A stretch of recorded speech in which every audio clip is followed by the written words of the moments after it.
Hi, I'm Nicole from Canada. Please like and subscribe because MSA will give $1,000 to one lucky person who subscribes in the next 7 days. My parents are both successful lawyers who graduated at the top of every class ever. University, school, and probably preschool.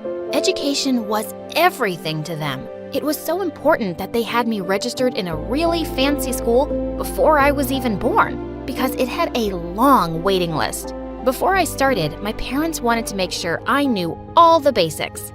A is for astronaut and Butterbug! Look, Mommy! I made a butterbug! That's a butterfly with a B.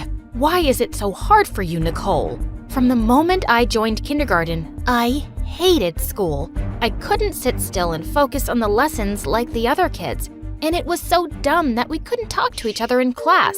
Even when I silently sent paper airplanes to my friends, it made the teachers mad. They started making me sit outside the class often, and I loved it because I would draw in peace. It was the only thing I wanted to do. Once in 4th grade, my math teacher, Mrs. Mueller, was going on and on about frickin' fractions, and I started doodling. I drew her in my notebook with a horse's head on top of her body. It was so funny, I giggled. And the next second, she was glaring down at me. Are you drawing in my class, Nicole? What's this? A horse's head on a woman's body? That's so stupid. I think it's you, Mrs. Mueller. The whole class burst out laughing. I was immediately sent to the principal's office, and my parents were called in. My teachers had tons of complaints, but my parents wouldn't hear it. This is ridiculous. Nicole is probably bored because the teachers are boring. It's their fault. Well, it turns out it was my fault because I left that school and went to 3 others, but I wasn't doing much better. And when it was time for high school, my parents decided to send me to a normal one. Why spend money on a fancy school when you don't even care? You want to waste your time drawing? Fine by us. I felt bad for letting them down, but I was relieved I was going to an easier school now. On the first day at recess, I just sat down at an empty table when suddenly someone grabbed my arm. I looked up to see a girl with purple hair. Get up, punk. This table's mine. Maybe we can share it. Can't you see? There just isn't enough space for my friends. You're sitting in Luna's spot. Who's Luna and where is she? She's standing right next to you, dummy. I couldn't see anyone next to me. Was she crazy? I left the table, and as I was walking away, I saw her take out a chocolate bar and start eating it with a knife and fork while she talked to her imaginary friends. Just then, I heard someone call my name, and I turned to see Darren. He was Dad's best friend's son, and I had no idea he was at the same school. I joined him at his table and asked him about the purple-haired girl. Ella? She is trouble. Apparently, she's been to juvie twice. I don't even know why she comes to school. She's never been to class. Such a weirdo. Just stay away from her. Darren and I were in different classes, but we started hanging out whenever we could, and I was really glad to have a friend here. A few days later, I was sitting out on the bleachers and drawing when suddenly I heard Ella screaming in a megaphone at the football team. You guys suck. My grandma can play better than you, and she's dead. Why don't you let me play with you, huh? Oh, do I scare you, you little scaredy cats? Afraid to get beaten by a girl? Shut up, Ella. Unless you want to be a cheerleader, just buzz off. All the boys laughed and went back to practice. Suddenly, Ella dashed onto the field, grabbed the ball, and ran away. The whole team started shouting and running after her. One boy caught up to her and pushed her to the ground, and I jumped up as the two struggled over the ball. Hey, knock it off! Don't hurt her! I pulled the boy away and helped her up, and she instantly kicked him in the knees. He was about to attack her when the coach arrived on the scene and the boys left grumbling. I could have handled that myself. Oh, I'm sure you're a superhero who could have fought 10 boys alone. Or were your imaginary friends gonna help you? She looked at me and suddenly burst out laughing. I have 3 stupid foster brothers, so I know how to deal with boys. Also, I don't have imaginary friends. People think I'm weird, so I act weird. She sat down on the bleachers and suddenly noticed my sketchbook. You drew this? Yeah, Drawing's the only thing I love. I hate attending classes.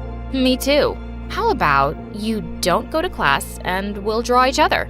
I gave her a paper and some pencils, and we sat there drawing for a while, our shoes touching. As I looked at her closely, I realized she was actually beautiful. When we exchanged our sketches, I burst out laughing. She just made a stick figure. Yeah, I lied. I can't draw. But wow, Nicole, you're amazing. I love it. I was so happy to hear that. But just then the bell rang and I had to go. We agreed to meet at the same spot the next day. As I was walking down the hallway, Darren caught up with me. Hey, what are you doing with Ella? I told you, she's bad news. I don't think she is, Darren. Maybe you shouldn't believe everything people say. Listen, I'm just looking out for you because you're my friend. Don't hang out with her, okay? He was starting to annoy me a little. If I wanted to hang out with Ella, I was gonna.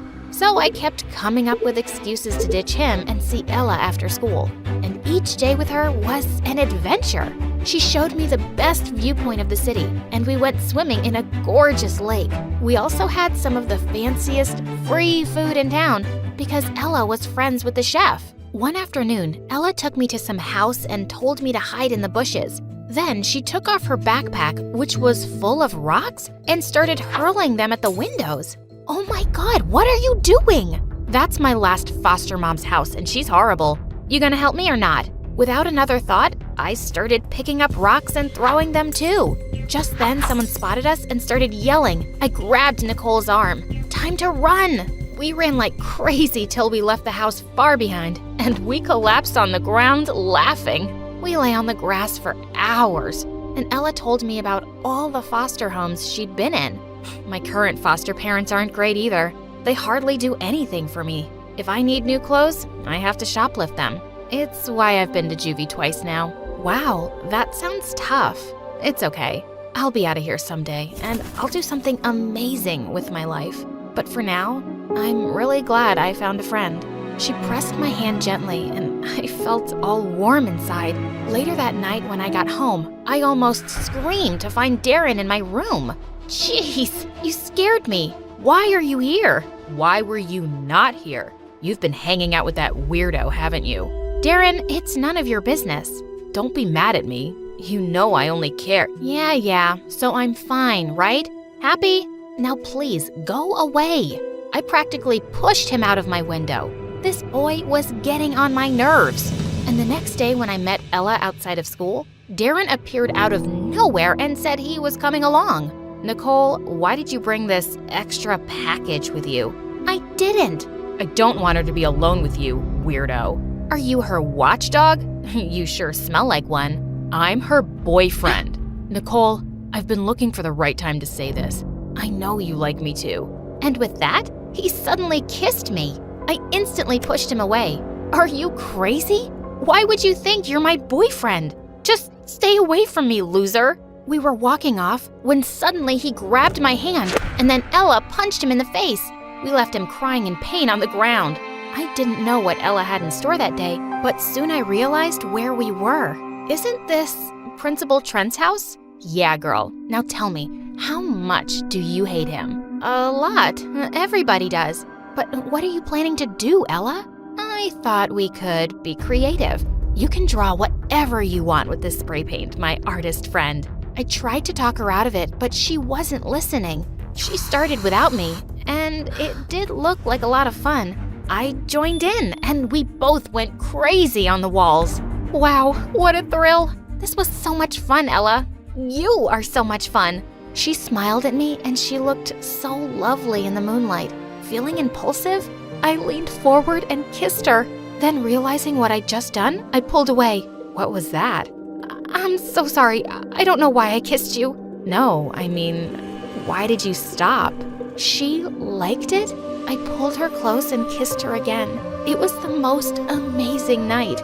But the next day at school, I got a huge shock. I was called into the principal's office, and my parents were already there. And I was suspended for a month for spray painting his house. He had a video of me and Ella in action. If it wasn't for Darren who gave me this video, I would have never had the proof to expel Ella. Darren had followed us? Wait, Ella is expelled? Yeah, She's been a problem since forever. You're lucky you're only suspended. I'm going easy on you because I know she's such a bad influence." I got such a scolding from my parents, but all I could think about was Ella. Just when I was thinking of sneaking out to see her, I heard a tap on my window and Ella jumped in. Gosh, I'm so sorry you got expelled. Never mind that. Listen, my foster parents are kicking me out, and I'm gonna be sent to some other home far away. Ella, you can stay with me. No, I can't. I'm running away, and I want you to come with me. What? Just think about it. We'll never have to go to school. You can draw all day and… Ella, I can't just leave. I have my family here. But I don't have anything here. Nicole, why can't you just do this for me? I care about you so much, but I just can't. Just then we heard Mom's voice by my door, and Ella pushed me away and left. Mom came in to talk to me, and by the time she left, Ella was long gone. What if she couldn't find anywhere to go and ended up homeless on the streets? Without any hesitation, I sneaked out to the nearest police station. My friend ran away from her foster home, but she has no money. Do you have a shelter that can take her? She has long purple hair.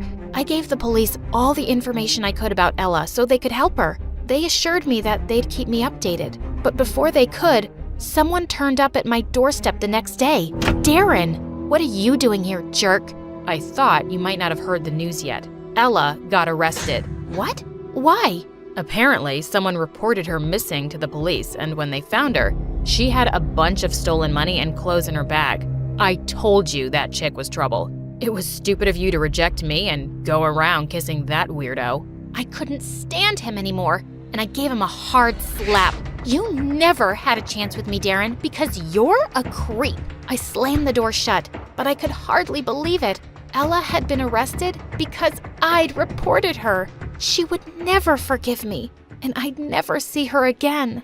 Seeing how miserable I was, my parents went easy on me, and I barely came out of my room the month I was suspended. But then one night, I suddenly got a text message from Ella. Sorry I've been missing. It turns out someone told the police my whole situation, and they're finding me a nice family for adoption. No more foster homes.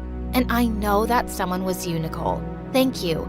Can't wait to see you again. I saw Ella after a month at her new home, and she looked really happy. She lived an hour away from me, but I took a bus to see her on the weekends. And by the end of high school, I had hundreds of drawings of Ella. After graduation, I went to my parents with an admission letter to an amazing art school. I'd gotten in on full scholarship. I know you guys are disappointed that I'm not like you, but this is what makes me happy. Don't you want me to be happy? And suddenly my parents hugged me. Of course we do, Nicole. Your happiness means the most to us. We're sorry we haven't said that before. We're really proud of your talent, honey. And we love you. I love you guys too.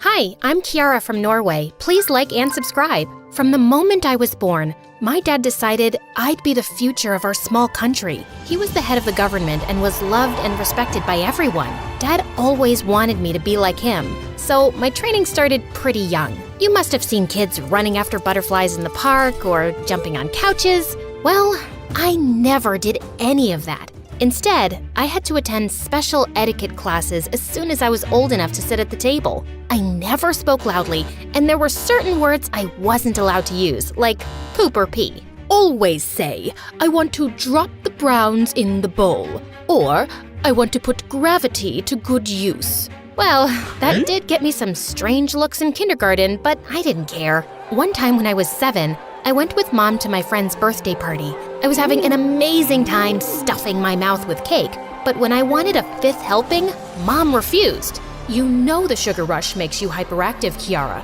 No more cake. But when Mom wasn't looking, I sneaked to the table quietly and cut myself a huge slice. Just then, Mom saw me and tried to snatch it from my hand when my classmate Naomi bumped into me and the cake went flying onto Mom's face. What have you done? I wanted that cake. It's so yummy and sugary. Not like all those awful salads I have to eat at home. Here, have mine. This one's even more sugary since I added strawberry syrup on top. And here's a secret. Salads taste much better when you put chocolate sauce on it. That was genius. I tried her recipe that night, and the sugar rush made me go wild.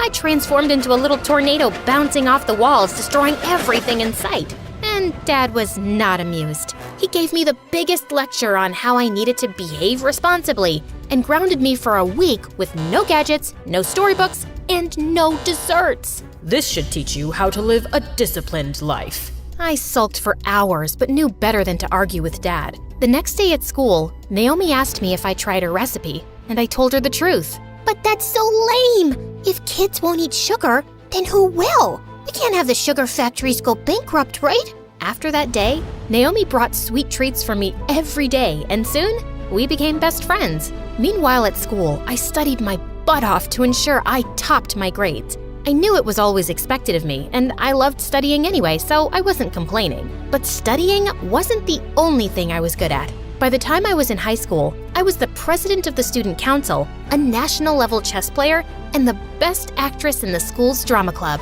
And I absolutely loved the drama club.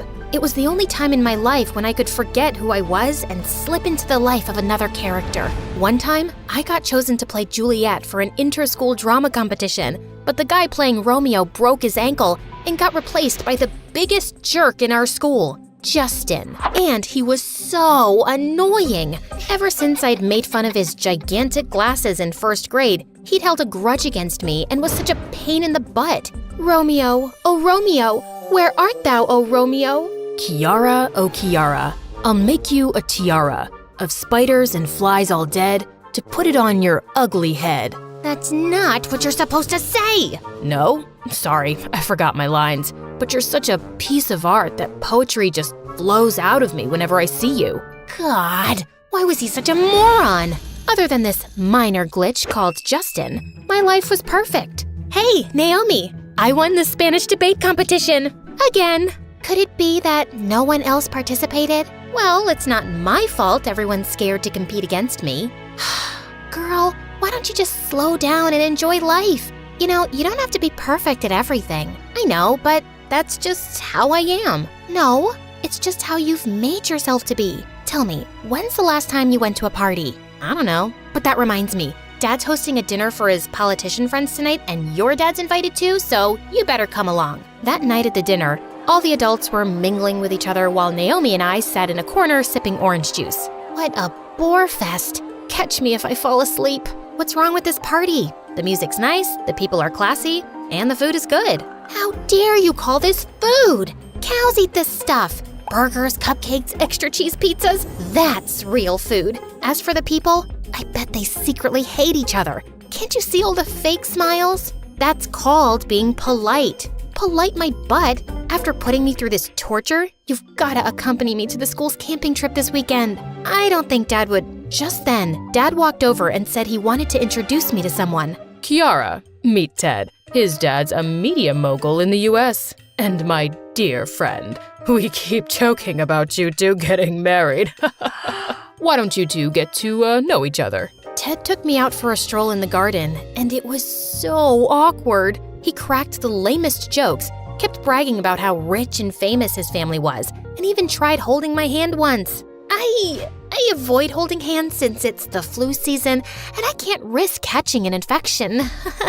I like it. A girl who knows how to take care of herself will take good care of my babies too. What the freaking fudge? Thankfully, at that moment, someone came looking for him and he left. I thought of escaping to my room when I saw Naomi at our mansion's gate talking to someone. It was Justin, and he was dressed as a pizza boy. What are you doing here? Belly dancing.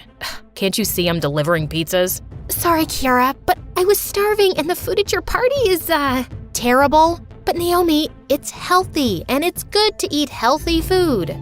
Good luck trying to convince yourself, hun, but I'd rather eat unhealthy food and go to heaven sooner. Yum. I have a spare pizza if you want some.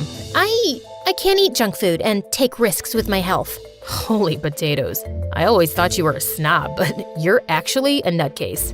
I guess it's no fun being you. Can you stop being a jerk? It's easy for you to judge when you don't know a thing about me or my life. Feeling angry, I turned and stormed off. But deep inside, I knew no matter how much I tried to deny it, Justin was right. It was no fun being me. Feeling a bit frustrated, I went to Dad's study later that night to have a heart-to-heart conversation with him. I had to tell him about that self-absorbed dimwit Ted and that there was no way I could have a future with him. What do you mean Ted's not your type? You don't even know him yet. Besides, I've decided this marriage will be great for your political career. Marriage is not a deal, and I'm still a teenager. So where's the rush? You two can start dating and then eventually get married. I couldn't believe my ears. Dad had decided my future and I had no say in it? I was so mad at Dad that the next day at school, I told Naomi I'd accompany her to the camping trip. Your dad agreed? I hope you told him you can't take security along. Dad doesn't need to know. Whoa, who are you, girl? And what did you do to my perfect friend? I'm just letting her take a back seat for a while. Later that day, I was going to the library to return some books when suddenly a hand grabbed my arm and pulled me into an empty classroom. Listen, I'm sorry for last night, but it seems tragic that you've never eaten a pizza before. So, I got this for you. Take a bite. I promise you won't die. Justin looked straight into my eyes, and for some reason, it made my heart skip a beat. It's amazing. Not as amazing as you, though. I mean, you amaze me. And why's that? You're the only girl I know who looks like a goat eating a pizza. What an absolute jerk! That weekend, when I snuck out of my house early in the morning for the camping trip, Naomi's car was already waiting for me. We drove for hours and reached a huge house by the lake in the middle of nowhere. Where are we? And where are the camp people? Kiara, don't be mad, but I lied to you. This isn't a camping trip. Justin and I decided to organize an overnight party, and I thought Dad's lake house would be perfect for it. What? You've gotta be mad. You know I hate parties. That's 'cause you've never been to one. Come on, Kiara, it's just one night. Even though I was super mad at Naomi, I agreed since I had no other option. Her driver had already left after dropping us off. As we went inside the lake house, I discovered Naomi had invited tons of people, including some of our classmates, and everyone seemed to be enjoying themselves. I stood like an outcast for a while until Naomi forced me to join everyone. And I must admit, I had a lot of fun. That night, we played Spin the Bottle, and I got partnered with none other than Justin. Our task was to spend an hour in the woods. Oh, come on, you can't be serious about this. It's just a stupid game. Guys, I think Kiara's too chicken to do this. She's a scaredy cat. Me? Scared? You've gotta be kidding. I marched ahead of Justin, and in a matter of minutes, we were out in the woods. Justin asked me to stop, but I was determined to prove my bravery. So I kept going, and soon we were lost. You idiot. How are we gonna go back? No one's ever called me an idiot. And why don't you open Google Maps or something? Because there's no signal here. We tried finding our way back, but when we couldn't, we fell asleep under a tree. When I woke up the next morning, I found myself lying awkwardly over Justin, drooling on his jacket. Oh God, I'm so sorry. Ugh, you're heavy. I'm gonna have a sore back for a month. You could have woken me up. And risked your anger? No thank you. Besides, I understand you're used to sleeping on soft mattresses. I wanted to tell him his abs were anything but soft, but I knew better. Justin, I want to drop the browns in the bowl. You want to what? Oh, gosh. I need to use the washroom. And where will your highness find it in the middle of this jungle? No need to be so snarky. I'll go find one myself. Where do you think you're going? Don't even think of wandering alone unless you want to end up in some bear's browns. He then pointed towards a big rock and asked me to finish my business behind it. We spent that day wandering through the woods. Thankfully, Justin knew how to climb trees and he plucked lots of fruit that kept us going. We talked about random things and I found myself getting attracted to him with each passing second. He was funny, smart, and incredibly handsome. And for some reason, I felt totally at ease with him. I told him everything about my life, my love for theater and Dad's expectations of me. He told me about his younger sister who was sick and that he was working 2 jobs after school to earn money for her treatment. That's why I was at your home that night delivering pizzas. You aren't who I thought you'd be. You pretend you don't care, but deep down, you're actually a good person. And you're trying so hard to earn your dad's approval that you've forgotten to have your own life to live. You don't get it. It's not that easy. It isn't so complicated either. Okay, close your eyes and see yourself as a politician giving a speech. Do you like it? Yeah, kinda. Now, picture yourself on stage, giving the best performance of your life. In that moment, I imagined myself as Juliet, delivering my lines with such confidence that the audience cheered loudly. It felt so surreal that my eyes flew open. So, which scenario did you like better? I don't know. Don't lie to yourself. You have one life, Kiara. Live it the way you want to. Suddenly, Justin's face was so close to mine that I forgot to breathe. Then he gently lifted my chin and kissed me. It was the most magical moment of my life. Just then, we heard the sound of helicopters, and we started shouting and waving like maniacs to catch their attention. Soon, a team of paramedics rescued us, and when I finally reached home, I thought Dad would be relieved to see me. But to my surprise, he looked furious. I can't believe you would be so reckless, Kiara. Do you have any idea how much negative publicity we've got? Dad, I was lost in the woods for hours, and all you care about is negative publicity? I stormed off to my room, wishing I'd never been rescued. That night, I was about to go to sleep when I got a call from Naomi that left me stunned. I wish I'd never invited you to my party. Your dad is literally ruining my life. He got my college application canceled by telling the dean stories about my reckless attitude. And he even got Justin fired. You knew how the guy was working so hard to save money for his sister's treatment. But Naomi, I didn't save it, Kiara. I wish you had a spine. Saying that, she hung up on me, but I felt my blood boil. How could Dad do such things? I ran to Dad's study and confronted him, and he didn't even bother denying it. They got what they deserved. That was it. Something in me snapped that day. Dad, how could you? That college was Naomi's dream, and Justin's working 2 jobs so he can afford his sister's treatment. I don't care. Those kids were distracting you from your goal. My goal? Says who? Did you even consider for a second that I may not want to be a politician? All my life, I worked so hard to make you happy, but I just can't do it anymore. For the first time in my life, I shouted at Dad, and he looked stunned. The next 2 days, I refused to eat anything until Justin got his jobs back and Naomi's admission was restored. Ultimately, Dad had to listen to me. Then, when I told Dad a few days later that I planned to join an acting school in the US after I finished high school, he threw a massive fit. But I was no longer the Kiara he could dominate. I knew Dad had bribed the college dean into kicking Naomi out, so I threatened to tell the press about it. I'll create a massive media frenzy, one you'll never come out of. I knew Dad's reputation meant everything to him, so he had to agree. I moved to the US, and over the next few years, I worked my butt off and became a popular actress. One day, I was backstage after a performance when I heard a familiar voice. Autograph, please? Yeah, for me too. Justin? Naomi? I was so happy to see them both that I jumped and hugged them. We sat and talked for hours. I told Naomi how I felt so ashamed of what Dad did that I never contacted them. I thought they hated me. Naomi told me she'd graduated from an even better college and apologized for her bad temper that day. And Justin told me how he'd saved up enough money for his sister's surgery and had even started his own pizza chain back in Norway. I am just so happy for you guys. Can you maybe make me even happier? By going to dinner with me. How does this weekend sound? Oh, really? And what if I say no? I'll try again and again and again. I shut him up with a kiss as Naomi cheered us on.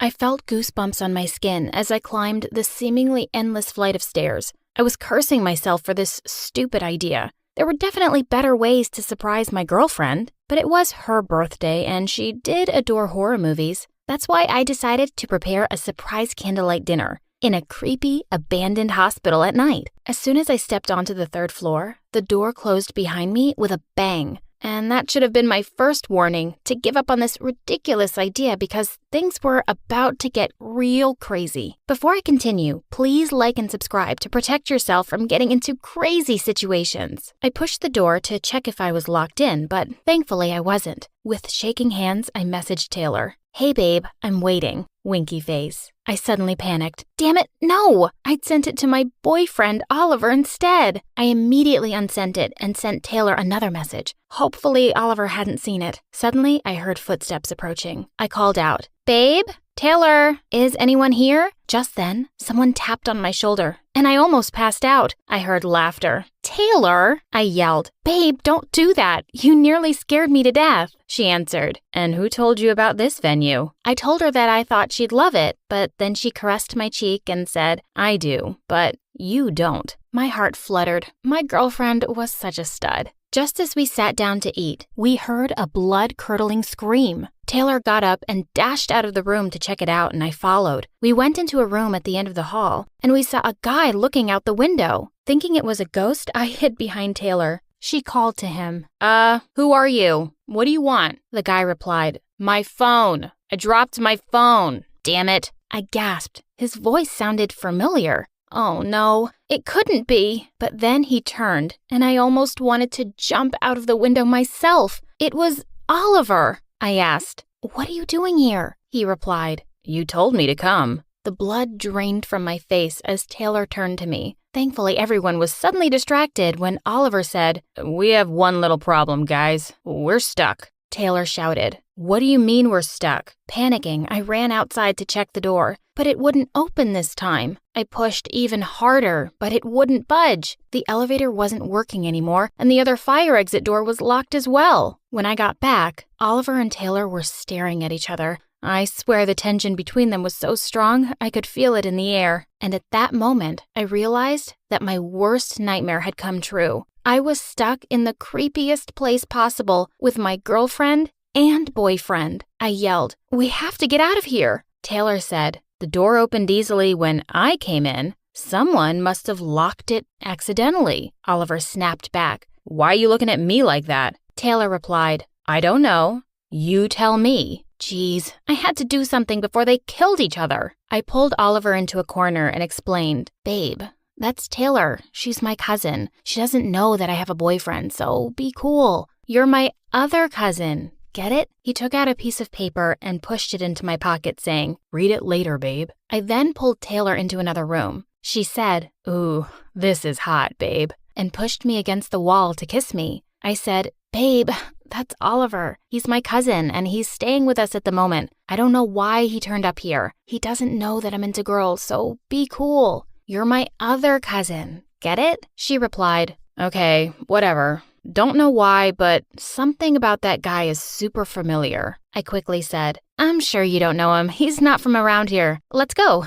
We started looking around to see if we could find a way out. Taylor's phone was in her bag, which was on her motorcycle outside, and Oliver had dropped his, so our only chance was my phone. I tried dialing 911, but of course, there was no signal. They were both holding onto my shirt as I led the way back to the room where Taylor and I had been on our date. Just then, Taylor picked up something from the floor. It was the little love note that Oliver had slipped into my pocket. She looked at me and then at Oliver and said, "Kendra, who gave this to you?" Before I could reply, Oliver jumped in and said, "What's it to you, huh? But out of her personal business, will you?" Taylor looked furious, and I did the only thing that I could think of and said it wasn't mine. "You know I think these notes are stupid." Then I took it from her and tossed it away. I turned to the window and started screaming for help, but no one seemed to be in the area. Taylor suggested we gather the bed sheets, tie them together to make a rope, and use it to climb down from the window. But Oliver immediately rejected her idea. "How are you so dumb?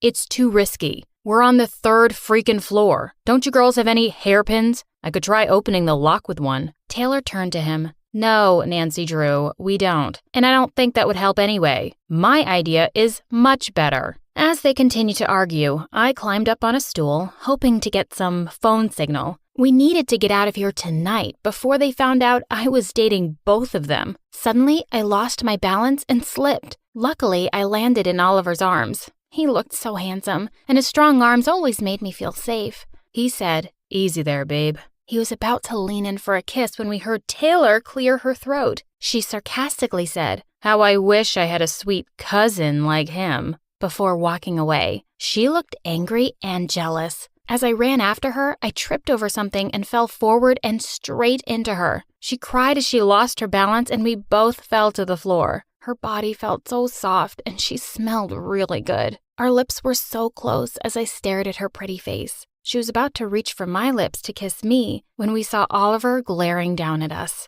He said, "We shouldn't be messing around, girls. Get up and move." Ugh, I found them both so attractive in different ways. It was so confusing. Maybe this was my chance to finally decide between them. Suddenly, Oliver came up to me and said, "I think your cousin has a crush on me. She keeps checking me out." I wanted to laugh, but then Taylor said the same thing about him. They thought jealousy was interest. For some reason, that pissed me off. Clearly, it was only me anyone liked. It was past midnight already, and Oliver suggested we wait until morning to find help. I thought it was a great idea. The less we talked, the less likely it was that they'd find out my little secret. But Taylor seemed agitated. I started dusting a bed off when Taylor said she didn't want to sleep in a room with a boy. She said, "I just wanted to have a girly time with Kendra tonight. We have lots of catching up to do." Oliver said, "Fine, I'll sleep in the next room then." In bed, Taylor hugged me from behind and said, "Well, I can't complain.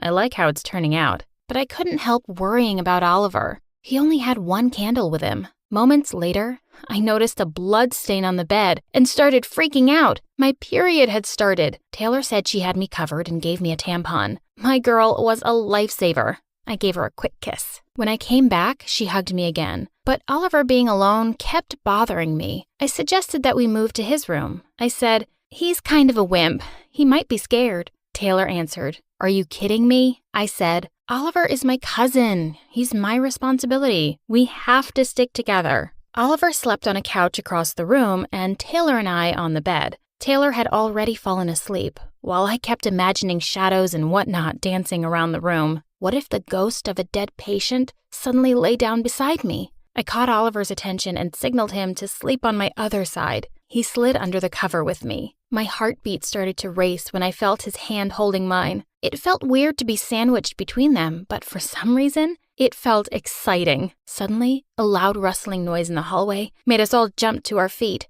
Oliver asked, "What was that?" Taylor answered him, "I don't know. Why don't you check it out since you're the guy here?" Using a candle, Taylor and I followed Oliver out of the room. We saw a lot of emergency things scattered on the floor. I screamed when a huge rat suddenly ran out in front of us. When I turned to them, I almost laughed when I saw them hugging each other tightly in fear. They took like 10 steps apart when they realized that it wasn't me they were hugging. Oliver said, "Sorry about that. I thought you were my cousin." Taylor answered, It's not a big deal." We couldn't fall back asleep after that and just sat in silence. Man, this was getting uncomfortable. I spotted an empty bottle in the corner. I shouted, "Let's play truth or dare." We sat down on the floor and Oliver spun the bottle. It landed on me. Oliver smirked and said, "Okay, Kendra, I dare you to kiss Taylor." I looked at him in shock. Was this some kind of test? I laughed and said, "That's gross, Oliver. She's my cousin." Taylor looked pissed when I said that. She said, "Oh, well, I guess the only two people who aren't cousins here are me and Oliver." And she suddenly crawled over to him, pulled him towards her by the collar, and kissed him.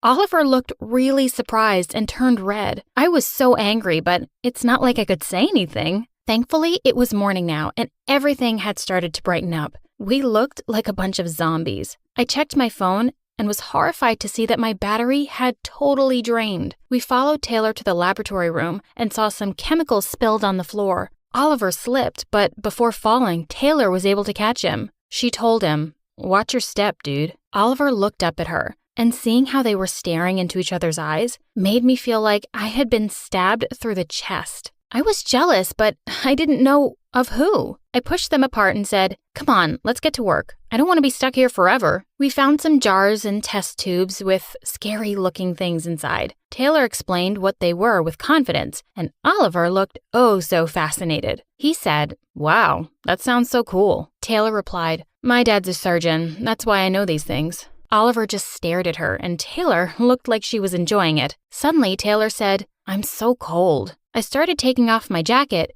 but she said she didn't want me to catch a cold, so she went to our room and got into bed. Oliver went in after her and put his jacket around her shoulders. Taylor must have thought it was me because she said, "I love you, babe." But Oliver just turned red, and when Taylor saw who it was, she blushed too. Ugh, it was so annoying. I had to get their attention back. I walked away and tripped on purpose. Acting like I had a sprain, I shouted for help, but no one came. I was furious. I marched back to the laboratory room and my jaw dropped in horror at what I saw. My boyfriend and girlfriend were kissing. I screamed, "What the hell? I hate you both." Both of them looked so shocked as they stepped away from each other. Taylor said, "What did you say, babe?" I told her Oliver was mine. Oliver asked, "Did you just call her babe too?" I answered, "Yes, because she's my girlfriend. She's mine." All of a sudden, I realized what I'd done, but it was too late because they both looked furious. Now what? I immediately walked out and looked for a corner to cry in. A few hours had passed and my stomach growled. I realized that we hadn't eaten for more than 12 hours. I found them in our room eating the leftovers from last night. My anger flared. Oliver feeding Taylor with his own hands. The freaking traitors. They were officially together now? I complained that no one had even asked me for food, and Oliver said, "But I thought you were on a diet." Taylor repeated him, "Yeah, I thought you were on a diet." I told her to stay out of this, and she replied, "Or what? You'll cheat on me?" For a minute, the whole room was absolutely silent, but the tension was killing me. I chose to walk away again, or I'd go crazy. Nighttime came again, and I was so pissed. I spent another hour screaming for help, even though I knew it was useless. When it was time to sleep, I went to join them, wondering what the sleeping arrangement would be tonight. I'd probably be the one on the couch now. I noticed that Taylor was missing. I asked Oliver where she was, and he told me that he had been looking for her too. Oliver tried to hold my hand as we checked each room, but I smacked it away. How dare he? He had kissed my girlfriend, and it was unforgivable. He then told me that he didn't trust Taylor. "I think she already escaped and left us here. We should get out already." I was annoyed. How could he think about Taylor like that? I said, "You seemed to find her just fine when you were kissing her." Just then, he looked out the window and yelled, "See? I told you." He showed me a rope made of bed sheets hanging from the window. He said we could try going down that way too, but I hesitated because I saw her motorcycle still parked outside. I said, that looks like a really steep drop. Let's try to find another way?" My stomach growled again. Oliver grabbed my hand and pulled me to the back of the nurse's station. I was surprised when he took out some snacks and water bottles from a drawer. He said, "If you want to stay here, it's fine. We have everything we need." I said, "Of course I don't want to stay here. And where did this food come from?" Oliver said, "I don't know, babe. It was just here. I thought you probably brought it for your date. And look how she's left you now." We lay down to sleep. Just as I had dozed off, I woke up in shock. I'd heard a phone ring. Was I imagining stuff? Something just wasn't right.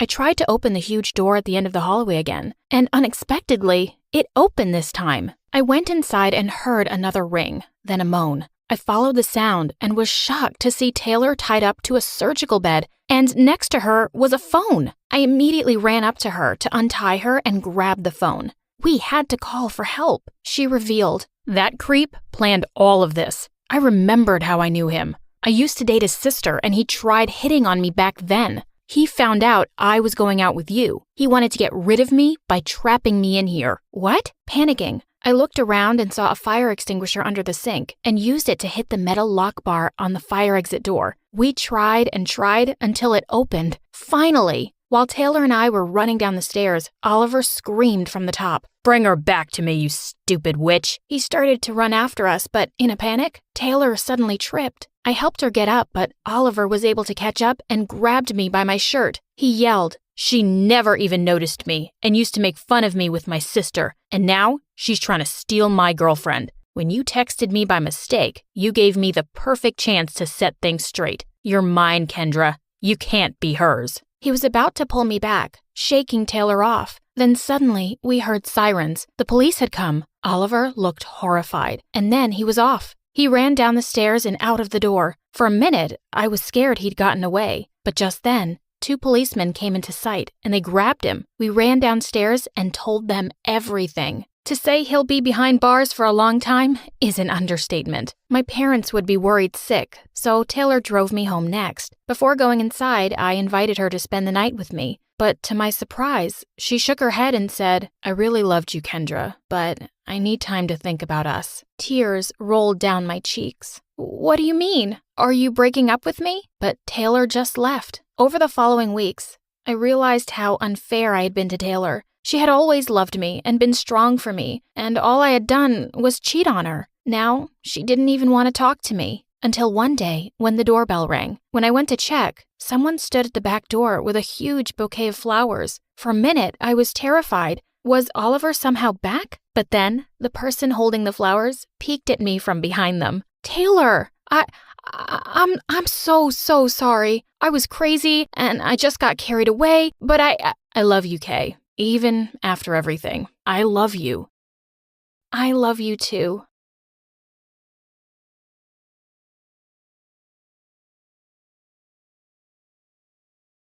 Hi, I'm Bella from Colorado, USA. Please like and subscribe. My mom came from a line of amazing horse riders, and our ranch was filled with trophies collected over generations. It was her dream that my sister Nora and I follow in her footsteps. We both learned to ride horses as soon as we could walk. But Nora was 2 years older and got a head start in life. And well, I could never seem to catch up. She always had straight A's in school. She was naturally athletic. And with her auburn hair and blue eyes, she was beautiful. Even though Mom loved us both, it wasn't hard to guess who her favorite child was. When I was in the 3rd grade, Mom threw a big birthday party for me and invited all our relatives. But everyone's focus the whole time was on freaking Nora. "Such a pretty girl. You already look like a celebrity, darling." I'd been so excited about my new dress, but now I was just feeling angrier by the second. It's like I was invisible with Nora in the same room.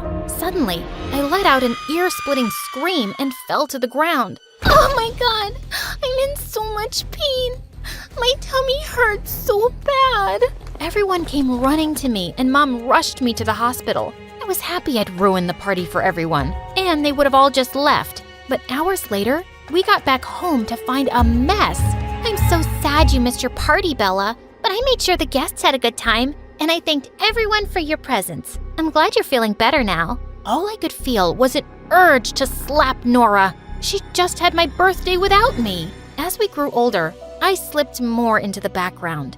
I loved horses and could ride well, but it was obvious who the star in the family was. By the time she was 13, Nora had started participating in competitions and was super popular in school. And I'd grown into an awkward kid who was into sci-fi novels and mostly preferred to eat lunch alone in the gym. Once when I was in 7th grade, I was reading under a tree on our ranch when I heard a noise above me. Suddenly, a boy fell down, and I managed to miss him by an inch.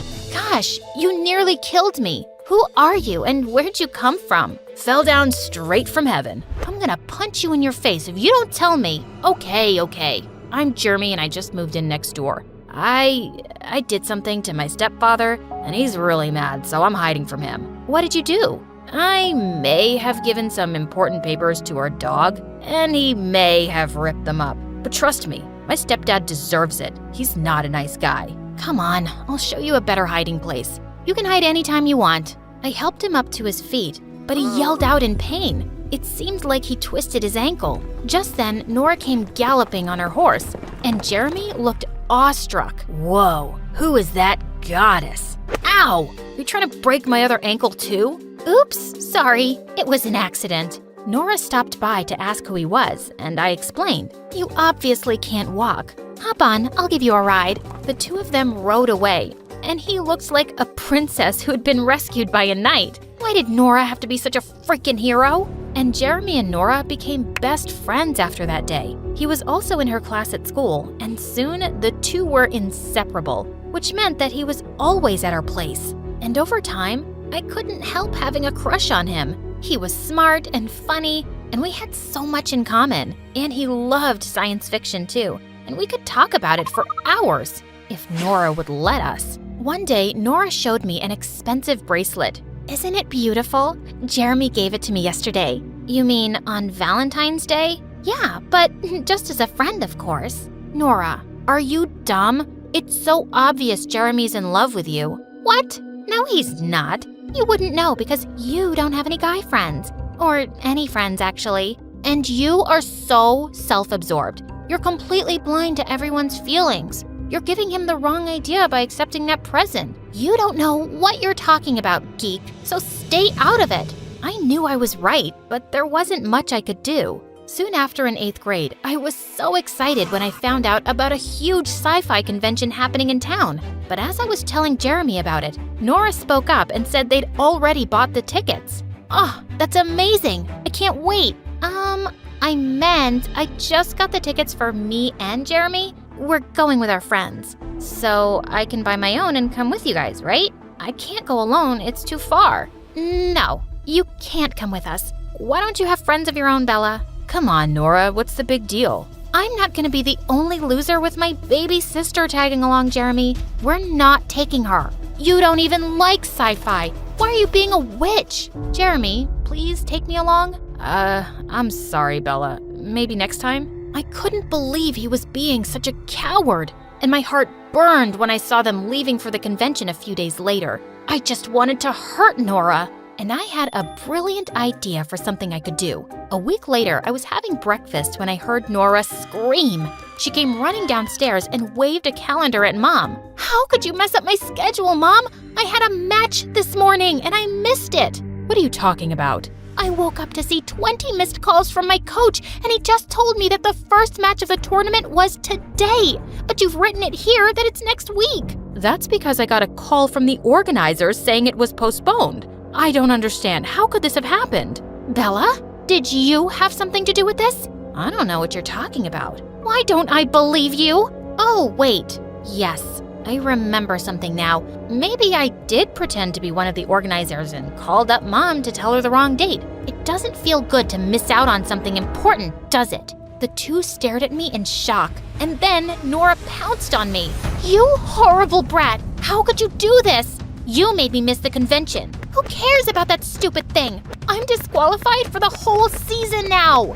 I cared. You shouldn't have been so awful to me. I hate you, Bella. I won't forgive you. Ever. Mom managed to pull Nora away, and she stormed off crying, and I was grounded for a month. For the next few days, Nora acted like I didn't exist. I hadn't realized she'd be disqualified for the entire season. Maybe I'd gone too far. I decided to apologize, but I found out that she'd left for a training camp for 2 weeks. But just 3 days later, we got some bad news. Nora had been in a riding accident. Mom immediately rushed off to camp, and when she returned with Nora, I was shocked to see her on a wheelchair. What happened? I don't want to talk to anyone, least of all you. Nora had badly injured her leg, and the doctor said that her recovery would take months. Mom was devastated, and Nora kept herself shut in her room. I didn't dare go in because I knew she wouldn't see me.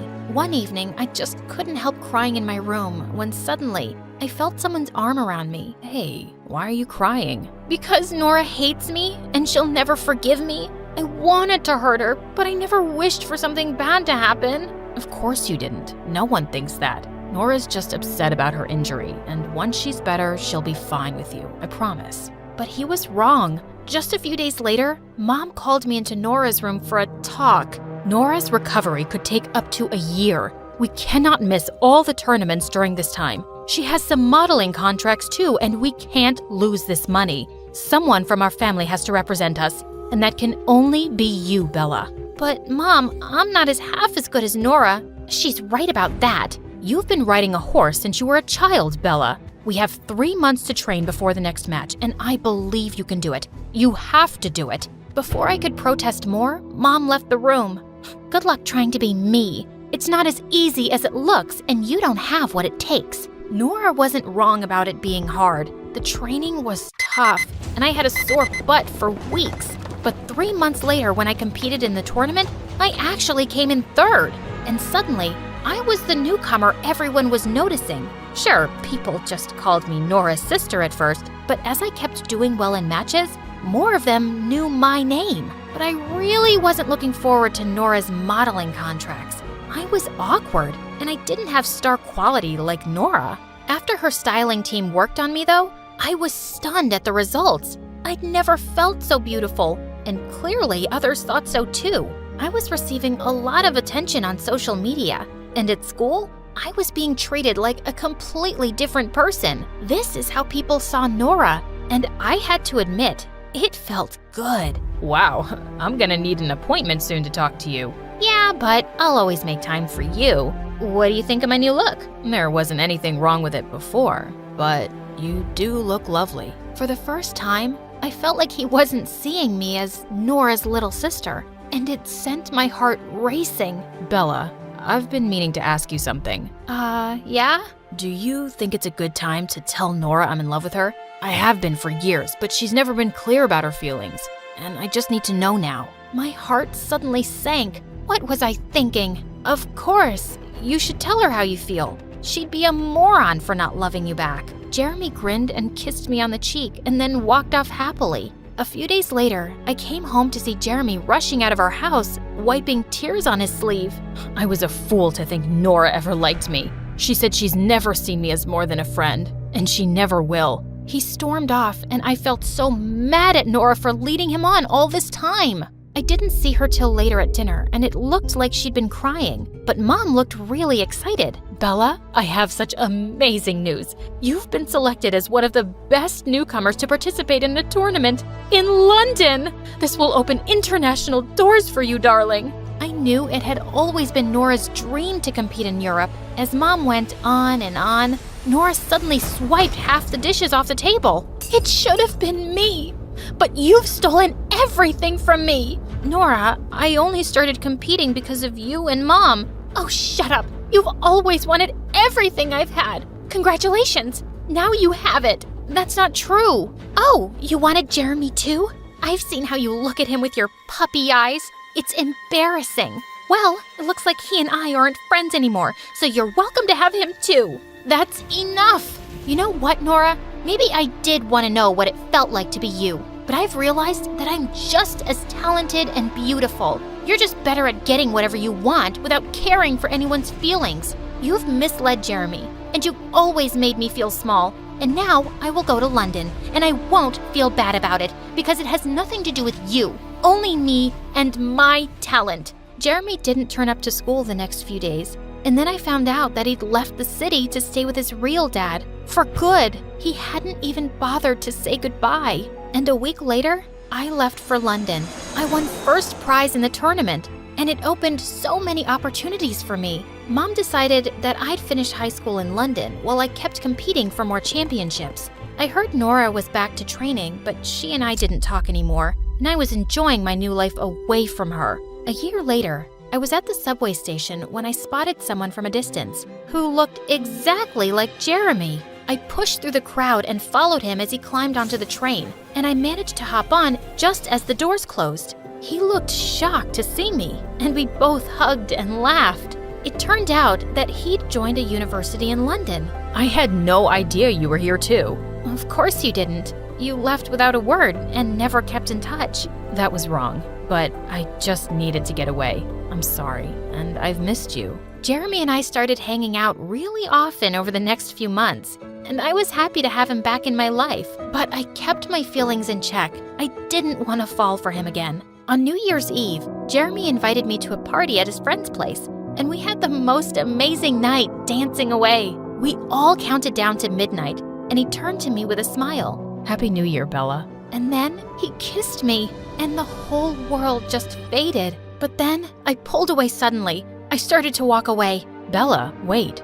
Did I do something wrong? No, nothing. I just have to go. Please, stop. I've been wanting to tell you for a while now. I think I'm in love with you. Nora turned you down, so you thought you'd settle for me now? As a consolation prize? I've always been second best to Nora in everything, but not anymore. I refused to answer Jeremy's calls or texts the next few days, but then one evening, I got the most unexpected call from Nora. She said she was throwing Mom a big party for her birthday that weekend, and she wanted me to attend. Plus, you haven't even seen my new training school yet. What school? I gave up racing, Bella. My leg's not good enough anymore, but I decided I couldn't stay angry forever, and I had to find another dream. I train other riders on our ranch now. Anyway, I hope you come. I felt both sad and happy to hear that, and I decided it was time to go home and see her. 2 days later, as I was leaving with my bags,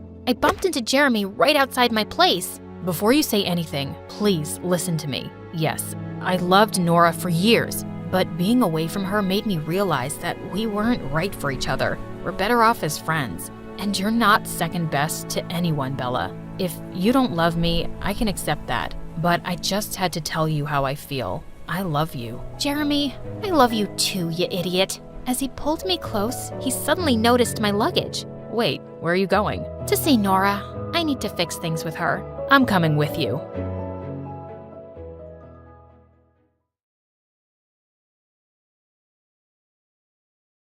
Hi, I'm Elodie. Before I tell you my story, please like and subscribe. I was born on the outskirts of Paris, and my early life was pretty uneventful until I turned 7, and my parents decided we were going on our first real vacation. That involved flying to the Maldives on the other side of the earth. I was super excited, but as soon as the plane took off, I started feeling very uneasy. The height made me feel dizzy. Then, halfway in our flight, we started having really bad turbulence, and that made me panic. Are we gonna crash? Don't be silly. The chances are really low. So you're saying there is a slight chance we might die?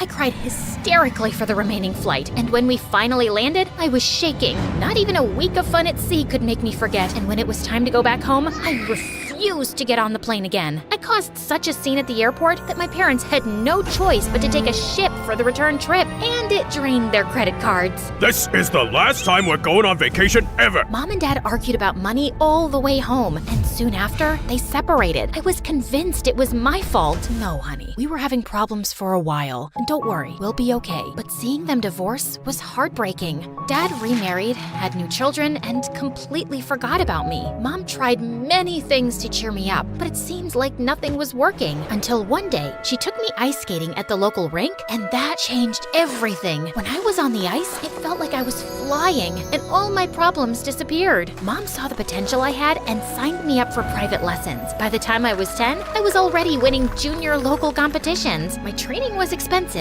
but Mom worked double shifts to cover for it. If this is your dream, I will do anything in my power to help you. You're the best, Mom. I'll make you proud. At school, I did well enough. My peers admired me, but unfortunately, I didn't have many close friends. Also, as time went by, I started noticing I wasn't like other girls my age. Like one time when I was 15, I was at a friend's house for a sleepover, and we were watching the movie Titanic. During the final scene, all the other girls were crying, but I just couldn't get it. I snatched the remote and paused the movie. This is so stupid. Look, there's enough room on that door for Jack to climb too. Elodie, you're ruining the moment. This moment is already ruined. Who even likes such dumb movies? Needless to say, I was never invited for a movie night again. So maybe I wasn't that much of a romantic, or at all. Big deal. As I grew older, most of my peers started dating, breaking up, and crying over ice cream, while I was still waiting for my first crush to happen. I felt like I was being weird, and the only person in the world who got me was my best friend Louis. We got closer months ago. Mom is happy I'm not getting distracted by dating, but her sister and friends always ask why I don't have a boyfriend, as if there's something wrong with me. It's not something you can force, the same way I can't like girls. And even if you never fall in love with someone, who cares? You're amazing just the way you are. I know, but sometimes I wish I wasn't so different, and that guys would stop asking me out. I wish that was my problem. It would be if you came out. No thank you, I'd rather swim with alligators. Louis was terrified of his father finding out he was gay. In a way, we were both fishes out of water, and maybe that's why we got along so well. I knew I could talk to him about everything without being judged. When I turned 18, I was added to the national competition that would send the winner to the Olympics. That would give me the opportunity to have a real sponsor, relieving Mom of the huge financial burden. By that point, I was training daily, and my coach had given me a very complex program. You have a real chance of winning, Elodie, but you really need to land that triple axel. That jump would keep me up at night. It was so difficult. Less than 20 women landed it in competition ever. And as if that wasn't enough, one day, the restaurant where Mom worked caught fire, and she ended up in the hospital with a broken ankle and some burns. Her condition wasn't too serious, but she needed time to recover. I won't be able able to work for a while. I'm sorry, Elodie, but I can't pay your coach anymore. I was devastated. It felt like my only chance at a career had just been taken away. But I didn't want to show that to Mom. She was already feeling bad, and I didn't want to make her feel worse. I picked up a job in a small cafe to earn some extra cash, but between studying and working, I was exhausted. I was crying on the phone with Louis one night when he came up with a crazy solution. You won't like it, but hear me out. My dad is having this big party in a couple of days with all his business partners, and he insisted that I invite my girlfriend. What girlfriend? I may have lied about that. Dad kept asking me why I was still single at my age, so I panicked and told him I was dating someone.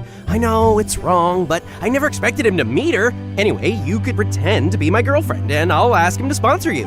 He likes donating to all sorts of causes, and for a potential daughter-in-law, I'm sure he'll accept. I don't know. Lies like that always end badly. Can't you just tell him the truth? You don't know him. Ever since I was little, he wouldn't stop talking about my future wife and how he hopes I'll have like 25 grandkids. Trust me, this is the only way. I was uncomfortable with the fake dating plan, but Louis was right. It would benefit both of us, at least until I managed to win the championship and get another sponsor. So when the day of the party rolled out, I put on my prettiest dress and ended up charming all of the guests. Louis was cold sweating when it was time to introduce me to his father, and I could see why. His dad was a very stern-looking man with a permanent frown on his face, but when we started talking, he seemed kind in his way. Louis took the opportunity to tell him about Mom's incident and how I needed help with my career. I understand, but unfortunately, this isn't a good time for my company. Maybe next year. I felt like the earth stopped spinning. Louis looked as shocked as me and promised to talk to his dad again, but it was of no use. Some days later, I was at the cafe working, but I really couldn't focus and started crying again. Just then, someone tapped on my shoulder. Why is a pretty girl like you crying? You're ruining your makeup. I looked up and saw Henry, a famous skater who had won the championship the previous season, staring at me. He sat me down, and I ended up telling him all my worries. So now, my career is basically over. It doesn't have to be. I could pay for your training. Really? You can? But why? You hardly know me. I know that everyone needs to see real talent. My family is one of the wealthiest in the country. My car insurance is more expensive than your lessons. It's nothing. I couldn't believe my luck. From that day on, I started practicing with Henry, and he seemed quite impressed with my skills. Some days we would go have coffee after training. He was a lot more experienced than I was, and I loved hearing about his travels and all the talented people he met during competitions. One afternoon after practice, Henry was dropping me at home when he leaned in and tried to kiss me. I quickly pushed him away, and he seemed very confused. I'm sorry, is there a problem? I think I might have given you the wrong idea, Henry. I like you, but only as a friend. I'm just not interested in dating anyone. I see. What can I say? It's breaking my heart that you're doing this to me, and I get it, but I don't think any other guy would. You have to be careful about giving a guy wrong signals, especially when you get so close in such a short period. Guys always expect something in return. Anyway, I guess I'll leave now. Henry gave me a quick hug and left. I decided to keep my distance from Henry after that. I didn't want to hurt him anymore. Soon it was time for the competition, but the day before the competition, I was so stressed out I could barely stay still. So Louis asked me to go to the local fair with him to calm my nerves down. We went to all the booths trying our luck. I spent an embarrassing amount of money at the duck pond game, and Louis won at the miniature rifle range. The lady gave him a huge heart-shaped plushie, which he gave to me. A lucky charm for tomorrow. Sure. It has nothing to do with how bulky this is. We were having a good time, going on roller coasters and eating fries, but just then, I heard someone calling my name from the crowd. I turned around and saw Henry walking in our direction. So, he's the reason you broke up with me? Henry? No, you're misunderstanding. Louis is just a friend. Just like I was a friend to you? You know, if you liked someone else, you could have just said that. And what's even about this guy that made you reject me? Is it money?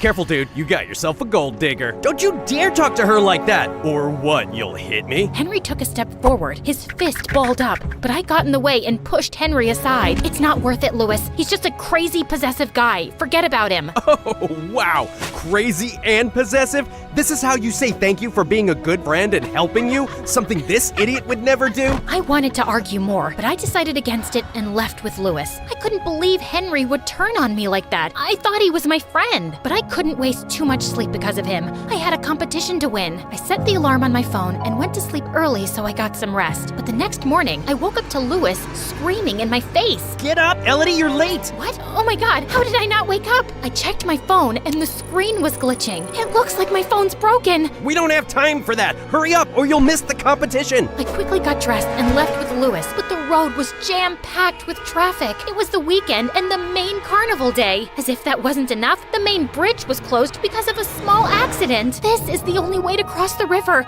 We're never gonna make it. What am I gonna do? I might have an idea. Louis got out of the car and we made our way back to the fair from the previous night. Okay, anytime now. Who? What? That. I looked where Louis was pointing and my heart dropped. Right over the fair, a couple of hot air balloons were already taking off and others were waiting for customers on the ground. Oh, no. You gotta be kidding. I know you're afraid of heights, but this is your only chance. Listen to me, Elodie. You can't let your fear win. Not now, when you're so close to making your dream come true. Louis was right. My stupid fear was getting in the way of my dreams, but I was stronger than that. We paid the man piloting the balloon and hopped on. As we took off, I closed my eyes and wrapped myself around Louis like an octopus. You can look now. Trust me. I slowly opened my eyes, and it was so different from what I remembered from that airplane all those years back. Sure, I was still afraid, but from up there, the world looked so peaceful and beautiful. The flight didn't last long, and soon we were landing in front of the arena. We ran inside, and I got my skates on just in time. The place was packed, but I felt confident and performed my best routine. And then came the final moment, the dreaded triple axel. I took a deep breath and spun 3 times, landing beautifully, and the crowd went crazy. The results were announced soon after, and I was over the moon to bag the first prize. Right after I got my trophy, I was getting back to Louis when Henry got in my way. What now? I just came to tell you that I'm sorry. I was wrong and totally out of line. Also, I really thought that hackers would hack your phone and keep you away from the competition, but I guess talent always finds a way. You hacked my phone? That's why the alarm didn't go off and nobody could reach me? That's horrible, Henry. Why would you do that? Because I wanted to show you your place. But like I said, I was wrong, and I'd like to start a new friendship with you from scratch. Yeah, I don't think so. I can't trust you, and friendship is based on trust. Now, if you'll excuse me, my friend is waiting for me. I went backstage to Louis and was kind of surprised to see his dad waiting for me. Congratulations, young lady. I'm proud my son has such a talented girlfriend. Actually, Dad, Louis gathered himself for a moment and then told his dad the truth. I'm sorry for all the lies, but all this time I was afraid of disappointing you. You're right, I am disappointed, but with myself. I kept projecting my ideal life without even considering you'd want something different. Son, all I really care about is for you to be happy. And you, young lady, this was a big step in your life, and I have a surprise for you. Louis and his dad took me home with them, where his dad had organized a party to welcome Mom after her discharge from the hospital. She couldn't be at the competition, so the party was our chance to celebrate together. Mom introduced herself and thanked him, and then they kept chatting, and it gave me a weird feeling. What's going on with our parents? They're so red. Are they sick? Worse, they like each other. And yes, you guessed it. That's how I ended up with a stepfather and brother. I learned that you have to face your fear, or you'll be afraid for the rest of your life.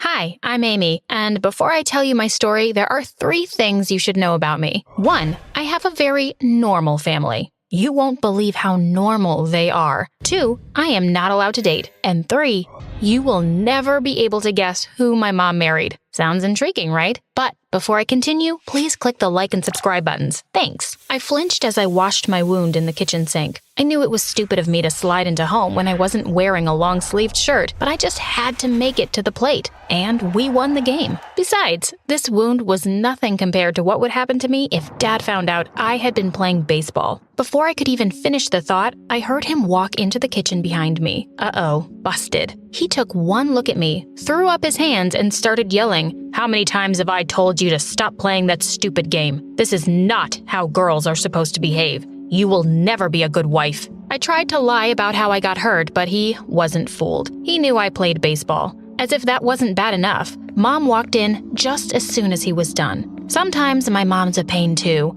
And obviously, with my stellar luck, I had flunked my math test that day, so it was her turn to go ballistic on me. How are you going to be a lawyer if your grades are so bad, you idiot? You're just going to end up on the streets if you don't get serious already. Blah, blah, blah. I had heard it all before. She was always on my case about school. I was so tired of being criticized all the time, so when they finally left me in peace, I decided to do the only thing that cheered me up.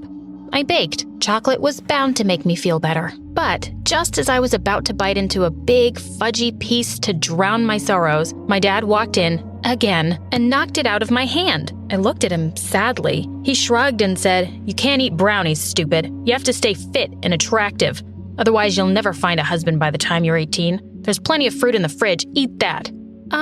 How am I supposed to find a husband when I'm not even allowed to date? I thought. I can't really catch a boy because I can't go out with anyone till I'm married. And why is Mom on my case to become a lawyer when apparently I'll be taking care of kids before I hit 20? Ugh. These psychos were driving me crazy. That weekend, my best friend Katie was having a pool party. Obviously, I wasn't allowed to go, so I sneaked out when Mom and Dad went to bed. When I got there, I was thrilled. I needed to let off some steam so badly. When Paul, the cutest guy in our class, arrived with his friends, I decided to talk to him, but when I saw my stick-thin reflection in the patio doors, I heard my dad's voice telling me I wasn't girly or feminine enough. I stepped back into the shadows and smoothed down my hair, feeling shy and sad. But then I had an idea. I grabbed a couple of water balloons and dashed back inside. Thank goodness I had packed a sweater in my bag. I stuffed those water balloons inside my bra. When I turned sideways, the effect was amazing.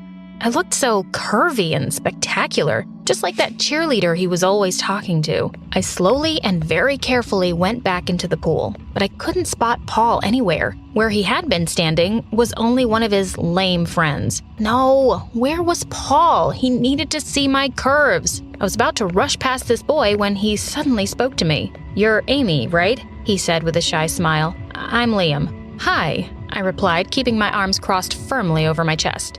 "Why are you in a sweater?" he asked, looking puzzled. "Don't you feel hot?" I brushed a strand of hair away from my sweaty face. I was feeling hot, and looking really stupid, too. I was wearing a sweater while everyone around me had changed into swimsuits. Amy," he added quickly, "you've got something on your shirt." I looked down. Oh my God! The water balloons were leaking. Everyone standing close to us had noticed, and they started to laugh. I ran back inside, feeling horrified. There was no way I could look like a cool cheerleader, ever. For the next few days, all I wanted to do was stay in the kitchen and make more brownies. I felt like a complete fool. I just couldn't do anything right, except make brownies. Obviously, it was time for my parents to add more drama to my life. They were just always fighting. One day I walked in and found them at it again. I heard my mom cry out that she always felt Dad had no interest in her and he barely even noticed her. Dad sounded really annoyed. "For God's sake, woman, stop saying the same thing over and over again. I have to get dressed because I'm expecting an important guest. Just shut up for a while and let me have some peace." A tall, handsome man came to our house that evening, and Dad introduced him as Will from his law firm. Boy, was my dad a different person around his guest. You'd think he was the kindest, calmest man on earth. He'd laugh extra loud at Will's jokes, most of which were pretty lame. He was so attentive, topping up Will's glass with more water or filling his plate with more food. And he had even ordered some fancy pastries from a French bakery that Will apparently loved. "Yeah, I love pastries too, Dad, but you never get them for me. Look how your dad is acting like a little puppy around his guest. He looks like a fool," Mom muttered while we were taking the empty dishes to the kitchen.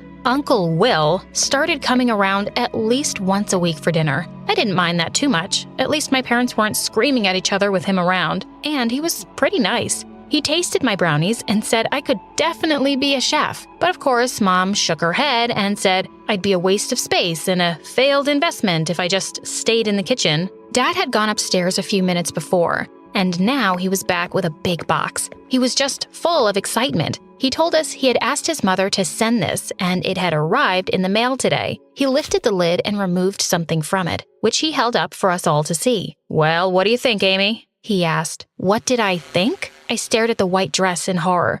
It was clearly a wedding dress, and not even a pretty one.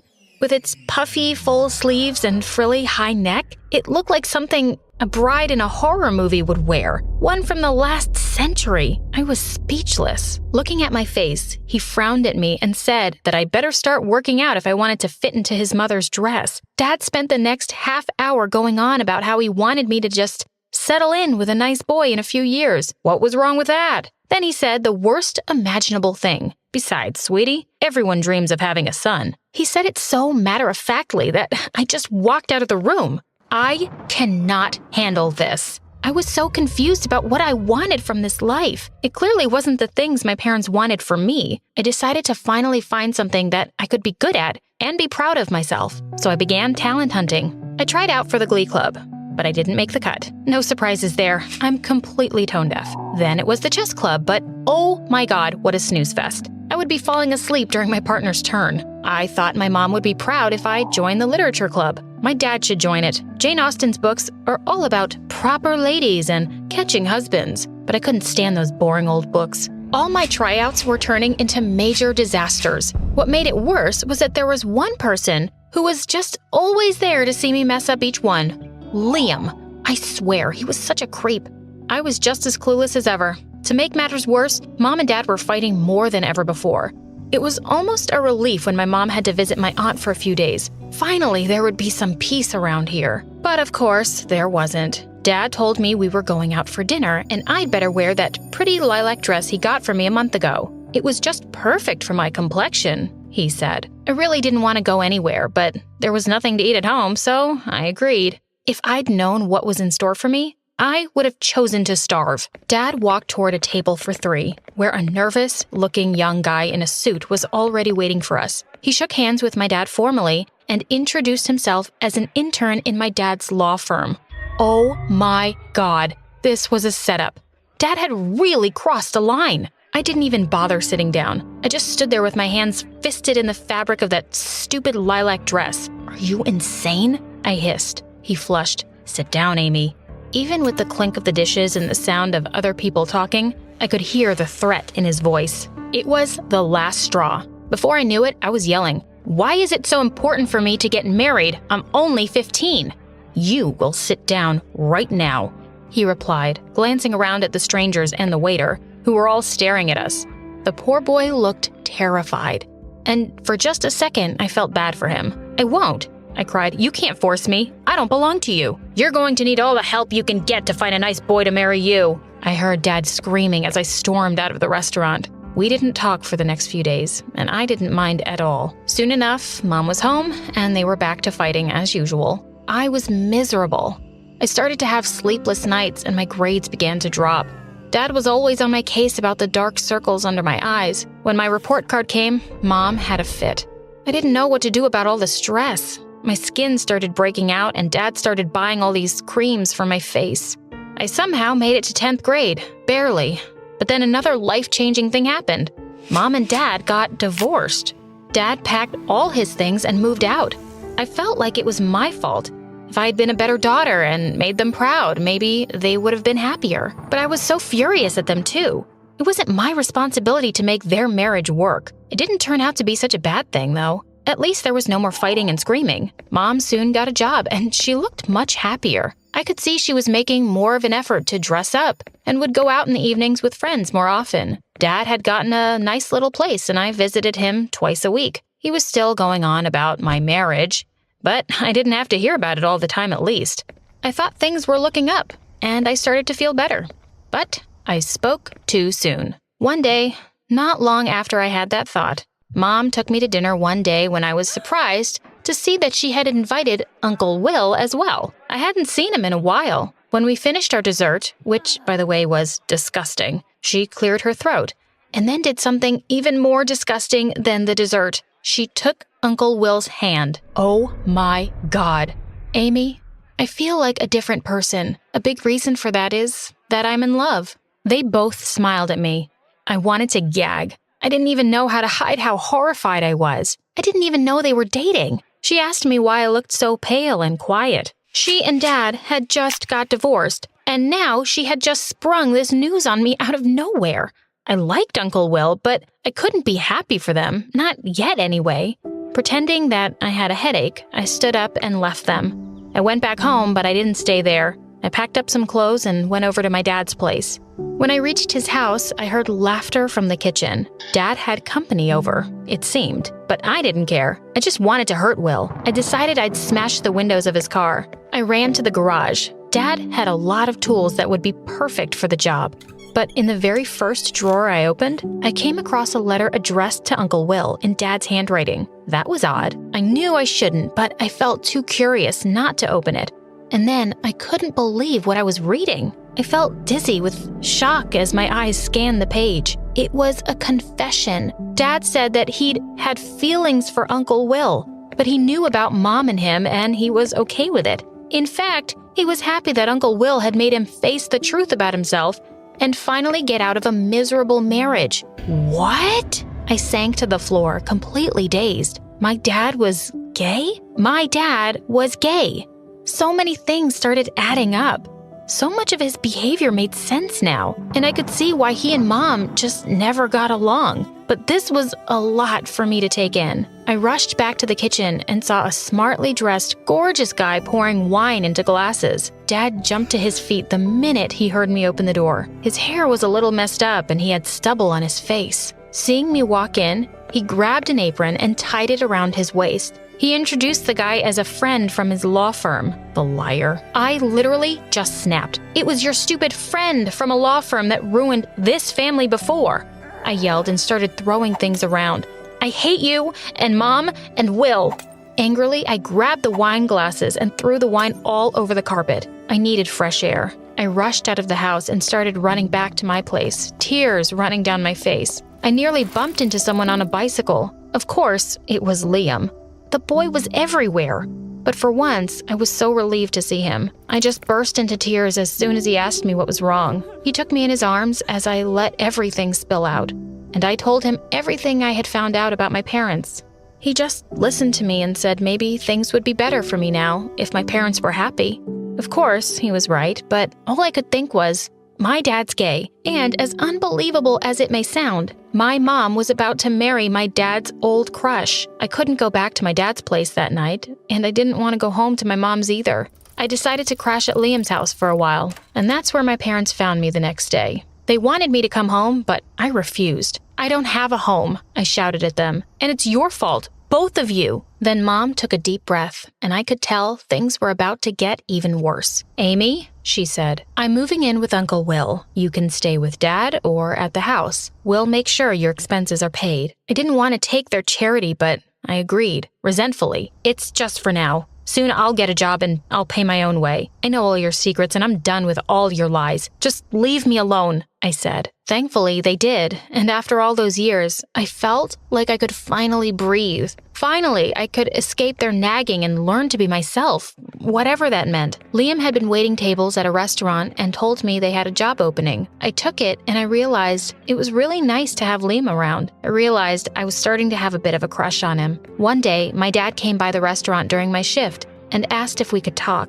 I reluctantly agreed. When we sat down at a table, I noticed he had tears in his eyes. He told me that over the last few months, he realized what a terrible father he had been to me. I was speechless. I felt a bit angry, but mostly I felt relief. I was glad Dad was finally learning to accept himself and the people he loved. He asked me if I wanted to move back in with him, but I told him with a smile that I was happy being on my own for now, and I needed this space to figure out my life. After he left, I went over to Liam, who was wiping some glasses clean. I gave him a big kiss. His eyes widened, but I could tell he was super pleased. What was that for? He asked. For always accepting me as I am, and for always supporting me. Hey there, I'm Natalia, and I just moved from Moscow to LA to live with my grandma while my parents are still in Russia. Don't forget to like and subscribe. Imagine being a young girl from Russia, starting 3rd grade in an American elementary school without your parents by your side. That's me. My parents sent me to live with grandma, and they said they would come when they got the opportunity. Fitting in at this American school wasn't easy, especially the language barriers. They can lead to some hilarious misunderstandings. One time I said, "Excuse me, can anyone tell me where the strawberry is, please? Are you trying to find a fruit or a place to read? I meant the library. Excuse me, can I borrow a racer, please? Sure, Natalia. Do you want a Ferrari or a Lamborghini? Oh, I meant an eraser. Excuse me, can I have a sheet of paper, please? I have a cow of paper. Would that work? Hey guys, cut it out. She's new here and learning the language. We all make mistakes, right? Here you go, Natalia. Here's a sheet of paper. I don't know why, but I just hugged Jake and mumbled a thank you. The whole class laughed even louder. When are you guys getting married? Jake just smiled and shrugged off the teasing. Over the next few weeks, my friendship with Jake grew stronger. He became my go-to person for navigating both the school and the English language. We'd sit together at lunch, share stories about our families, and even work on homework together. One afternoon, after school, Jake invited me to his family's small flower shop. Jake's mom warmly welcomed me and offered me a cup of hot chocolate. As we explored the shop, Jake asked me about my favorite flowers, and I told him about the beautiful jasmine that grew outside my home in Russia. To my surprise, he found a small jasmine plant tucked away in the corner. Here, Natalia, I'd like you to have this jasmine plant. It's not much, but maybe it'll help you feel more at home. I couldn't help but smile. It was a sweet moment that strengthened our friendship and also made me feel more connected to my new home. I envied Jake for having such a lovely family, and I missed mine so much. Once in the 7th grade, my grandma fell ill and had to be admitted to the hospital. The doctor said it would be about a week before she could return home. With no other family nearby, I felt lost and worried. But when Jake's mom heard about my situation, she kindly invited me to stay with them at their place till Grandma was out of the hospital, and I gladly accepted. Jake had been telling me that his dad was the sweetest, but that was far from the truth. His dad was a very moody man. Some days, he'd be yelling at his mom and having fights with Jake and his siblings, but some other days, he was just a cool, cheerful, annoying dad. While I stayed in their house, I took Jake's bed and Jake slept on the couch. One night, Jake's dad burst in yelling, Jake, time for a little wake-up prank. With that, he splashed a bucket of water onto the bed, soaking me completely. Startled, I gasped and sat up. He immediately realized his mistake and his face turned red. Oh, Natalia, I am so sorry. I thought Jake was in here. Are you okay? But just then, Jake came in looking super angry. He pushed his dad away. Can you just behave normally? Like a normal dad? It's not always the right time to joke or prank. You're the most... It's okay, he was joking. Stay out of it, Natalia. My dad is crazy. I don't know why he's here instead of being in a mental asylum. Suddenly, his dad started crying like a little boy. It was so loud that he woke everyone up. This was crazy. But what happened in the morning was crazier. When Jake's dad saw me, he started yelling at me and threatening me for shouting at him yesterday. No, sir, it wasn't me. Shut up. Just leave my house. Jake held my hand and took me out. He started apologizing and told me that his dad had some issues and he was very ashamed. There's nothing to be ashamed of, Jake. Some parents just love their children in their own way. The important thing is to understand them and respect them. Respect a crazy psycho like him?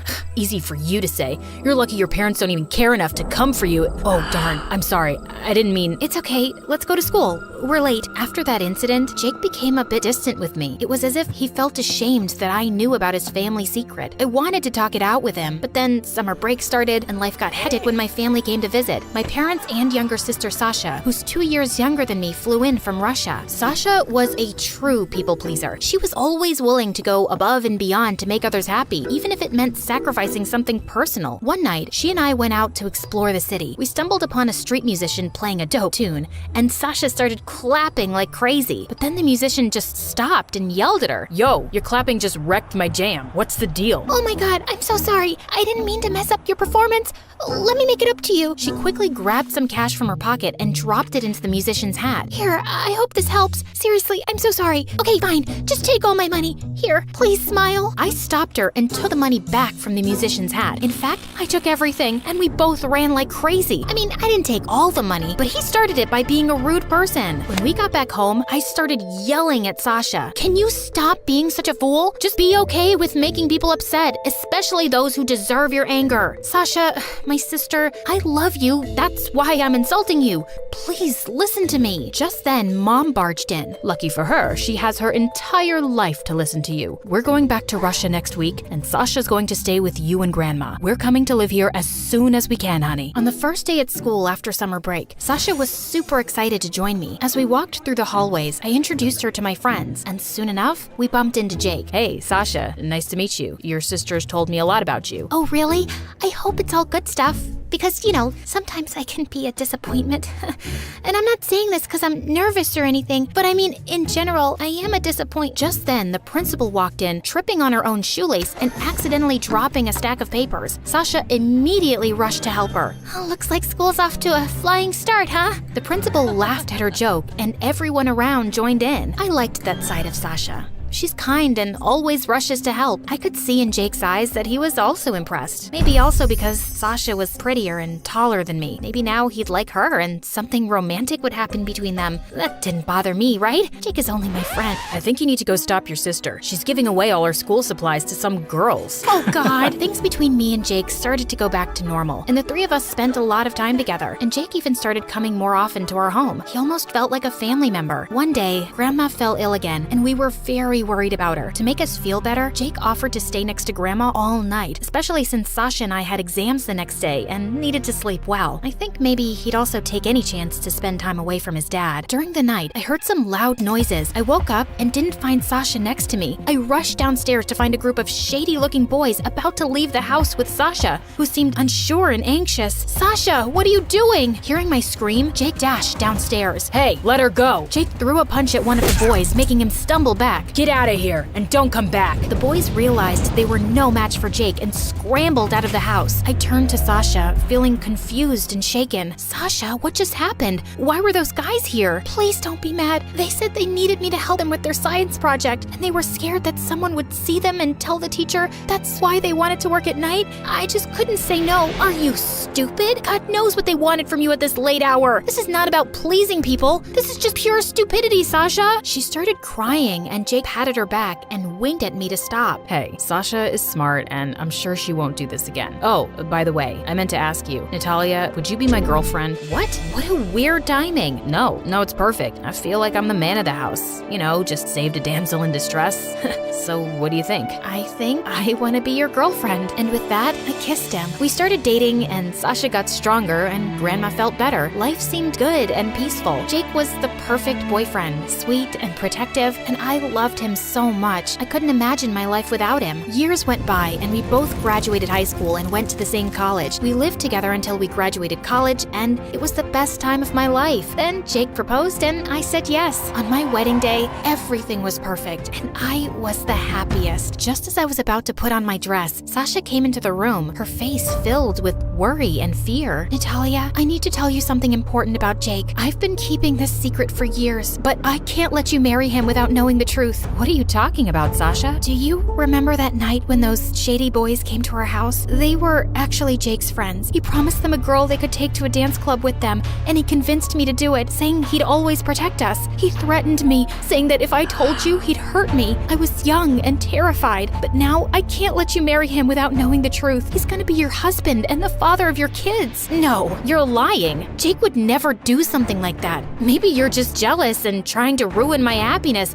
Why did you wait all these years to tell me? I was scared and I didn't want to hurt you, but I can't let you marry him knowing what he did. Please, believe me, Natalia. Leave, now. You're not invited to my wedding anymore. Soon after the wedding, we left for our honeymoon, but it was cut short when we received a phone call that Jake's mom had been in an accident. We rushed back to see his parents, who we hadn't visited much since graduating high school. Jake had mainly kept in touch with his mom through phone calls and social media. At the hospital, Jake went into his mom's room while I sat in the waiting area. His dad, who was sitting beside me, started to berate Jake.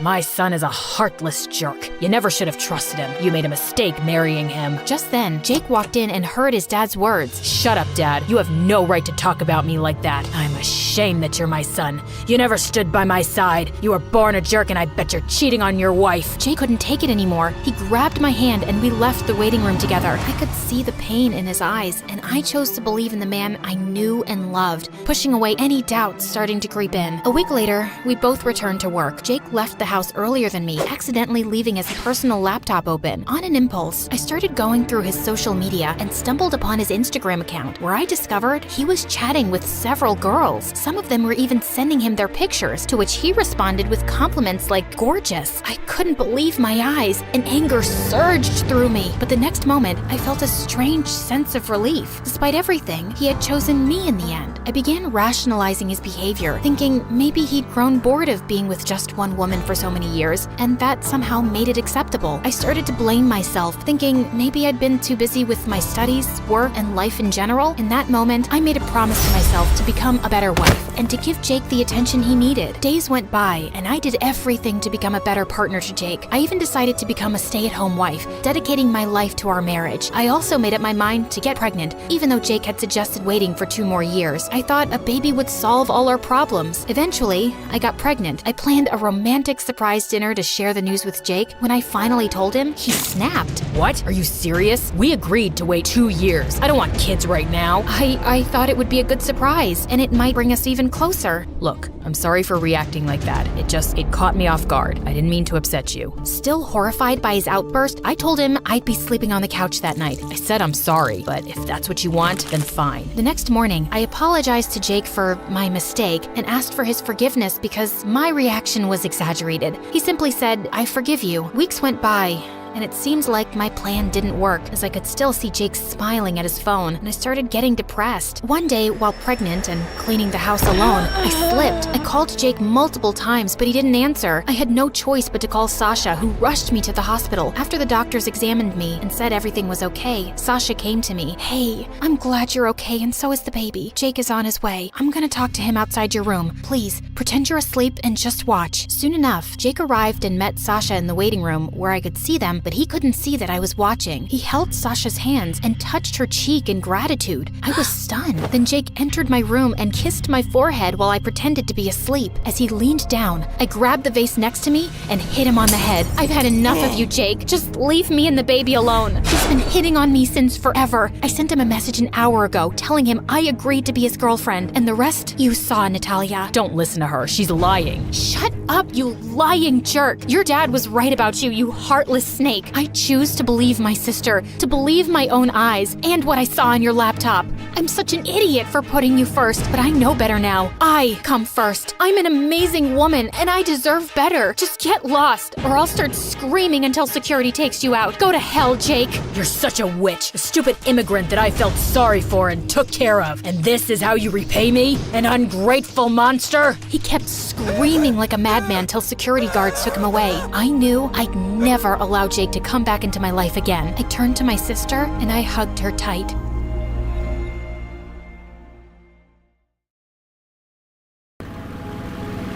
Hi everyone, I'm Daria and I live in LA. Please like and subscribe. I was born to loving parents who adored me. And 2 years later, my sister Caroline arrived, and even though we were sisters, we looked nothing alike. For starters, I had long, beautiful hair, which my mom loved and would spend hours combing. As for Caroline, she was blessed with curly hair that usually looks like a bird's nest, but she didn't have a worry in the world. Growing up, I always noticed how my parents were two opposites of a magnet. Mom was strict and careful with money. Dad was a free spirit and always lived in the moment, and I loved him for that. One time, all 4 of us visited the museum, and it was there I saw the most amazing thing ever. Lockheed Vega, Amelia Earhart's plane. I had read about her in my history class and was totally fascinated by her. Dad, Dad, I want a picture inside the plane. Inside? It's not allowed. Pretty please. Fine. But promise to share your kiddie meal, cause your mom won't let me have another one.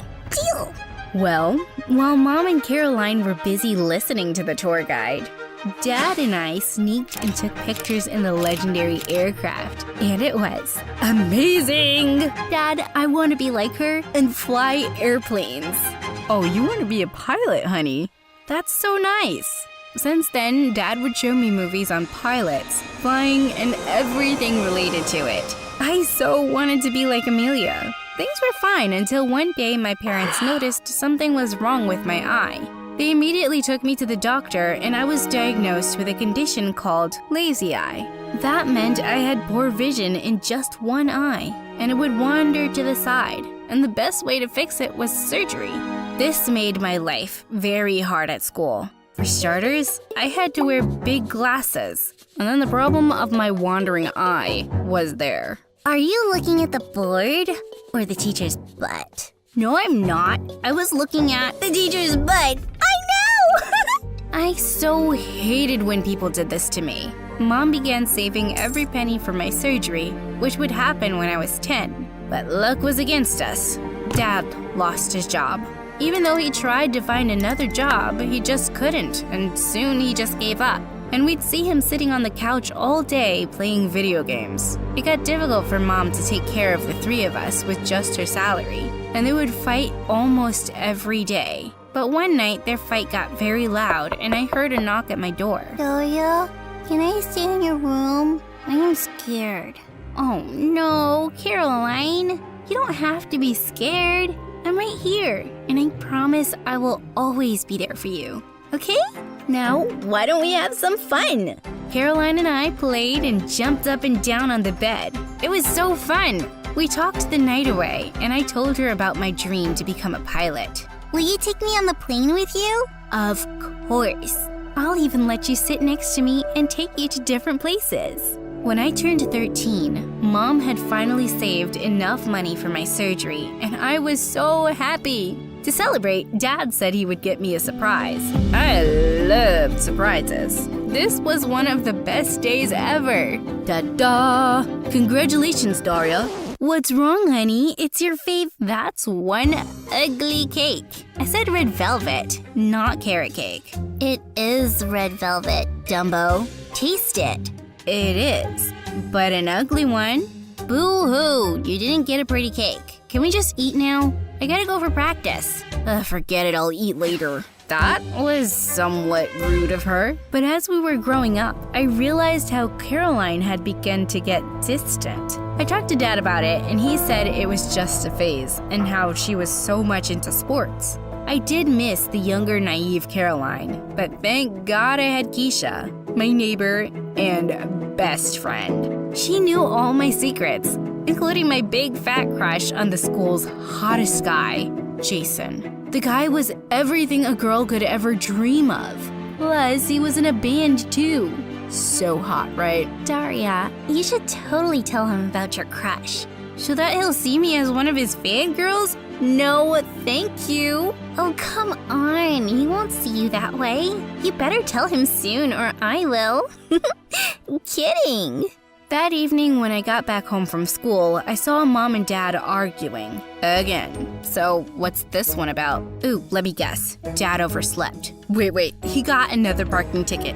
Ooh, I know. He burned dinner. Nah, this time, Dad spent the electricity bill on food for him and his friends when he came over to watch the cricket match. Can you believe it? That's a new one. Perfect. Now the power is cut. Well, things didn't change over the next few years, and when I was 17, Mom announced she would have to move to Dubai because she had a really good job offer there. We decided that Caroline and I would stay back with Dad and finish our studies here. Dubai? Won't you miss us? Of course I will. I know you can handle things here. I trust you, sweetie. Plus, I'll be back in a while. After Mom left, everything was on my shoulder. It was unfair, and I sort of resented her for that. Good job opportunity or bad? How could she just leave? I was pretty upset, but when Dad stepped up, things got better. He spent most of his time taking care of us, which was unusual, but I loved it. After I was done with high school, I was excited and started saving money for the pilot training program, but I was still falling short. Daria, why don't you just borrow from your mom? Or maybe Caroline? Oh, Mom said she will give, but I can't ask her for the entire amount. And Caroline? She won't give it up so easily. She keeps an account of everything. She's a little weird in that way. So, why don't you take it and give it back later? She doesn't have to know. Borrow from Caroline? I didn't want to, but I was out of options. So I borrowed some cash from Caroline's safe box and pretended like nothing was wrong.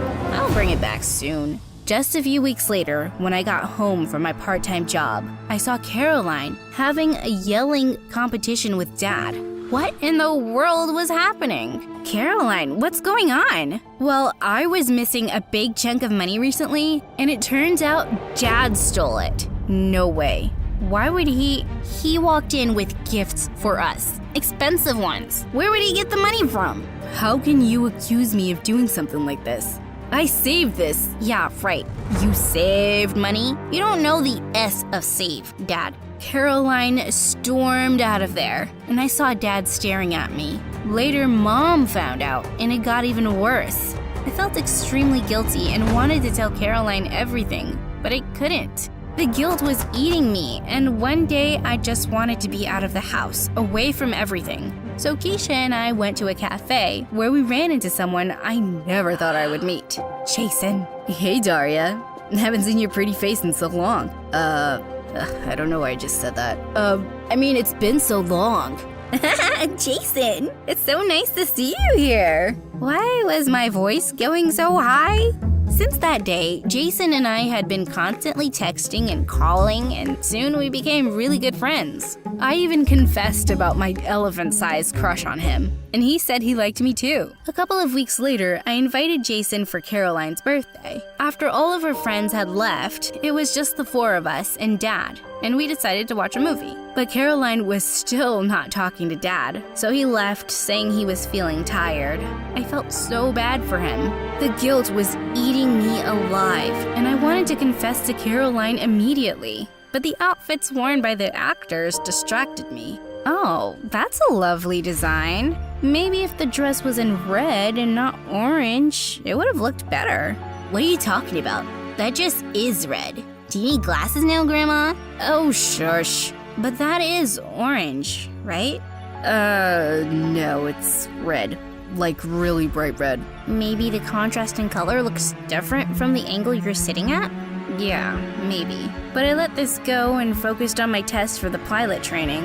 But when it was time for the vision test, I was left in shock. I had color blindness. But I got my eyes fixed and had surgery. This happens a lot. Color blindness can often go unnoticed. But look at the bright side. It's just partial color blindness. Just partial? This cannot be happening. Does this mean I still can be a pilot? I'm afraid you can't. I'm sorry. I ran out of there and locked myself in my room as soon as I got home. This was single-handedly one of the worst days of my life. To add to this, all Mom did was call and talk to me for a little while because she had to rush to a meeting. It's like she didn't even care. I was beginning to hate my life. I was sick of staying at home and decided to go over to Keisha's place, and even bought our favorite milkshakes on my way, but I was not prepared for what I saw. Oh my god, Daria! Are you freaking kidding me? Daria, how could you do this to me? Let me explain. I wasn't talking to you. I can't even look at your face. Keisha, how could you? You weren't dating him. I liked him too since high school. And before I knew it, we kissed at Caroline's birthday. Hold up! At my sister's party? Under my roof? And you sat next to me and held my hand while watching the movie. You know what? I don't need a backstabbing friend like you. And a jerk. I'll pass. You both deserve each other. I was fuming with anger, and I'm pretty sure it looked like a steam engine. I threw the milkshake at them and stormed out of there. I cut off all contact with both Keisha and Jason and avoided them. I felt so betrayed. Why was all this happening to me? My life was the worst. Before I knew it, Mom ended up coming back to check up on me. Wow, look who decided to show up. Finally got some time off of your work to check on your family? Don't talk to me that way, Daria. Do you have any idea how much I've been through? And what about what I've been through? Huh? You didn't show up when I got to know about my colorblindness. Instead, you showed up now. Because I'm acting sad? I just hate you. I saw the look of shock on Mom's face before I was being dragged out of the house by Caroline. What is wrong with you? Why are you acting this way? I just hate how my life has turned out. I went through so much. This awful eye condition, Mom abandoning us, and now Jason and Keisha. Oh my god, shut up. She didn't abandon us, and what? Some boy problems? Grow up. Everyone has problems. Did you know I actually failed my exams when Mom left? Instead of crying and making a scene, I decided to do better. And I did. And when Dad stole the money, I lost my mind. Do you know why I was saving that money? To buy these new shoes for football so that I could perform well and get the scholarship. But I couldn't, and I lost it. Oh my god, what have I done? Caroline, I have to tell you something. It wasn't Dad who stole your money. It was me. I am so sorry. Before I could complete my sentence, Caroline slapped me across the face. You selfish person. Are you happy? Ruining my life? My relationship with Dad? You know what? I'm glad Keisha and Jason are together. You don't deserve to be happy for what you did. Caroline, please listen. Since that day, Caroline had refused to speak to me. I apologized to Dad and Mom for what I did, especially Dad. I should have said something that day, Dad. I wasn't strong enough. You know, I had seen you take the money from Caroline's safe, but I wanted you to tell her yourself. What you did was hard for me to believe, but I am glad that you came clean. In the end, that's what counts. Mom and Dad didn't forgive me right away, but eventually they did.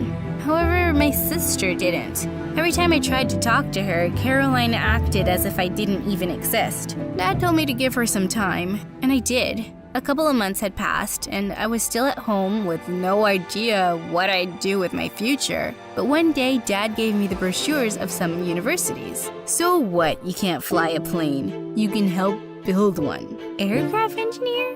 Why didn't I think of... Thanks a lot, Dad. I'll apply for it. I did.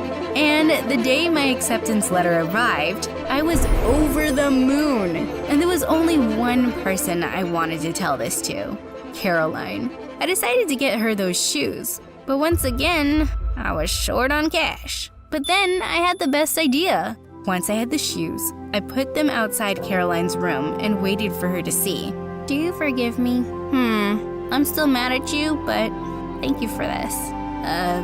Why are you wearing a cap? What did you do?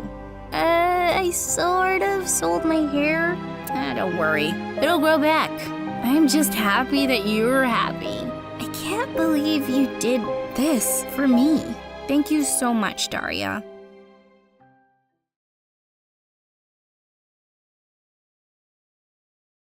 Hi, I'm Delilah from Beverly Hills, Los Angeles. Before I continue, please hit like and subscribe. I was 2 when my rich uncle adopted me and took me to his huge mansion. I was bigger than most kids my age, but he accepted me with all his heart. Unlike his son, Rusty. Rusty was 6 years older, and even though he had everything, it wasn't enough because he wanted it all for himself. We shared our birthdays, so when I turned 3, Uncle threw us a joint party. Why does she get the bigger cake? Isn't she big enough already? Don't be mean. It's Delilah's first birthday with us. Now, smile for the pictures. But Rusty just threw the cake and walked off. I felt so bad. I don't think he likes me. Oh, sweetie, don't worry. He'll come around. But he never did. If anything, Rusty became more bitter. I did great at school, while all he did was laze around. So Uncle started paying me more attention, and he hated that. When I was 10, I won the state spelling bee competition, and Uncle took me to an amusement park to celebrate. I was very excited, till the operator refused to let me on one of the rides. This is not for teens. It's for kids only. Yeah. Of course. I knew that. I just wanted to see how the rides worked. I'll leave. Did he think I was a teen? I'm only 10. I darted faster than a bullet as the crowd stared. And after that day, I started getting more conscious of my height. I was 13 and almost 5 feet 11 inches, which was weird for my age. I was taller than most boys in my class. I didn't let that get to me, but it gave Rusty a chance to pick on me. He would call me Giant, Bigfoot, whatever came to his mind. To make up for his behavior, Uncle gave me the biggest room in the house and stuffed it with gifts and toys. Sure, she needs a bigger room with that size. You don't have to be so mean, okay? I know I'm tall, but you're dumb and I never make fun of that. Hugh, I will get you for this. He chased me for an hour but couldn't come close. Who knew I could run like that? I wanted to see how good I was, so I started practicing with the track team, and soon I beat everyone. My long legs made me super fast. This was awesome! Uncle was proud, but it pissed Rusty off. and he went completely off the rails. He failed 12th grade twice and blew all his money on his girlfriends without blinking. One evening, Uncle had to bail him out of jail in the middle of the night for stealing exam papers. Luckily, he was the school trustee, so Rusty only got suspended for a week. Why do you embarrass me like this? Where did I go wrong? Oh, that's easy. You got her at home, and you forgot about your son. That's not true. Uncle loves you just as he loves me. Don't act like you're part of this family, and never interrupt me again. Enough! Uncle and Rusty had a huge fight that night, and a week later, Rusty went to London to finish college. I never saw him again, and he hardly called home. I didn't miss him much, but Uncle did, and it made me sad to see him unhappy. Things went back to normal in a few years. At 17, I was a whopping 6 feet and the tallest girl in school. People would stare at me all the time and say the weirdest things. Can you even hear me up there? Or should I scream? Wow, where do you buy your clothes from? The tent shop? All my clothes are limited edition, and that makes me unique, while you're just so common. I didn't let anyone talk me down, but it still bothered me. I wanted to buy cute clothes and wear pretty shoes, but nothing fit me. One time in the mall, I was window shopping when a flying figure went past me, getting chased by some guards. Let me go! I need this! I couldn't see who the girl was, so I walked closer, but I tripped on a huge rack and all the clothes fell on our heads. Guards got distracted and lost their grip, and she ran away. And I ended up paying for all the ruined clothes that didn't even fit me. Later that day, I saw my uncle packing up when I went home. Are we going somewhere? No, dear, I am. We're opening a new business in Greece, and I'll be out for a month. But can I come with you? I want you to concentrate on your school and practice. I'll be back before you know it. The day my uncle left, I felt super weird. I'd never been on my own.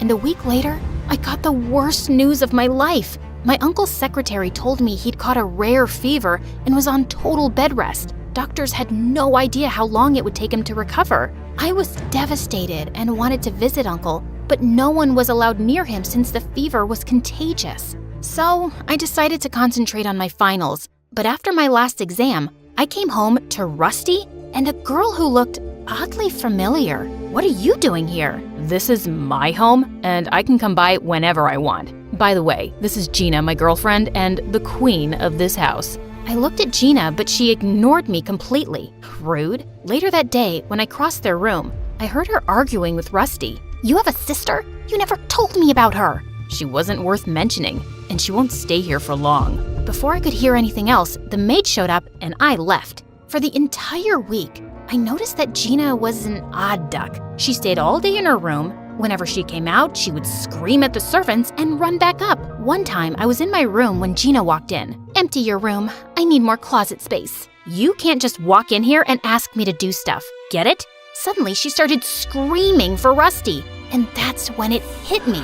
She was the same girl from the mall. Wait a minute. I know you. You're... What is it, darling? I thought you were rich, but my room here is smaller than my bathroom. I need more space, so move her. I'm not going anywhere. You are, and you will. Or you can pack your bags and get out. Your choice. What? You can't do that. Now that Dad's not here, I'm your legal guardian. So, if you want to keep running or going to school, stop bugging me and get moving. Ugh, so annoying.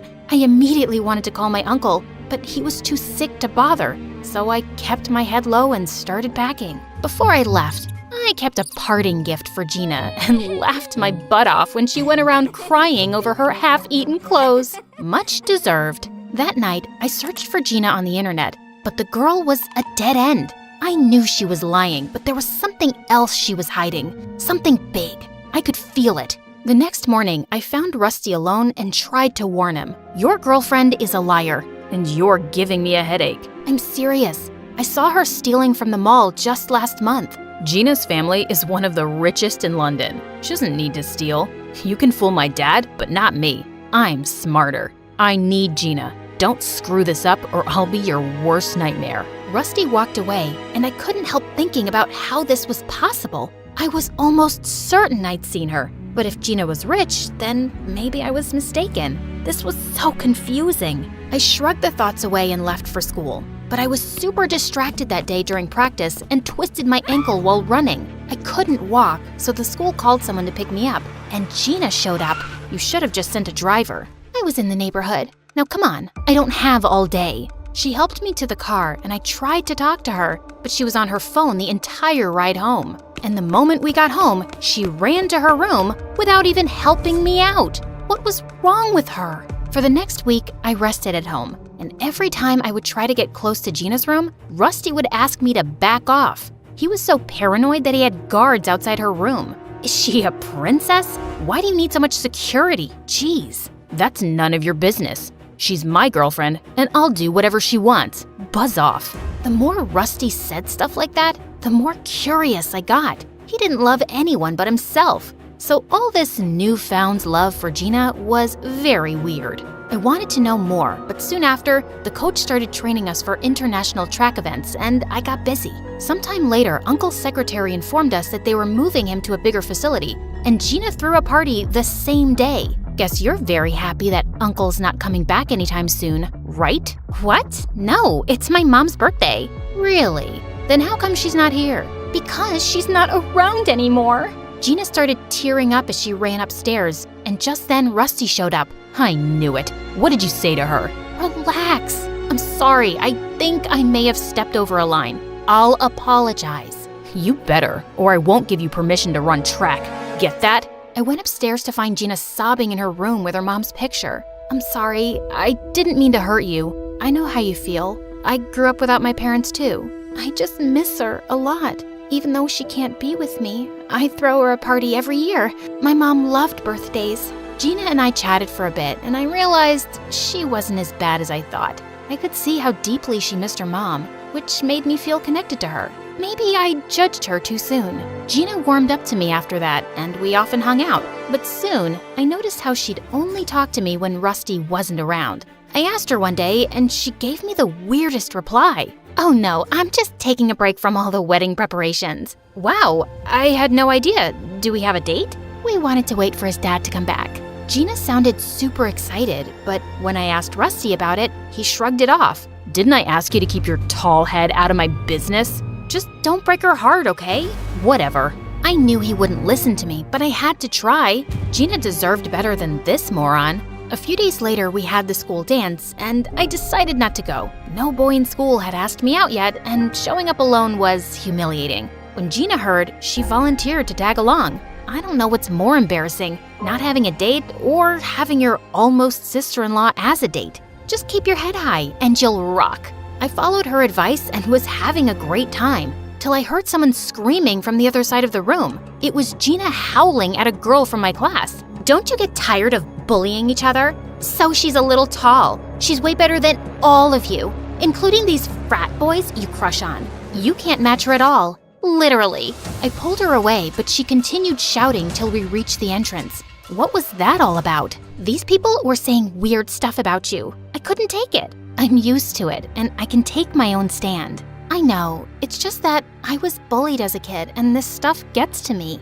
Okay, forget about it. We're here, so let's enjoy the dance. Come on. Gina and I danced the night away without giving a fig about anyone, and had the best time.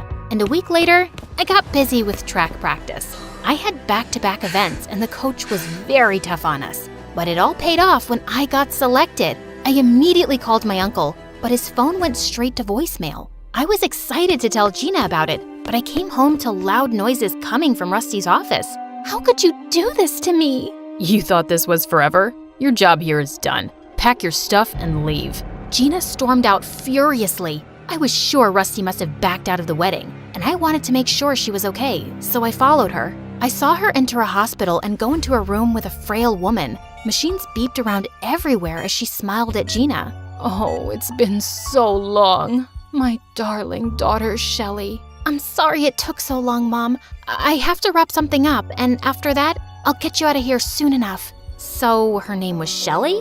And her mom was alive? Who was this person, and what did she want? I had so many questions. I wanted to go inside, but looking at her mother's condition, I decided to wait for her at home. But there, I had another surprise waiting for me. Uncle was home, and he was going ballistic on Rusty over some papers. Uncle, you're back! How are you? I was so stressed when I found out about your illness. I was fine, Delilah. In fact, I was more than okay. What do you mean? I'm ashamed to even say this, but my own son got me kidnapped for property. Thankfully, the police found me just in time. Kidnapped? How is that possible? I spoke to your secretary. He wasn't my secretary. I went there alone. Uncle sat me down and told me that someone had stolen his phone before he got on the plane, and then on his way home, he was kidnapped. A few months back, Rusty had called him up asking for $1 million, and when Uncle refused to pay him, he planned to get him kidnapped and force him to sign the company over. I looked at Rusty in shock, and he didn't show any remorse. Yeah, so I did it. You gave everything to her, leaving me with nothing. Then I met Gina, And she's so freaking rich. So with her help, I could have thrown you both out. You're so evil. Who would do that to their own father? Someone who doesn't care about anyone but himself. I thought I told you to leave, Gina. Call me Shelly, and I'm not your slave, and I'm not rich either. Gina told us how Rusty was a wanted con man in London who'd scammed many people, including her dad. So she pretended to be rich so she could date him, help him sell the company, and leave with the money. The money he stole was for my mom's surgery. We fell into debt paying her hospital bills. I wanted to get back at him, but he tried to fool me again. I told the police where your uncle was. That doesn't make it right, Gina. You lied to us. But you helped Uncle, and for that, I'm thankful. As Uncle called the police and Gina sobbed, I saw Rusty sneaking out with the papers, but I grabbed him just in time. Think you can outrun me? You wish. Rusty got arrested for kidnapping and embezzlement. Gina got called in for questioning and received a 6-month sentence for helping Rusty, after which we paid her mother's treatment and even compensated other people Rusty had conned. Soon, it was time to leave for my international track events, and my uncle came to drop me off. Make me proud. Haven't I always? Uncle hugged me, and it felt like home.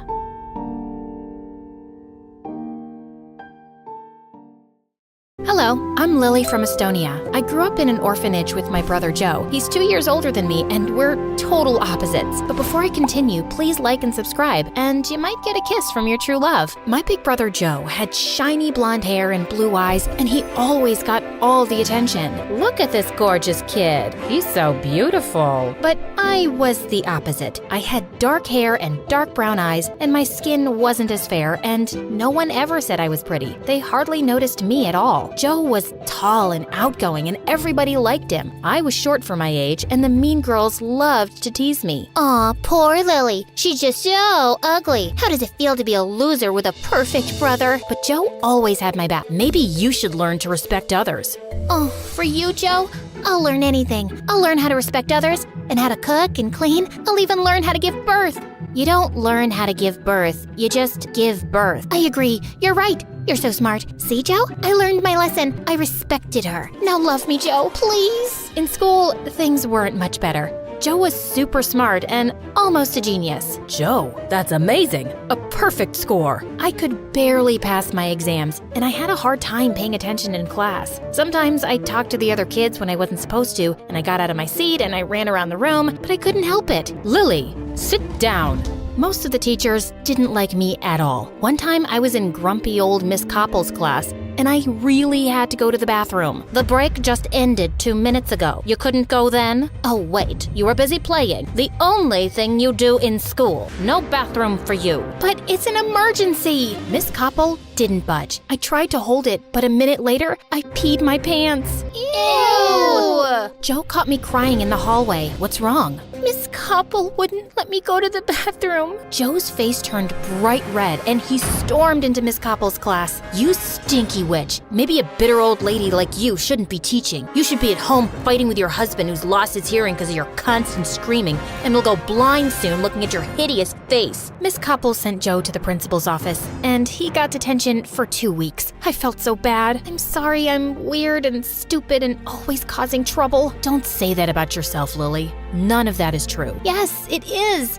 You're just pretending it's not. Don't worry about me and my problems. I'll handle them on my own. You don't have to be my big brother anymore. No way. I'll always be your big brother, and I'll always have your back, no matter what. And one day, I hope you'll see how special and smart and beautiful you are. Joe hugged me and I cried like a big baby. Then one day, the most amazing thing happened. We were adopted by a really nice couple. They had a big house, Joe and I got our own rooms, and new clothes. They even enrolled us in a fancy school. I was nervous at first because school was still hard, and I always got distracted. I was scared that my new teachers would hate me too. But then my new parents took me to the doctor. Lily has ADHD, which means she's a bit hyperactive and has trouble paying attention. But she's a smart girl. Her IQ is well above average. I went to therapy for a while to help me learn to stay focused. It was difficult at first, but Joe and my parents were really supportive, and eventually I got better. I started getting A's on my tests, and I even won Student of the Month for best behavior. When Joe and I reached high school, our lives totally changed. One day, Joe and I were hanging out at the mall when a strange woman ran up to us.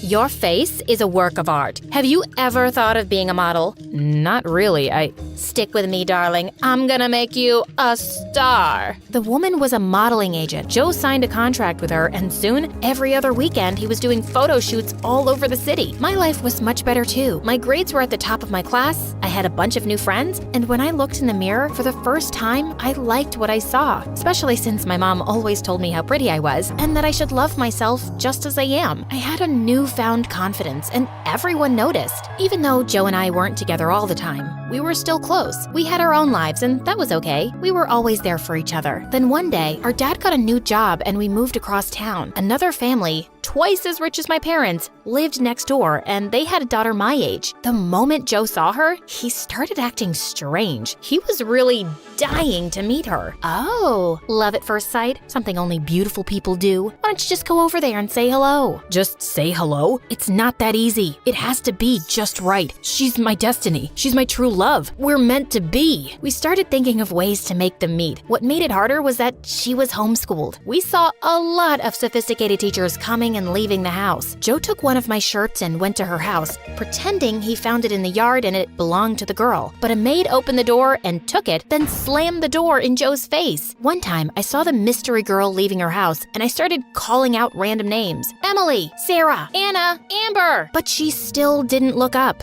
A couple of weeks passed, and I thought Joe would have moved on, but he was still determined to meet this girl. He hatched a new plan every day, but none of them worked. I needed a break, so I snuck off to the park to sketch. As I was sketching an oak tree, I heard someone walk up behind me. I turned to see a cute boy smiling at me. Those are pretty good. Your shading and detail are amazing. I froze. I'd never shown anyone my drawings before. I'll show you mine if you show me yours. The boy's name was Ryan. He was a couple of years older than me, and he was a talented artist. We talked for hours. Every time he looked into my eyes, my heart skipped a beat. Geez, I'm sorry. I didn't realize it was so late. I have to go. Maybe we could meet up tomorrow and, talk about art? Sorry, I can't. I was such a dork. What was I thinking? Asking a cute boy like Ryan out. He must already have a girlfriend. I wanted to crawl into a hole. It's okay. Sorry I asked. No, it's not like that. I'd love to see you again, but I'm leaving for New York tomorrow for art school. My heart sank. This doesn't have to be goodbye. Ryan pulled out one of his sketches from his notebook. He wrote his phone number on the back and gave it to me. I want you to have it. I can't take this. You can give it back when I see you again. On my walk home, every time I thought about Ryan, I couldn't help but smile. I turned the corner onto my street, and then I saw something insane. The mystery girl was scaling the side of her house like a cat burglar. I hid behind a tree and texted Joe, but then the girl came charging at me like a maniac. She tried to grab my phone. Give it to me. Let go, you crazy girl. My phone slipped out of my hand, fell to the ground, and broke. I was so mad. I turned to yell at her, but then she started bawling like a big baby. I'm sorry about your phone. I just didn't know what to do. Her name was Sophia, and her parents made her break up with her boyfriend because he was poor. They won't let me see him or talk to him. My heart's been ripped to pieces. It hurts so bad. Please, make it stop. Don't cry. Things will be okay. How? Thankfully, Joe walked up just then. Sophia took one look at him and got all googly-eyed. Then she got confused. I can't do this. Sophia pushed Joe and ran away crying. The next day, Sophia showed up at her door. What I did to you wasn't cool. I was having a hard time. If you don't mind me asking, What's wrong? Well, I'm broken. Excuse me. If I could just squeeze past you. Each time life smiles at me, bad things happen shortly after. I fell in love with our gardener's son. It was a secret because I knew my parents would never approve. I don't know how, but they found out and things got really bad. I'm so sorry. If you could just step to the side a bit, I could get out of your way, and they fired him and his father and forced me to break up with him. Then they took my phone and homeschooled me for a while. My dad is an important politician, and he can't risk his reputation. And now, every morning, I wake up in a puddle of tears. That's so sad. Yes, very sad. I've got an idea. Why don't you two be friends? It might make you both feel better. Over the next few months, Joe and Sophia started getting closer, and so did our parents. Joe started dressing in expensive clothes, buying Sophia fancy gifts, and he'd brag to Sophia and her parents about how much money he made modeling. Once, Sophia's parents invited us for dinner. Oh, neighbors, you have such a strong, confident, independent young man. I bet girls are fighting over him all the time. Yes, but I have eyes only for one girl. As Joe looked at Sophia and she blushed, everyone noticed the two and smiled. Oh, this is wonderful. We've been so worried about Sophia. I'm so happy she's found someone like you. We had to protect her, you know. She was tricked and manipulated by a dirty, poor boy that stole her heart. Ugh, poor people. You can't trust any of them. They're all liars and cheats. That's not true. Oh, you sweet, naive girl. You'll learn soon enough. Then Sophia's parents laughed at me, like what I said was some big joke. I'm not naive. You're just wrong. Joe and I used to be poor. We're not liars and cheats. We're not dirty, and we're not bad people. Joe's an exception, of course. Who knew an adopted orphan could be so perfect? You guys hit the jackpot with your son. Your daughter, well, she's no Sophia. Oh, you're right about that, honey. Joe lowered his head. My parents looked away, and I was about to explode. What's that supposed to mean? Thank you for the meal. We must get going. When we got home, my parents sat me and Joe down for a talk. Joe, we don't want you seeing Sophia anymore. No, that's not happening. I love her. You can't tell me what to do. Stop yelling at Dad. Son, what her parents said about your sister is unacceptable. They were just joking. They're really nice once you get to know them. Are you blind? Sophia's parents are jerks, and ever since you've been hanging out with them, you've changed. If I have to impress Sophia's parents to get their blessing, then I'll do it. True love is worth it. But you wouldn't know anything about love. You've never had a boyfriend, and you look like you sleep in a trash can. Don't talk to your sister like that. That's enough. No more Sophia, and that's final. Then Joe got mad and shoved Dad. Dad fell and hit his head hard on the table. Dad!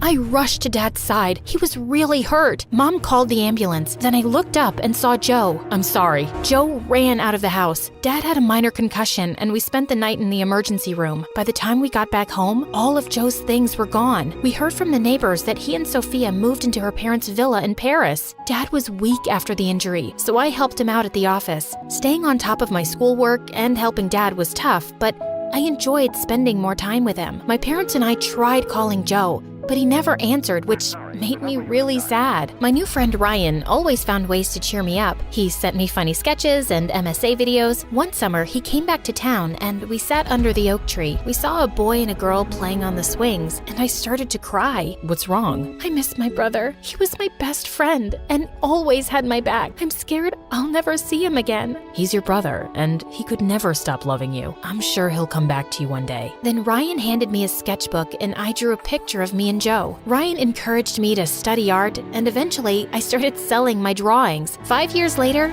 we got married in a small ceremony in our backyard, and soon after, we had a baby. But there were complications. I felt this horrible pain and the machine started to beep. As the doctors raced to save me, I cried out, "Joe, my brother, Joe, come to me." Then I fainted. I woke up from a coma 2 days later, and when I opened my eyes, I saw Joe and Sophia sitting beside me with tears in their eyes. Joe? Yes, Lily. Is that you? Yes, I'm here. I'm sorry, Lily. I'm so sorry for everything.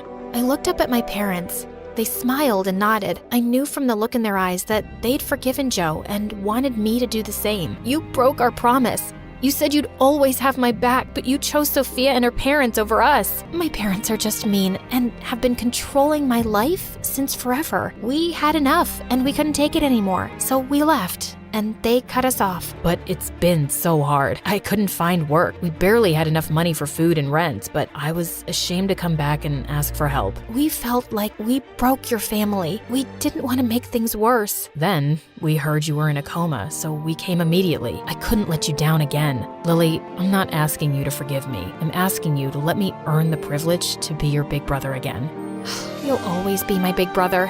I just wanted to see you. I would have helped you no matter what. Then Joe hugged me and I hugged him back.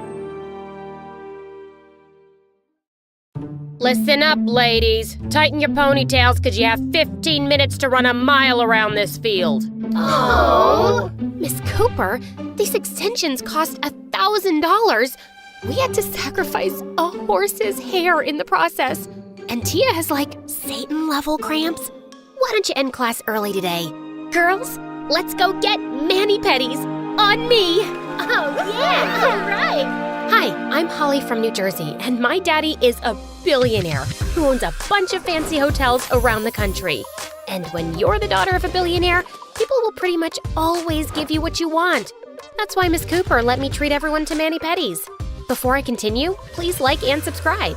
Being the richest girl in town may sound like a dream, but early on, I learned it was a huge responsibility.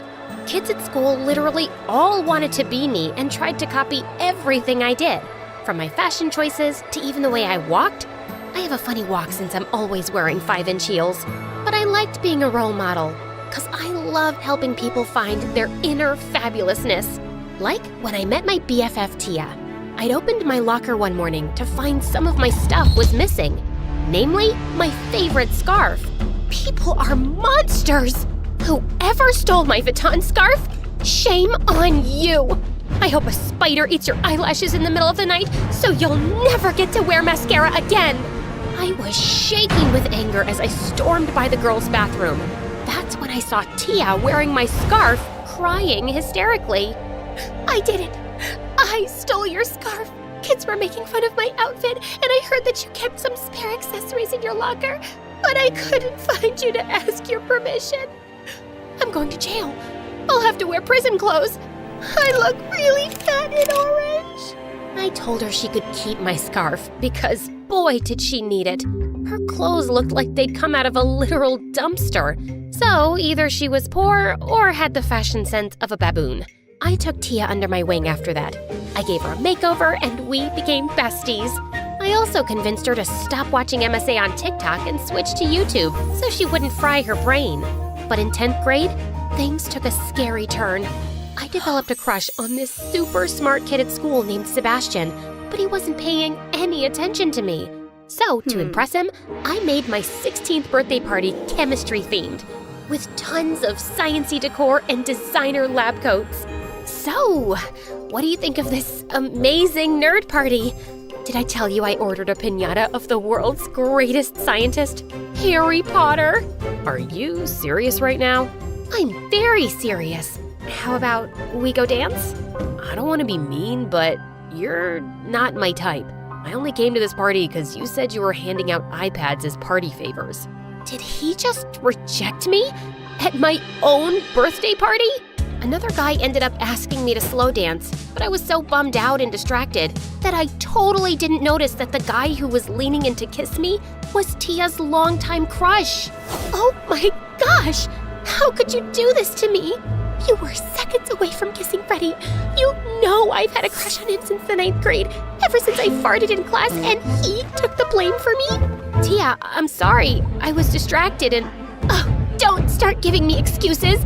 I talked to you about that boy and his abs for years, and now you think you could just swoop in between us with your high heels and your gorgeous fake hair. As of now, this friendship is over. What? Don't say that. Suddenly, a smoke cloud blew up in my face from one of the lab stations I'd set up. I was immediately rushed to the hospital, and there, I received insane news. I had to get facial reconstruction surgery from the injury. When I woke up from my procedure, I expected to be surrounded with friends and care baskets, but nobody came to visit me, which was bizarre. And as weeks passed, I didn't get a single call or text asking how I was. The people at my party knew I'd gotten severely hurt. Maybe they didn't realize that my injury was so serious? I arrived at school a couple of months later, and to my shock, everyone completely ignored me. Okay, what was going on? Ow! Sebastian? How do you know my name? Because I invited you to my party? And don't give me that judgy look. I know my face looks like a bloated baby on steroids. It's because I just got surgery, man. The only time I ever look bloated is if I eat gluten. I don't know what you're talking about. Are you new to this school? And that's when it hit me. He didn't recognize me because of my new face.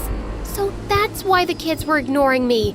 Except it still didn't explain why everyone had ghosted me for 2 freaking months. I decided to find Tia and ask her about it.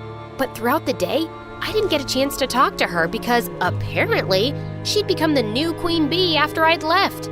Then at lunchtime, I discovered something that shook my world. I was headed to the library when I overheard Tia talking with someone. So, do you think Holly will ever come back to school? Ew, I hope not. You know how everyone secretly hates her. I don't know if she's healed from her chemical injury or whatever, but we're all better off if that brat is out of our lives. Wait, what the sugar-free fudge? My BFF and all the girls at school secretly hated me? Since I was unrecognizable, I decided to get the scoop from some other girls. And when I did, I discovered what Tia said was true. Holly paid teachers to change your grades. Once, she gave our science teacher a pair of $10,000 boots. Holly wore peacock feathers to school. She supported peacock cruelty. Holly and I used to be best friends, but she never really cared about me. She just saw me as some charity case and told me I needed a makeover. And then she danced with my crush of 2 years. So, it was true. I was the most despised girl at school with no real friends. That was why nobody cared that I was in the hospital. And what's wrong with making your BFF your charity case? Was Tia against charity? I decided to get ice cream after school so I could eat my feelings. One fattening calorie overload of double chocolate fudge, nuts, and extra whipped cream that I'll probably pay for later. It's been a rough day. I'm sorry to hear that. Wait, didn't we meet earlier today? Sebastian, you work here? I randomly guessed your name from your tag. But you also go to my school, right? I was about to answer when suddenly I heard some party horns behind me, and in marched Tia with her minions who were blowing confetti. That's when she announced that she'd won the lottery, but wanted to donate some of the money to the ice cream parlor out of the goodness of her heart. Just because I'm a millionaire now doesn't mean I'm above any of you. So many people in my place would just spend our government's dollars on diamonds and handbags, but I care about the poor. You know we're a successful business, right? Just tell my viewers how grateful you are. She was publicly donating to charity to appear like a saint, but she was also wearing real leather boots and talking to all her friends about how she'd pay the principal to change all her grades. She thought I was a monster for being rich, but she was just like me. That night, I decided to take on a new identity and filed some fake documents under the name Juniper, which was the name of my favorite perfume. That way, I could enroll as a new student, become friends with Tia, and expose her as a fake. Then, she'd know what it's like to be in my shoes. The first step in my plan was to get in with Tia and her minions. One morning at school, I overheard Tia bragging about how she donated thousands of dollars to an alopecia awareness foundation.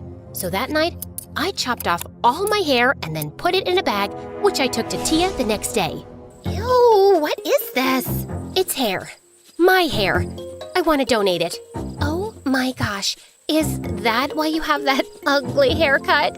Well, if I'm helping someone in need, I'm happy to look ugly, as long as it's temporary.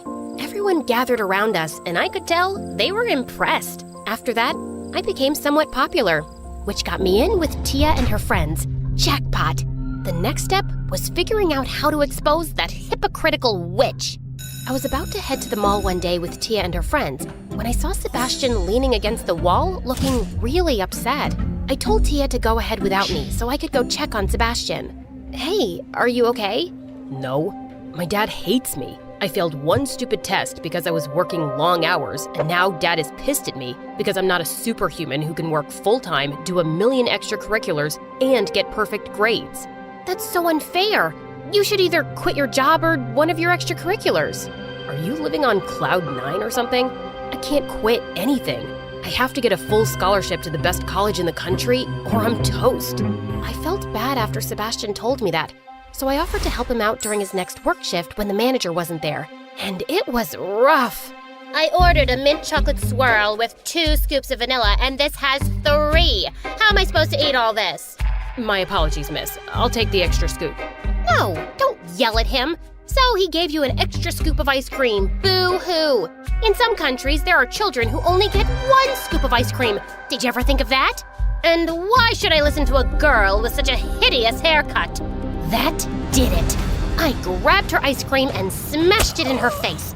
Sebastian almost got fired. Luckily, I bribed the boss with $5,000, but I still felt horrible. Don't beat yourself up. You were just looking out for me, and I really appreciate you donating that money to save my butt. After that, the 2 of us became good friends.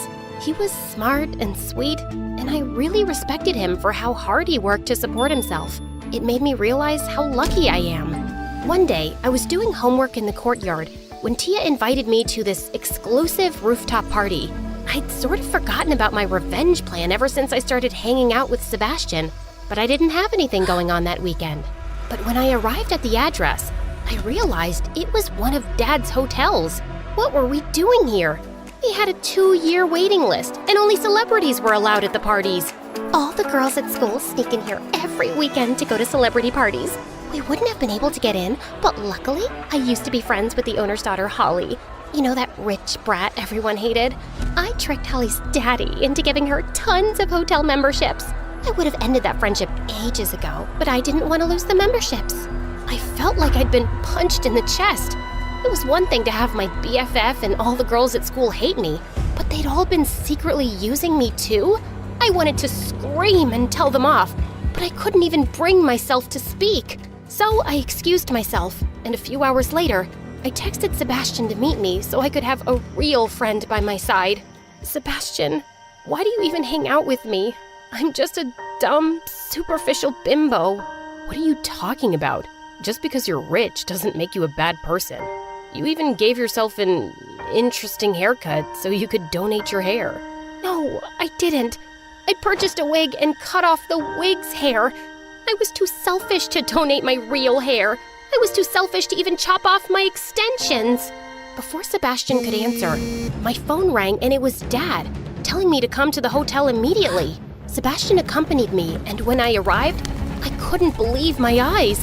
The hotel was burnt to ashes because Tia and the girls had blown up fireworks and started a wildfire. The police had arrived to take the girls to juvie, even though Tia begged me to bail her out. I've got news for you. As you can see by my hair, I'm not Juniper.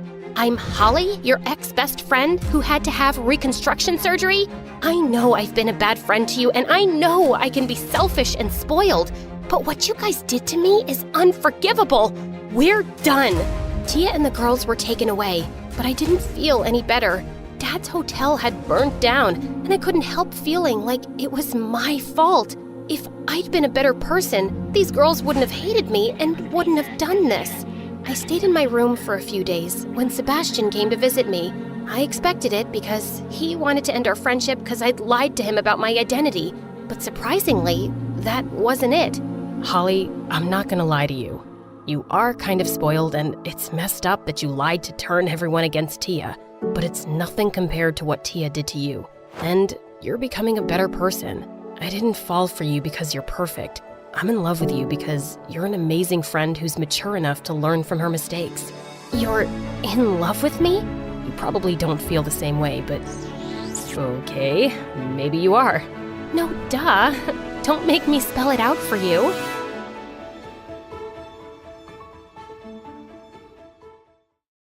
Hi, my name is Elsie. I used to be one of the greatest musicians of all time. But before I continue, please like and subscribe. If you do, you'll excel at your hardest subject. Growing up in a small town in Nebraska without siblings was super boring and lonely. I didn't like playing with toys by myself, so my parents would send me outside no matter how much I complained. There's nothing to do outside. You could ride your bike. But they wouldn't let me go anywhere since I was only 8, so I would ride in circles around the driveway. School wasn't much better.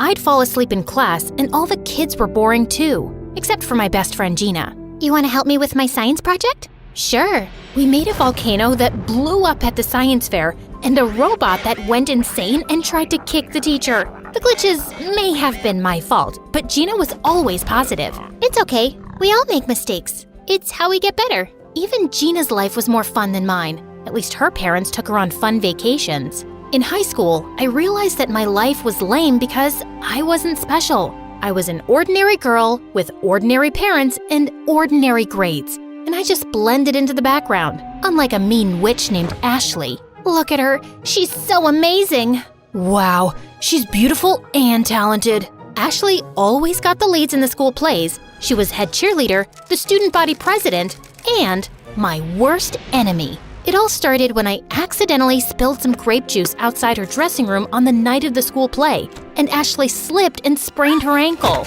It was an accident, I swear. No one believed me because I was Ashley's understudy and ended up taking her place even though I wasn't very good. From then on, Ashley made my life miserable. She barred my entry into all the clubs and convinced the cheerleading coach not to let me try out too. How was I supposed to find a talent that made me stand out? Then one day in 10th grade, I was watching videos on my computer when I came across a girl playing the violin, and I was mesmerized. The video had a gazillion likes. She had sponsorships and a dozen fan pages, and she traveled all over the world playing to sold-out auditoriums. I knew right then that I wanted to be just like her. I begged Mom to sign me up for violin lessons. But they must have given me a broken violin because when I tried it, nothing but these awful screeches would come out of the stupid thing. Screech, squeak, screech, squeak. But my newfound love of music could not be ignored or abandoned. I just needed to find the right instrument. Next, I tried a guitar. Then I quit because the strings hurt my fingers. Singing seemed fun and easy, so I sang all the time. In the shower, at the breakfast table, on road trips, during my parents' important phone calls, late at night, until they finally screamed, No more singing! They should have said something sooner. It hurt my throat more than it hurt their ears. Finally, the piano. And the teacher was my own grandmother. She could play music better than the violin girl, and even taught me some easy songs. I was so excited, I invited Gina over to hear me play. That's really cool. You're so talented. Did I become a great musician right then? I wish. Is that the only song you know? Can't you play something else? Somehow, months passed and I could only play the same lame pieces. I hated practicing. It was tough and frustrating, and it took forever. Slowly, I kinda gave up on my dream of becoming some musical genius. It just seemed too far out of my reach. But then something happened in 11th grade that changed my life forever. I don't remember much after my parents dropped me off at the fair. One minute I was walking past the petting zoo and sending Gina a text. Then suddenly I heard a loud shriek. Ee-haw! Then an angry donkey kicked me in the head and sent me flying into the side of a circus tent. I woke up in the hospital. My ears were ringing. Strange sounds and colors were going through my head. It's like I was seeing music? The doctor said I was fine and released me from the hospital, but on the way back home, I begged my parents to stop at Grandma's house. Oh dear, what happened? I ran to Grandma's piano, sat down, and started to play, and I was amazing! I could play any piece of music with perfect ease. I could even make up new music on the fly. It was all so clear and effortless. My goodness, where has she been practicing? Why, she sounds even better than me on my best day. Grandma entered me into a local piano competition, and I blew everyone's mind. I won first prize. People ran up to me to get my autograph, and I was even on the news. Ashley was so jealous. An agent came to my house and asked my parents if he could represent me, and soon I was playing gigs in so many cities. I was so busy, I missed Gina's birthday. So sorry, my schedule's been packed. I'm a superstar, you know. Oops, that's my agent. I'll call you back later, okay? Many successful concerts later, I was ready for a break. Zach, the most popular boy in school that I'd been crushing on since the 6th grade, invited everyone in class to his pool party, and I was so there. and I asked Gina if she wanted to tag along. We were supposed to go to the Science Museum today, remember?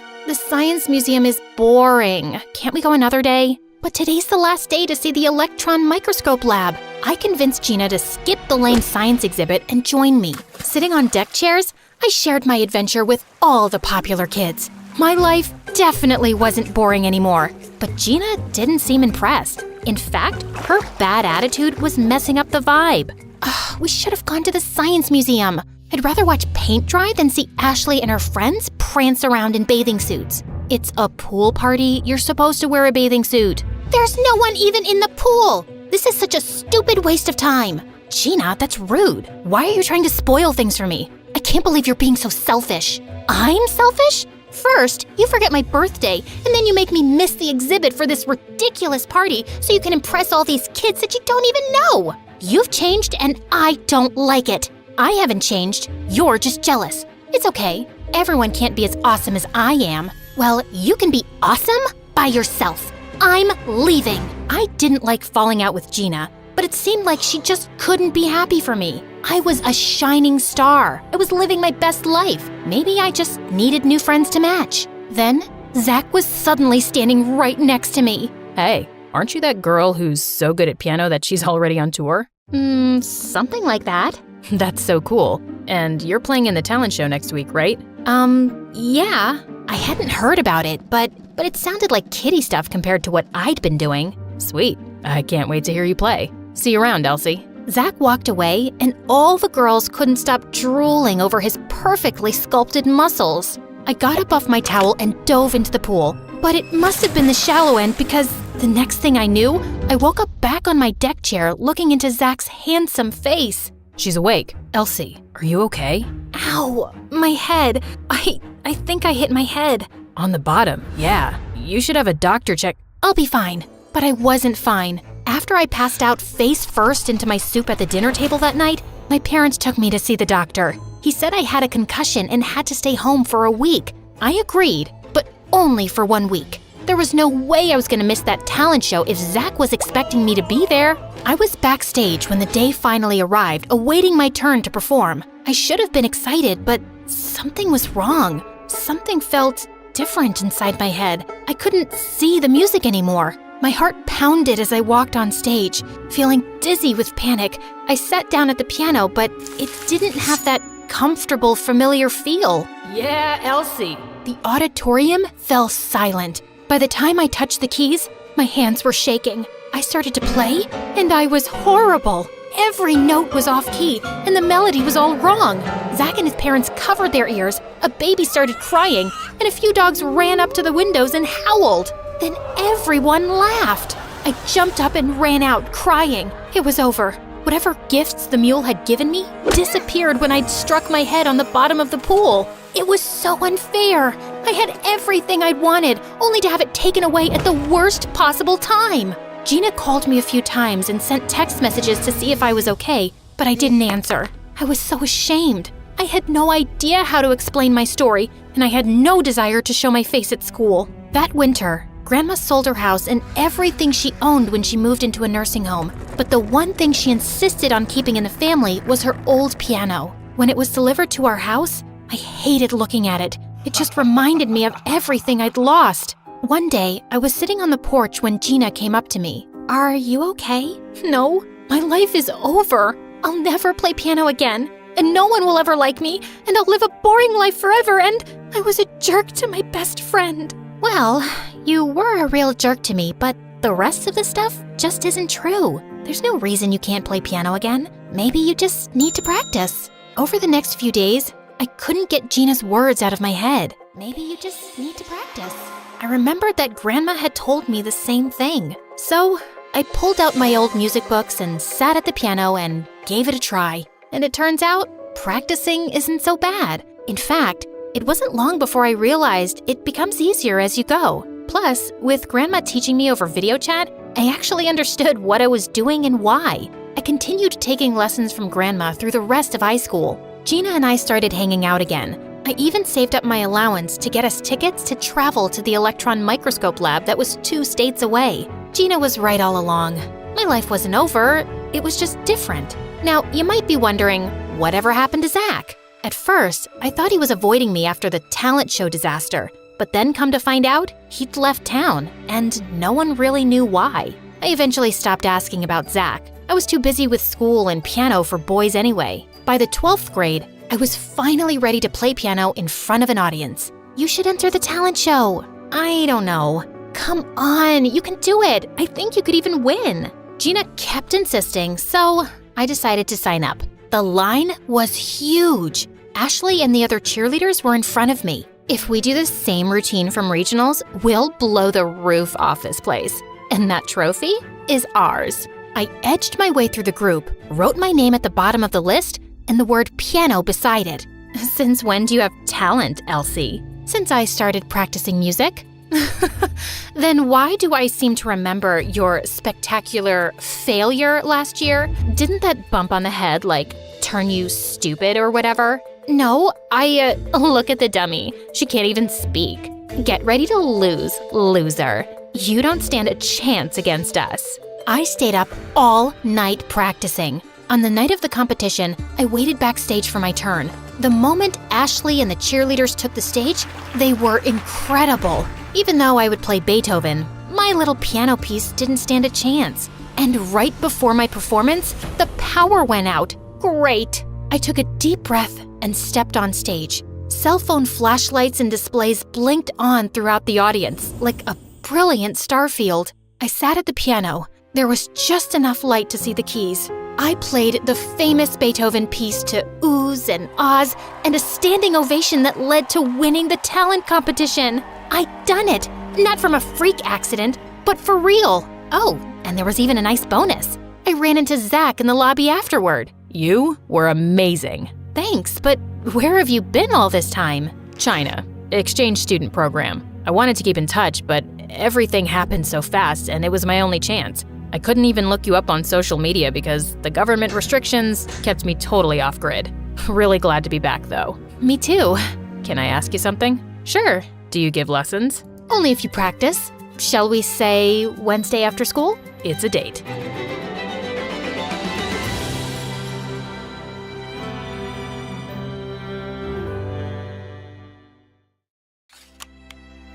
Hi, I'm Ariana from New York. Please like and subscribe.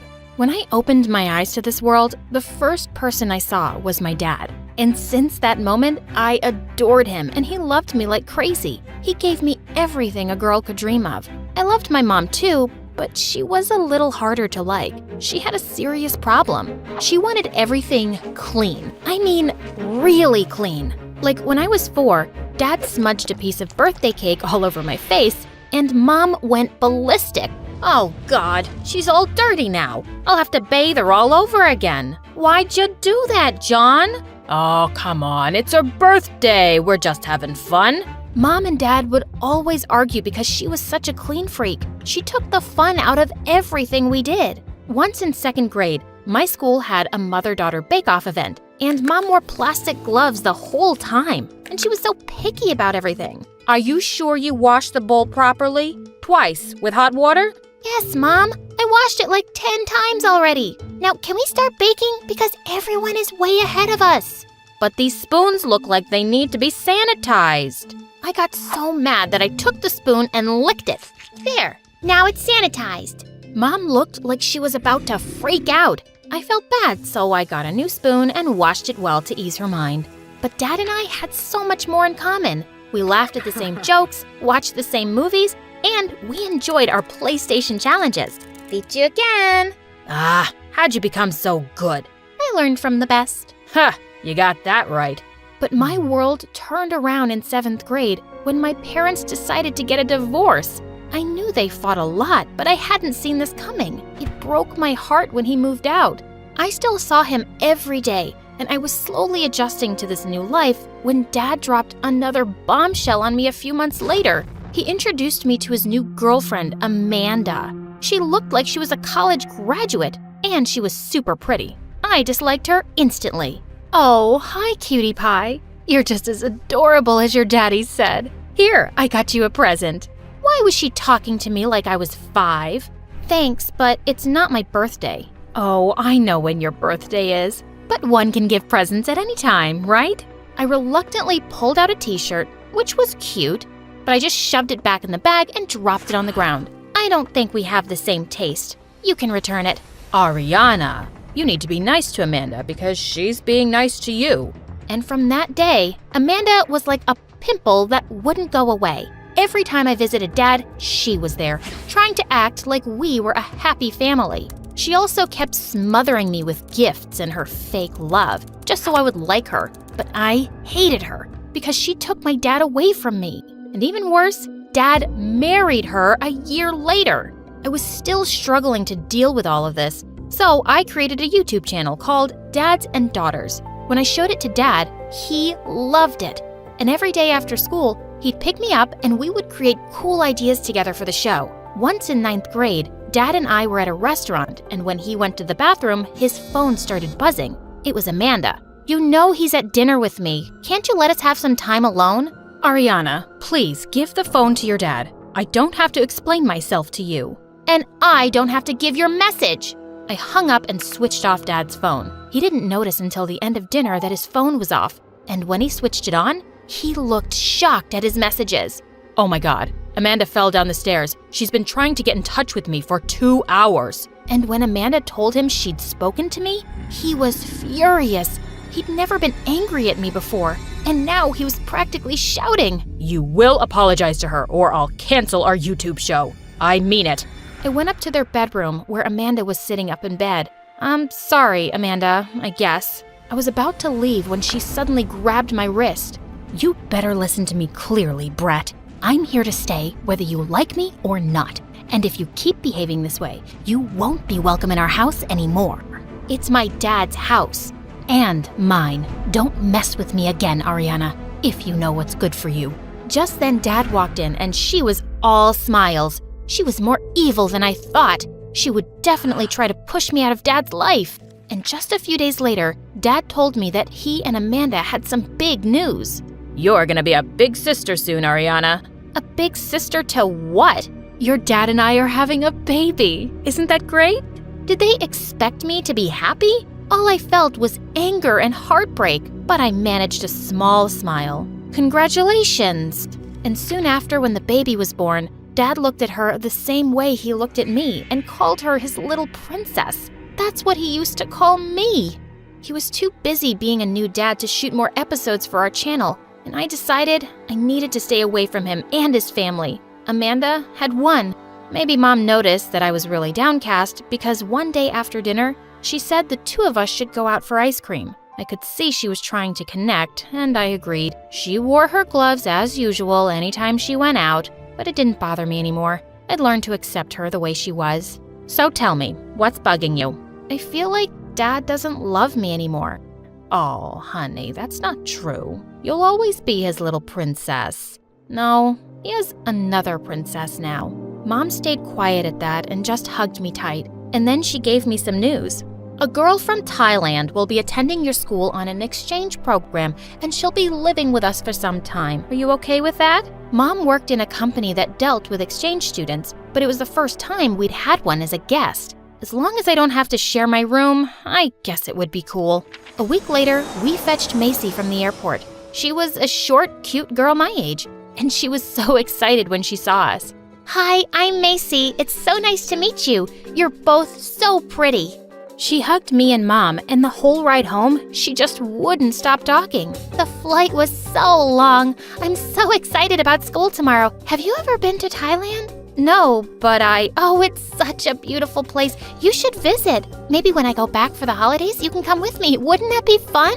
Yeah, it would, I guess. Gosh, I had to live with this chatterbox for the next 12 months. And the next morning, she woke me up at 4 a.m. so that we could go jogging. Couldn't even say no because she was our guest and I was trying to be nice. When I showed Macy around school on her first day, she spoke to just about everyone. I was quite popular at school because of the YouTube show, and it felt a bit embarrassing that she said anything that came into her head. I could see people laughing at her. Later that day when school ended, I couldn't find her anywhere. That's when she texted me to come rescue her because some kids had locked her up in the janitor's closet. Listen, Macy, things are different here. people here don't just start talking to strangers, and we don't talk that fast. We let others speak and listen to them. Okay, so I shouldn't speak? No, you can speak, just not so much. Oh, I see. But those girls were really mean to me, and I hadn't said anything mean to them. I know, people can just be jerks sometimes. Just then, I spotted Dad's car and he was waving at me. He said he'd been wanting to catch up with me, and I was really surprised and happy. That is, till I saw the new baby was with him. Ugh. Amanda apparently had an appointment with the doctor, and Dad was taking care of my baby sister, Kara. I introduced him to Macy, and then he took us to the aquarium. Dad picked up Kara from her seat and held her in front of me. Ariana, can you hold her for a moment? What? I don't know how to hold a baby. Don't worry, I can do it. She's so cute. Thank God for Macy. She looked like she was really good with babies. And then Dad put Kara in her stroller. Macy was excitedly taking pictures of everything. And Dad and I just walked quietly through the aquarium. Things had changed between us, and we didn't have much to say to each other anymore. Just then his phone rang. It was Amanda. Our trip was over, and he dropped us home. You don't like your baby sister very much, do you? I never said that. Come on, you didn't even look at her. I'm not blind. I can tell when someone... And suddenly, I just lost my temper. Can't you ever be quiet? I thought we spoke about this earlier. Please, just leave me alone. I just stormed off to my room, and I didn't even go down for supper that night. And the next day, I sneaked off to school without Macy. I wasn't really angry with her, just my situation with Dad. When she arrived at school, she left a note on my desk and then quickly sat down. The note read, "Sorry for talking too much." I looked back at her and she smiled. She was an odd person with a big heart, and I couldn't help smiling back. As we sat down during recess, the same girls who'd locked her the day before walked up to us. Hey, Ariana, you still have your walking, talking parrot with you? Aren't your ears bleeding by now with her nonstop chatter? No, I really like listening to her, but your voice is giving me a headache, so please go away and get a life. But just then, the girl dunked her juice on Macy's head, and I pounced on her. As we rolled around fighting, Macy came running and sprayed ketchup all over the girl's face. Don't hurt Ariana, you witch! We all ended up in detention, but it was totally worth it. Hey, thanks for standing up for me and saving my butt again. I should have never told you to act differently. Just be yourself, okay? Oh, what a mistake that was. It was hard to stop her, especially when we watched MSA videos together on YouTube. She had a running commentary going the whole time. Soon after, it was my 16th birthday, but Mom wasn't keen on having a party at home because of the mess, so Macy and I just went out to celebrate. As we were shopping at the mall, we bumped into Amanda and Kara. Macy immediately went all gaga over the baby, but I just stood on the side silently. Happy birthday, Ariana. Oh, you must be Ariana's stepmom. It's so nice to finally meet you. I hated the word stepmom. I didn't want her to be anything to me. Come on, Macy, let's go. Wait a second. It's funny that I bumped into you. I just bought you a gift. No thanks. I don't want anything from you. Why are you always like this, Ariana? I've really tried. Can you drop the fake nice act, please? The only thing you've tried to do is steal my dad, and you succeeded. Have you forgotten that you threatened me? Ariana, I was angry with you then. I didn't really mean anything. Before she could finish, I just started walking quickly. I heard Macy calling my name, but I wanted to get away from Amanda. Suddenly, I heard a scream, and I turned to see Macy slip on something and fall to the ground. I rushed over to her, and she was unconscious. Amanda quickly called an ambulance and went to the hospital with me. I was so anxious as I sat there waiting that I just couldn't stop tapping my foot. Amanda sat next to me and took my hand silently, and I felt better. The doctor came soon and said Macy had a minor concussion, and that she was okay. When I went to her room, she was sitting up in bed. As I sat next to her, Macy took off the locket she was wearing. I want to tell you something, Ariana. I had a baby sister too, and she was 3 years younger than me. She was my best friend, and then she died 2 years ago. My eyes welled up as I looked at her sister's picture. I carry her around with me everywhere. Love the people around you while you can, so you never have any regrets. I hugged her tight, and we both cried. The doctor said she could go home, and I found Amanda was still waiting outside for us. She drove us back home. When we got there, the house was pitch dark. I guess the lights are out. Just as I opened the door, the lights came on and many people yelled, "Surprise!" It was my birthday party, and Dad was there along with my friends from school. Mom, I thought you didn't want to get the house dirty. Don't worry, I'll sanitize the place once the party's over. I hugged Mom and Dad, and then I turned to Amanda. Thank you for being there for me today. And I'm sorry for how I've treated you. I really am. Can I give you your present now? You already did. I picked up my baby sister and hugged her tight.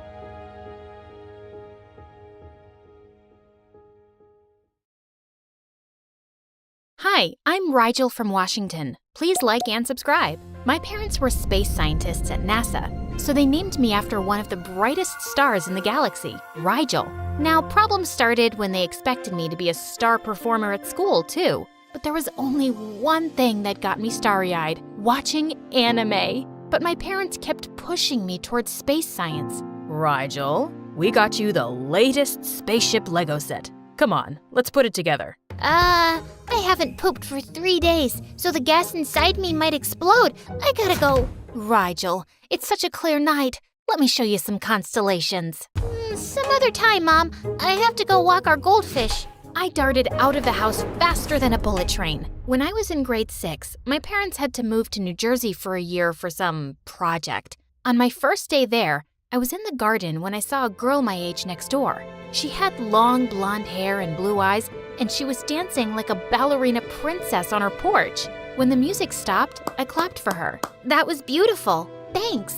You must be the new neighbor Mom was talking about. Are your parents astronauts? Have they been to the moon? I told her what my parents did, and her eyes widened. So their job is to look at the stars? Do you know how many of them are up there? Of course. There are 20,000 gazillion million stars. Wow, you sound like a genius. Mom says when God forgets to give someone beauty, he makes up for it by giving them brains. Okay, that was kind of insulting. The girl introduced herself as Bianca, and she told me her mom was a model and her dream was to become the best ballerina in the world. We even went to the same school, and I found out Bianca was super popular. She had her own YouTube channel with amazing dance videos and thousands of subscribers. We grew close, and most days after school, she'd hang out at my house, mainly because of Mom's cupcakes. My mom doesn't let me eat sweets. She says I won't be able to dance if I put on weight. No need to listen to your mom, honey. Scientific studies suggest that makeup gets absorbed through the skin and shrinks brain cells. Imagine how tiny your mom's brain must be. Put that cupcake down, Bianca, and tell me something. Did you become a space person because you're ugly and no boy on Earth wanted you? What? I have a husband. And where did you meet him? At work? Exactly. But we don't work in space. Then why do you keep telling people you're a space worker? Liar. Come, Bianca, let's go. Clearly, our moms couldn't stand each other, but that didn't stop Bianca and me from being friends. Once in class, our math teacher, Mrs. Watson, was giving a really boring lecture, so I started sketching her. Suddenly, Bianca grabbed my notebook, scribbled something, and handed it back. She'd made Mrs. Watson's butt bigger and labeled the picture Mrs. Butson. I giggled loudly, and just then, Mrs. Watson walked up and snatched my notebook. Who made this? I did? No, I did. We were both sent to the principal's office, and our moms were called in, and they went crazy. My daughter would never do such a thing. She's an angel. Then why don't you take her to space with you next time? And don't bother coming back. I'm a space scientist, not an astronaut, but a bimbo like you wouldn't understand. Bimbo? As if counting the stars is really a smart job. And at least I'm gorgeous. Your looks could make onions cry. Suddenly, Mom lunged at Bianca's mom and pulled her hair, and her wig came off. She pounced on Mom's face and broke her glasses. The principal had to call 4 teachers to pull them apart. That evening, I was on my way to the market when I heard loud noises coming from Bianca's house. Stop hanging out with that girl. She's a good-for-nothing loser just trying to get you in trouble. No, Mom. Rigel's my best friend. Bianca, you're too innocent. If she was the one who made the sketch,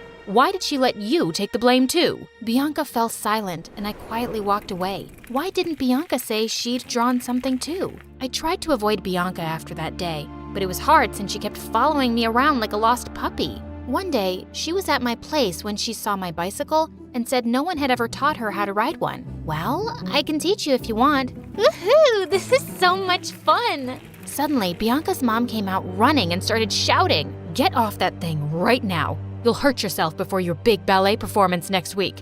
And you, stop teaching my daughter stupid things. Riding a bicycle isn't stupid, but you wouldn't understand because when God gives you beauty, He forgets to give you brains. Did you just call me stupid? No, I called you beautiful. Bianca's mom refused to let her go out after that until the day of her ballet performance. But one night, I got a text from Bianca saying she was super bored, so I asked her to sneak out of the window where I was waiting for her with my bike. We both had so much fun taking turns riding it. When it was Bianca's turn, suddenly a car whizzed past her. She lost her balance and went crashing into a lamppost. My parents rushed her to the hospital where the doctor told us she'd broken a bone in her left foot and would probably never be able to dance again. I'm so sorry, Bianca. Get lost, you witch. I won't ever be able to live my dream because of you. Mom was right. You're just a good-for-nothing loser who can't stand anyone who's prettier and more popular than her. I was shocked at her words. How could she mean that? She made it sound as if the accident was my fault. Honey, she's really upset right now. But don't worry, she'll come around. Only Bianca never did. She blamed me for what happened and turned into this mean bully who didn't miss a chance to put me down. Thankfully, I didn't have to deal with it for long since we moved back to Washington soon after. By the time I was in high school, my parents had given up all hopes of me becoming a NASA scientist, but I was still obsessed with anime. So when our teacher announced career day in class, I decided to dress up as my favorite anime character. As I entered the classroom in costume, I saw all the boys gushing over a new girl. She had blonde hair and really blue eyes. OMG, it was Bianca. I quickly tried to hide my face behind my bag, but Bianca spotted me. Hey, Rigel. Long time no see. Ew, what are you dressed as? A homeless beggar girl? I'm dressed as my favorite anime character, Mikasa Ackerman. So you're still making those weird drawings, huh? As they say, once a loser, always a loser. Bianca became super popular thanks to her stunning looks. All the boys wanted to date her, and all the girls wanted fashion tips from her. And Bianca never failed to rub her popularity in my face. Rigel, 97 guys proposed to me today. Or wait, was it 99? Well, good for you. I bet no one's ever asked you out. Such a loser. Mikasa Ackerman can never be a loser. I turned around to see Toby standing behind me. He was a year senior to us and was an awkward skinny guy with braces and huge glasses. I just wanted to tell you that I loved your outfit that day. Thanks. Are you into anime too? Yeah, big time. We ended up discussing our favorite shows and characters and didn't even notice when Bianca marched off angrily. After that day, I started hanging out with Toby, and he told me something shocking. Bianca was his stepsister. Her mom married my dad a few months back. Things are weird between Bianca and her mom. They hardly ever talk to each other. I told him about our friendship and how things ended between us. Now I get why she's mean to you. Do you want me to talk to her? No, I don't want things to turn ugly between you two because of me. Toby and I started getting closer day by day, and we had tons in common. One evening, he invited me to his house to show me his collection of anime comics. His favorite anime character played the guitar, and he had a similar one in his room too. When I asked him if he knew how to play, Toby shyly took the guitar and started playing, and he was phenomenal. Wow, Toby! You could easily play in our school band. You're so good! The next day, I insisted Toby meet our school band teacher, and he agreed to give him a chance after hearing him play. After that day, Toby joined the school band. I even gave him a little makeover, and his popularity in school shot through the roof. But he just wanted to hang out with me, and this really pissed off Bianca. My brother doesn't know what a two-faced person you are. Stay away from him. He deserves someone better. Why do you have to be so mean, Bianca? What happened all those years ago wasn't my fault. Really? You have to have some nerve to say that. If you hadn't made me sneak out of my room that day, I'd still be dancing. How was I to know you'd get into an accident? We were just kids, Bianca. Let it go. Easier said than done. She pushed me aside angrily and marched off. Gosh, this girl was something else.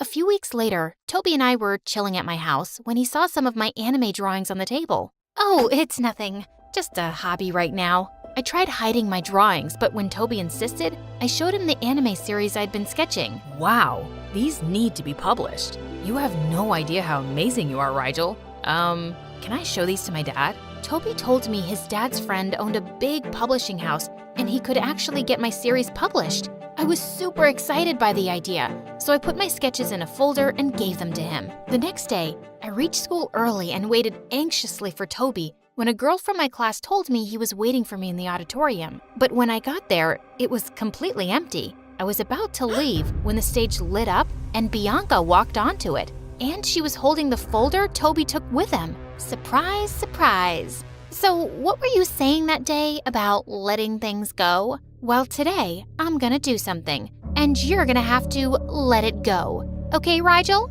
Just then, Bianca pulled a lighter from her pocket and set my folder on fire. I watched in horror as years of my hard work got burned to ashes. But just then, I noticed a spark from it land on her dress, and in a fraction of a second, it caught fire. Before Bianca had a chance to react, I ran on stage, peeled off the thick carpet, and wrapped it around her. Thankfully, that was enough to put out the fire. Are you hurt?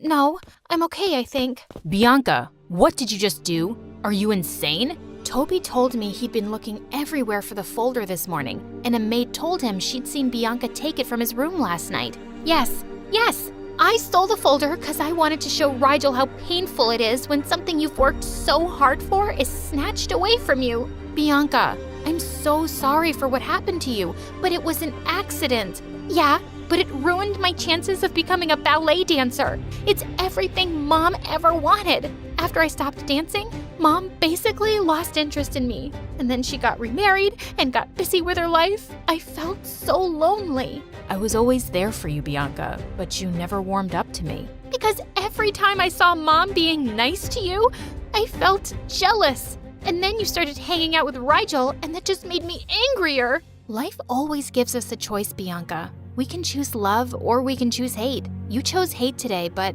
I choose love. I forgive you for burning my drawings. With that, I walked out of the auditorium. A few weeks later, it was my birthday, and I'd thrown a small party for my friends. I was in my room getting ready when I heard Mom talking to someone. It was Bianca. Rigel, you never told me Bianca had moved to Washington too.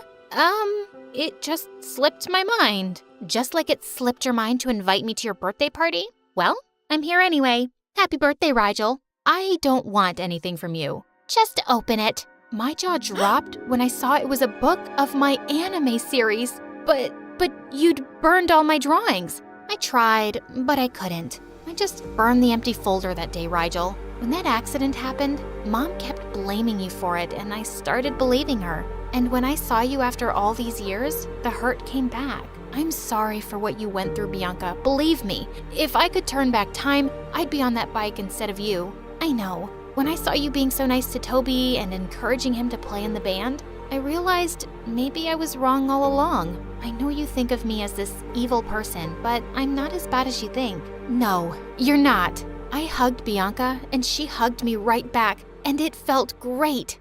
Okay, now I'm feeling a little jealous. Bianca and I laughed as we pulled Toby into a hug too. My anime series soon became a huge hit.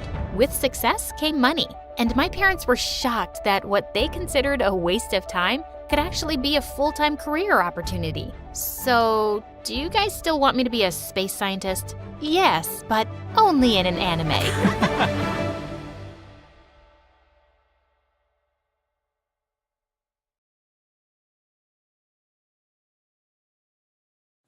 Hi, I'm Katie from New York.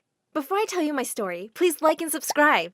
My aunt said my parents had an accident when I was a baby, and since then, I've lived with her and my cousin Lucy. But you'd never guess another kid lived in this house. All the wall frames had pictures of just Aunt and Lucy. Lucy had the biggest room bursting with toys and books. Lucy had so many clothes, she had another room as a closet. And me? Well, I lived in the attic with her hand-me-downs. But I didn't care. All I ever really wanted was for Aunt to love me like she loved Lucy.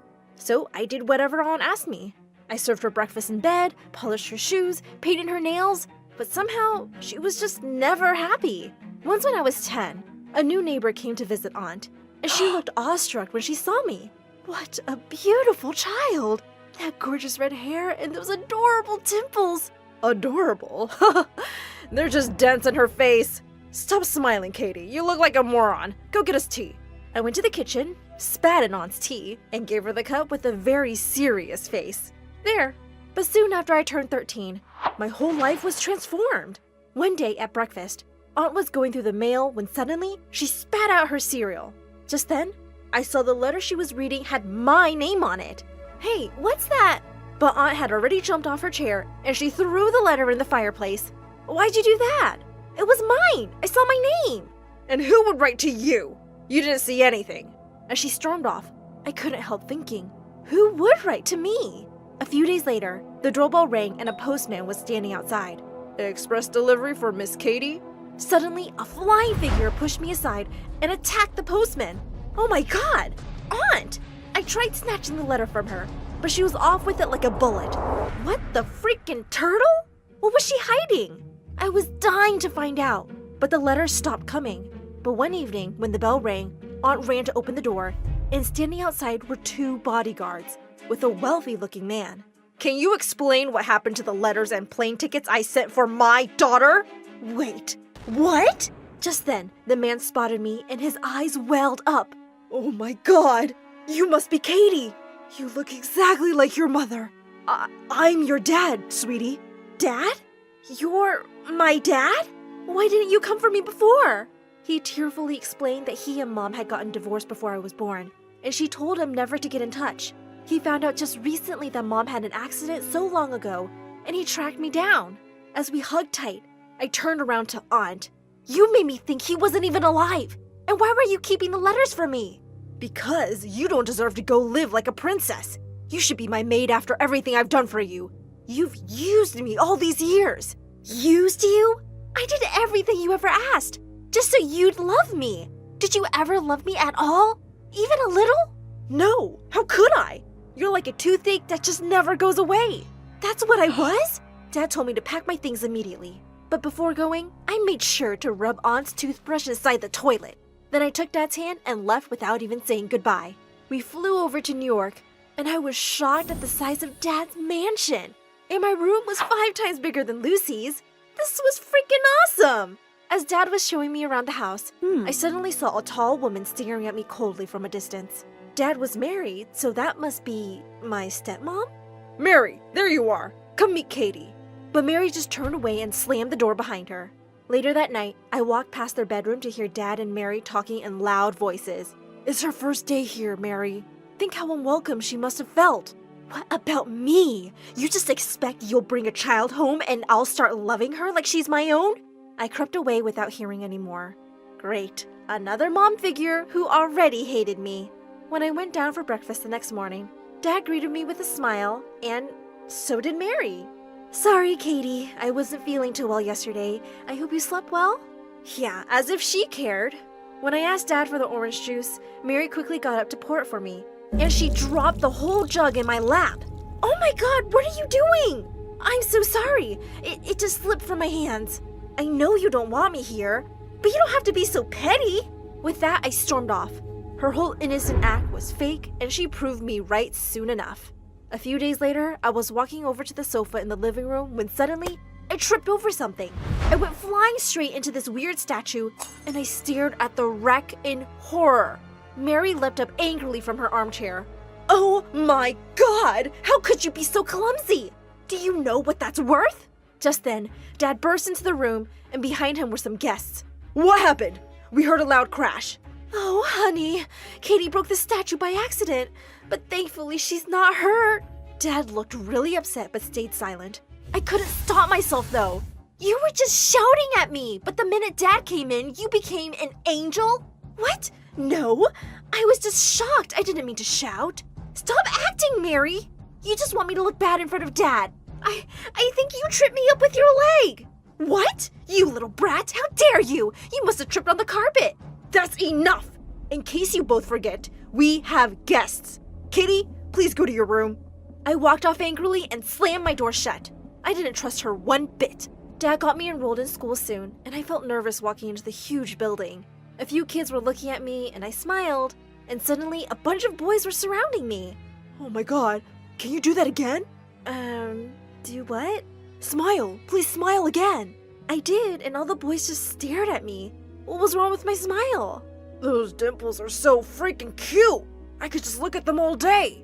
Wow, these dents in my face? Boys like these? Just then, a girl pushed through the crowd. Get away from her, you morons! You're scaring her! Hi, I'm Veronica, and I don't have a redhead in my group. You look nice and rich, so we're friends now, okay? Well, she wasn't really giving me a choice. I was part of her popular girls gang now. I love my new school, but it started bothering me really soon that Veronica could be rather mean to other kids. I tried to tell her a few times, but she always said she was only joking. But then one day, I walked into the cafeteria and I saw her and her friends making fun of a kid on crutches. Hey, Limpy, what would happen if I took away one of your legs? And with that, she pulled away a crutch and he landed hard on the ground. Veronica, are you crazy? He's already hurt. Why are you bothering him? Oh, come on, we're just joking around. But it's not funny. You're just being a jerk bully. Hey, no one talks to me like that, tomato girl. She pounced on me and pinned me against the wall. I pushed her back and she went crashing straight into the chemistry teacher walking by. He dropped all the bottles he was holding, and the vile smell of chemicals had everyone gagging and running out of there. And Veronica and I got suspended for a week. Dad would be so disappointed. When I went down that evening to tell him, he wasn't in his study, but I found freaking Veronica poking her nose through his things. She just picked up a pen and put it in her pocket. What are you doing in my house? Your house? You live here? Since when? You're interrogating me, you thief? Put that pen back right now, or else. Or else? What does that even mean? I leapt at her, trying to reach her pocket as she fought back and screamed. Suddenly, we were pulled apart by Mary and another woman. This witch attacked me! She's the one who got me suspended too, Mom! Katie, Veronica is my guest. Her mom and I are friends. What's going on here? I guess I just have better taste in friends than you. I brushed past her and stormed off. Of course Mary was friends with awful people like herself. A few days later, Dad was away on a business trip, and someone quietly opened my door at midnight. To my surprise, it was Mary with a hand behind her back. What do you want? Your dad told me it's your birthday, and I just came to say, well, happy birthday. She stepped forward with a cake with candles on it. I never had a birthday cake before. I thanked her awkwardly, and she sat down on the bed. Katie, I think we got off on the wrong foot, and I'd really like to start over. Maybe we can get to know each other better? She looked really sincere, and I wondered if I'd judge her too quickly. Yeah, I think I'd like that, Mary. We started hanging out more, and I found myself actually liking her. She took me to lovely cafes, shows, and galleries around New York. She had the best taste in clothes, and shopping with her was so much fun. And soon after Dad returned, Mary threw me the most amazing birthday party ever. It was the best day of my life. A couple of months later, there was a dance in school, and I'd been asked out by this new boy who had all the girls drooling. That evening, I wore a gorgeous dress Mary had picked out for me. She'd even done my hair and makeup. I received so many compliments, and my date just couldn't keep his eyes off of me. We were slow dancing to a song when suddenly, someone pulled the back of my dress really hard, and I heard the fabric rip. Oh my God! I turned around in horror to see Veronica grinning and holding part of my dress, but everyone was staring at my back, at a long, ugly scar. I'd had it since I was 7, when I fell down the stair once. Look, Marcus, look at that disgusting thing on her back. It's like she's freaking Frankenstein. Suddenly, I leapt forward and slapped her hard. The only monster here, Veronica, is you! I ran out in angry tears and got into my car. I didn't care if anyone knew about my stupid scar. But the only person who could have told Veronica about it was Mary. She'd seen it when she was helping me try on a dress one day. I burst into the living room and started screaming. How could you be such a witch, Mary? You almost made me believe you cared about me. What are you talking about? What happened to your dress? Veronica ripped my dress because you told her about this scar. Even Dad doesn't know. I only told you. And you thought it could be something you'd tell Veronica to use against me? You're the most horrible person I know. You're even worse than my aunt. I hate you! As I cried furiously in my room, Dad came in and hugged me. Sweetheart, there must be some mistake. Mary wouldn't do this. She would. She did. No one else could. Don't defend her, Dad. Just don't. If Veronica thought I was gonna be embarrassed and hide, she was so wrong. I went back to school the next day, expecting weird looks and comments. But what happened left me shocked. The principal walked in during the first lesson and said, "The entire class came to me this morning to complain of an incident at the dance yesterday. And there is no way that I will tolerate this kind of behavior in my school. Veronica, you're expelled." As Veronica stared at her in horror, the whole class erupted into cheers and applause. This totally made up for everything. And when I got home that afternoon, I heard screams from the living room. It was Veronica's mom. No one had been spying on Katie. Your stupid maid saw her scar one day and told us. And so what? My daughter played a harmless little prank and now she deserves to be expelled? Her entire future destroyed? All because of that stupid, disfigured, red-haired witch? Don't you dare talk like that about my daughter! And with that, Mary punched her. Get out of my house! You are not welcome here, ever! As the butlers let her out, and she went screaming, Mary suddenly saw me, and I started to cry. I'm so sorry, Mary, for thinking it was you. I've had a hard time believing you could really care for me. I heard of you the first day. You said you couldn't love me like your own, and I guess I've been scared to love you, in case you didn't love me back. Oh, darling, I said that, yes, because I couldn't love you right away. It was also new for me, too. I've never been anyone's mom, but I've tried so hard to get to know you and love you, and I really do now, Katie. I love you. You're my daughter as much as your dad's now. I love you too, Mom.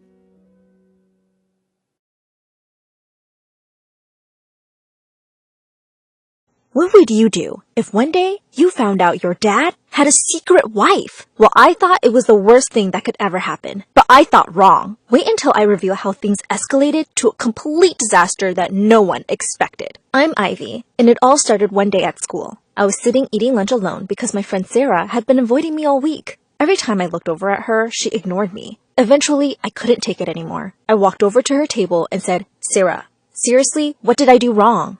Her face turned bright red, and she said she had to go. But I refused to leave her alone until she told me. Well, soon enough, I regretted ever asking, because what she said freaked me out. You see, Sarah lives just outside the town near a forest. There are only 2 houses out there, and it's super creepy. Anyway, she told me that she'd seen my dad's car parked outside her neighbor's house for the past week. I was shocked. I told her she was lying because my dad was on a business trip in Paris, and he'd even sent me selfies from the Eiffel Tower in the background. But she said it was definitely him, and when I called her a liar, she started crying. That's when I knew she was being serious, and that the only liar around here was my dad. This whole week, I'd been staying at my grandma's, and yet my dad had been in town the whole time? I couldn't believe it. Soon, Sarah stopped crying, and I told her it was okay. I wasn't mad at her. I asked her if I could come over to her place after school to confront my dad. She said that was fine, as long as I didn't get her involved.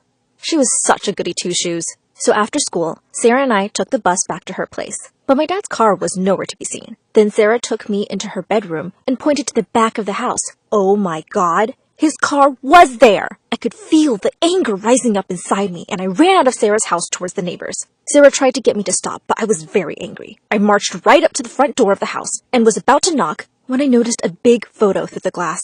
It was my dad and some woman, and they were wearing wedding clothes. I almost screamed. Was this some kind of joke? I needed to think. I had to get out of there. What else was my dad hiding from me? I started walking away quickly, but then I tripped on a rock and almost fell.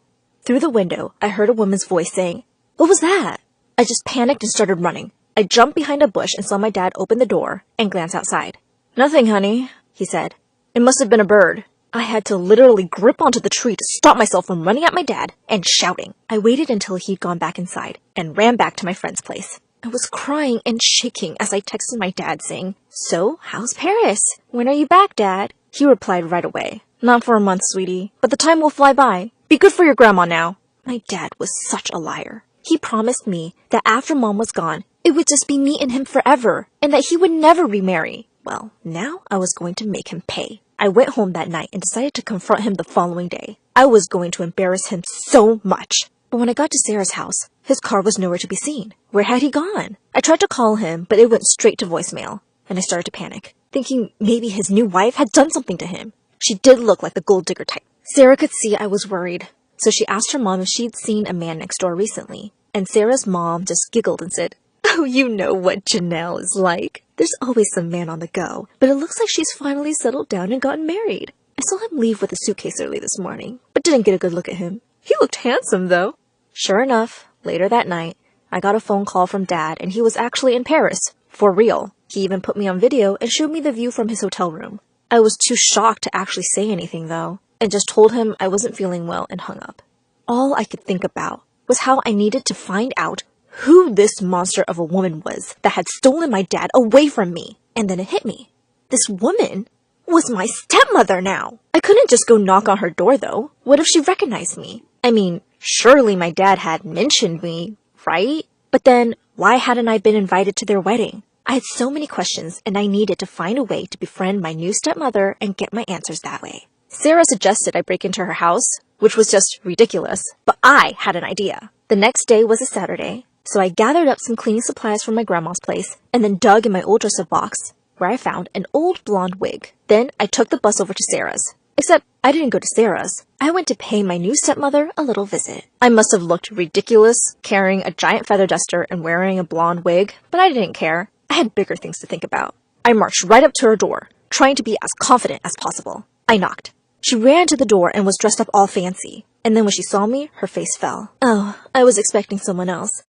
Sorry, I'm not interested in buying anything. Have a good day. She was about to close the door, but I said, wait! Then I told her I was from the local school, and we were doing some cleaning jobs to raise funds for a charity to help animals. I could tell she still wasn't interested, so I said, please, those animals need all the help they can get. She said, fine, but make it quick. I have plans today. As soon as I was inside, I started cleaning the photo of her and my dad, and she saw me staring and told me to hurry up. So then I headed upstairs and started cleaning. When I got to her bedroom, I spent longer there, even sneaking a peek inside her closet. What kind of woman had my dad fallen in love with? It looked like she had lots of fancy clothes. And then I saw something familiar. My mom's favorite dress!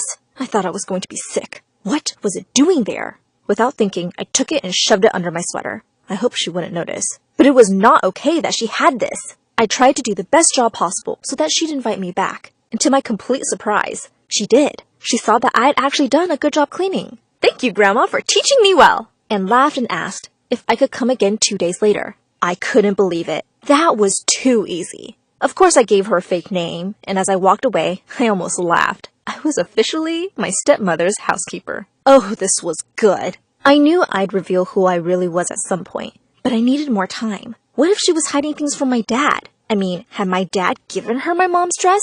I needed to find out. 2 days later, I was cleaning, and afterwards, she asked me if I wanted to stay for some tea and cake. She seemed kind of lonely, and for a second, I felt sorry for her. I mean, Dad was away a lot, so she must have been missing him, just like I was. That day, she asked me lots of questions about myself, and even complimented me on how pretty I was. Afterwards, I felt kind of guilty for lying to her. I mean, she actually seemed quite nice. I could see why my dad had fallen in love with her. But still, my dad had kept this hidden from me, and that wasn't okay. The following week, when I was cleaning, I heard a car pull up outside. I froze. Was Dad back already? I ran over to the window to take a look, but it wasn't my dad. It was some other man. Suddenly, my stepmother shouted upstairs to me that she had a meeting now and would be in her study and that I wasn't to disturb her. I was very curious, so as soon as I heard her study door close, I crept downstairs and looked through the keyhole. They were sitting opposite each other, and it did look like a business meeting. But then my stepmother put her finger to her lips to say,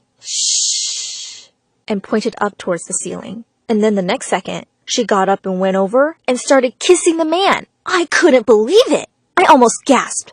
I couldn't stop watching. And then the man pushed her away and said, babe, please, you gotta take those pictures of your husband down. I feel like he's watching us. It's creepy. And then my stepmother just told him to ignore the pictures and said her husband was away so much he'd never find out anyway. Well, that's what she thought. I'd just seen and heard more than enough. If my dad knew what she was up to, he'd be heartbroken. I had to tell him. This was sickening. I ran back upstairs, and then the man left. I could feel my heart thumping in my chest. This was all too much. A few minutes later, I heard a phone ringing, and then my stepmother answered.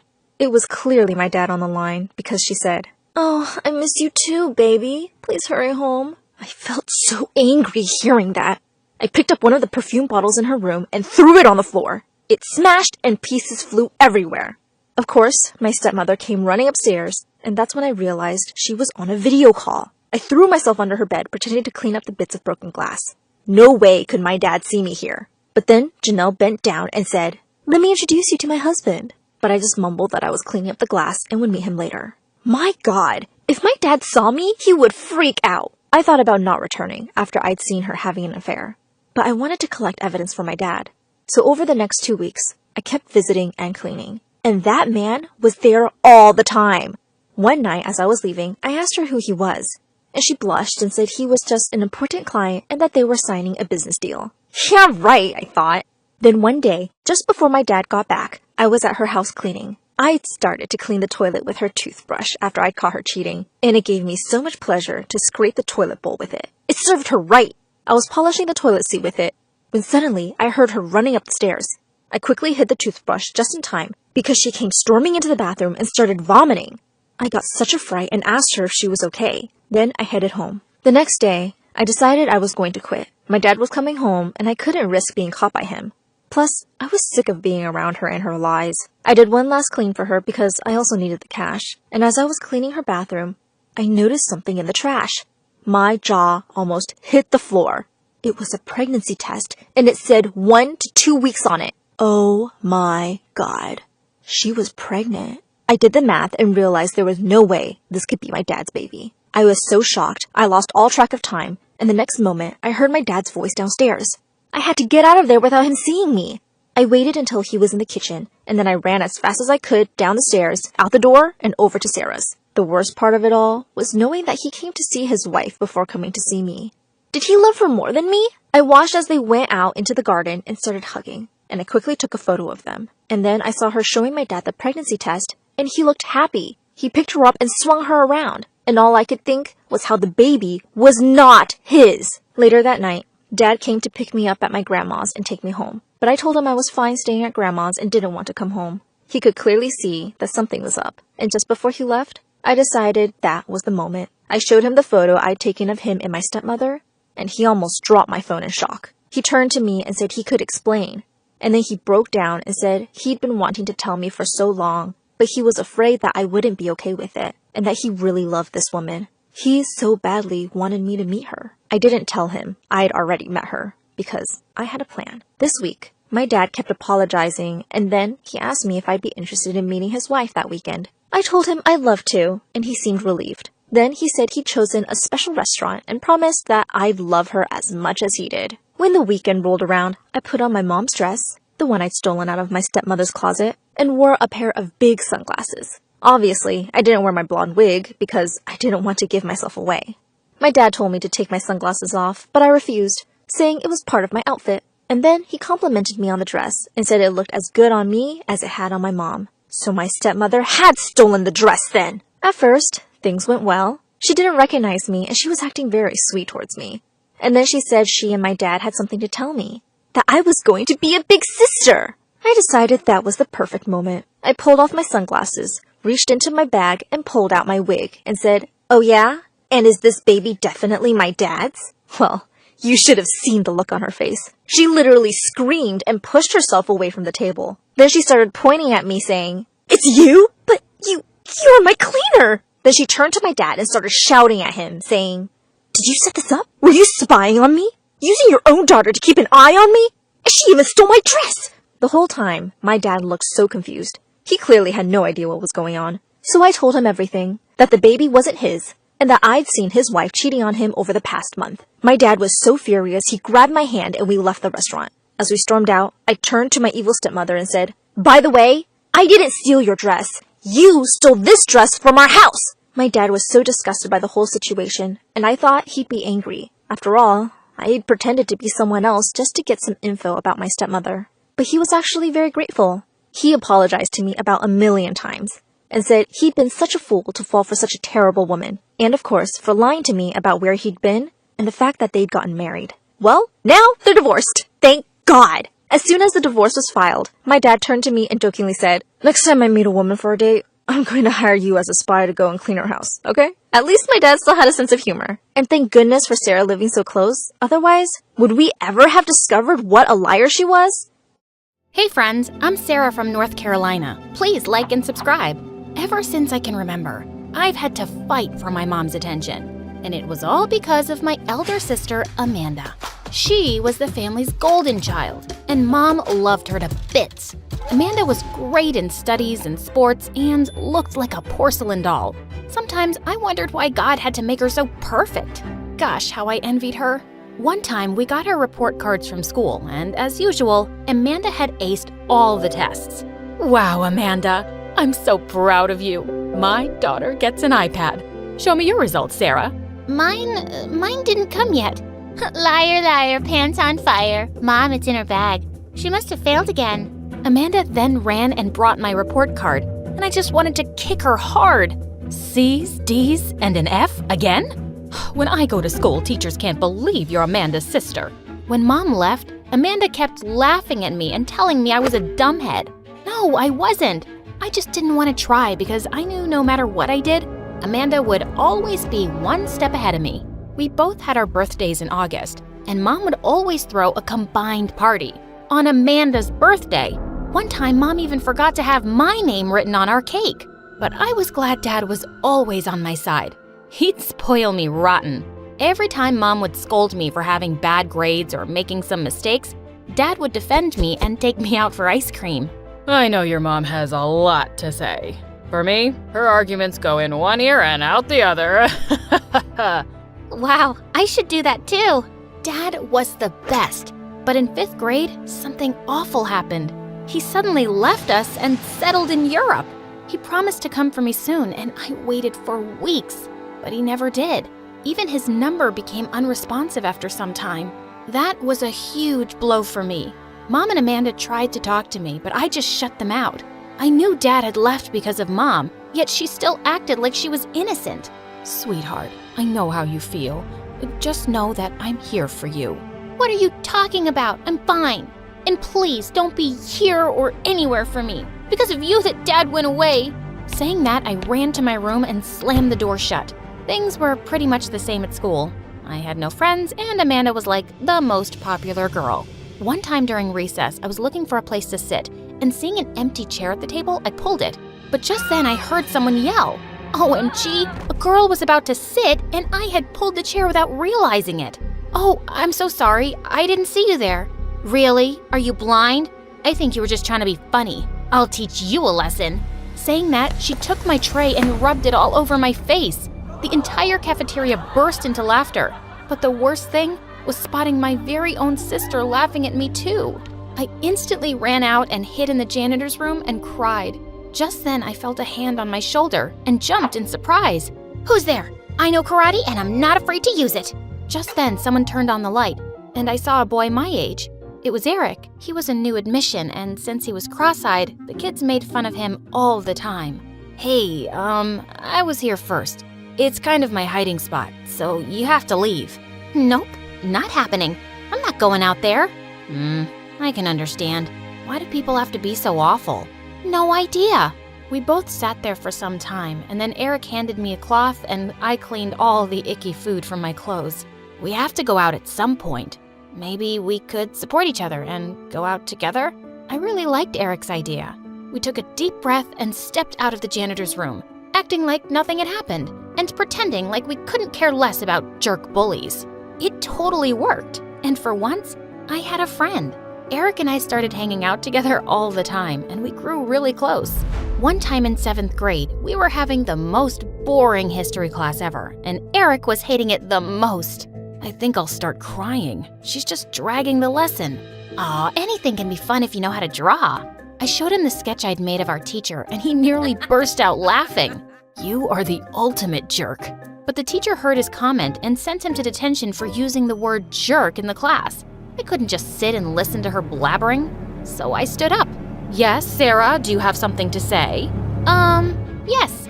I want to say jerk. Everybody is a jerk. Detention for you too. When I went to the detention room, Eric actually thanked me for getting him kicked out of that boring class. And I knew you'd be here within minutes because you can't stay too long without me. He was so right. He then had this awesome plan of sneaking out of the school to visit a fun fair nearby. How could I say no? Eric and I had an amazing time. We took so many rides and ate tons of ice cream. For a while, I remembered all the fun times I had with Dad. and thanked my lucky stars for sending me Eric, my best friend. But when we returned to school, I was shocked to see my mom and Eric's parents there. What were you thinking, sneaking out of school? Are you crazy? You never do such things, Eric. What's gotten into you? Oh, I'm sure it must have been my daughter. She's really a handful. But Mom, it was both of us. Yeah, it was my plan. But no one would listen to me, and in the end, I was the only one to be suspended. I hated Mom so much for that. She didn't even once try to be on my side like Eric's parents did for him.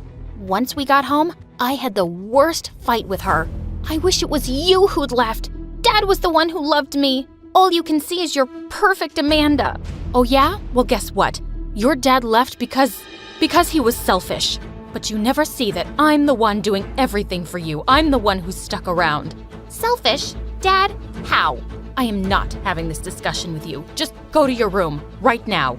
I went to my room and I was so angry that I knocked everything off the table, even the picture of Dad and me. But I regretted it instantly because I loved that picture. Just as I was picking it up, I accidentally cut my hand on a piece of glass. And that's when Amanda walked in and totally freaked out. Oh my God, Sarah, you are so careless. Let me see your hand, come on. She cleaned up the wound and put a bandage on it. Why are you suddenly acting like you care about me? Because I do care. No matter how dumb and hot-headed you are, you're still my sister. And I love you.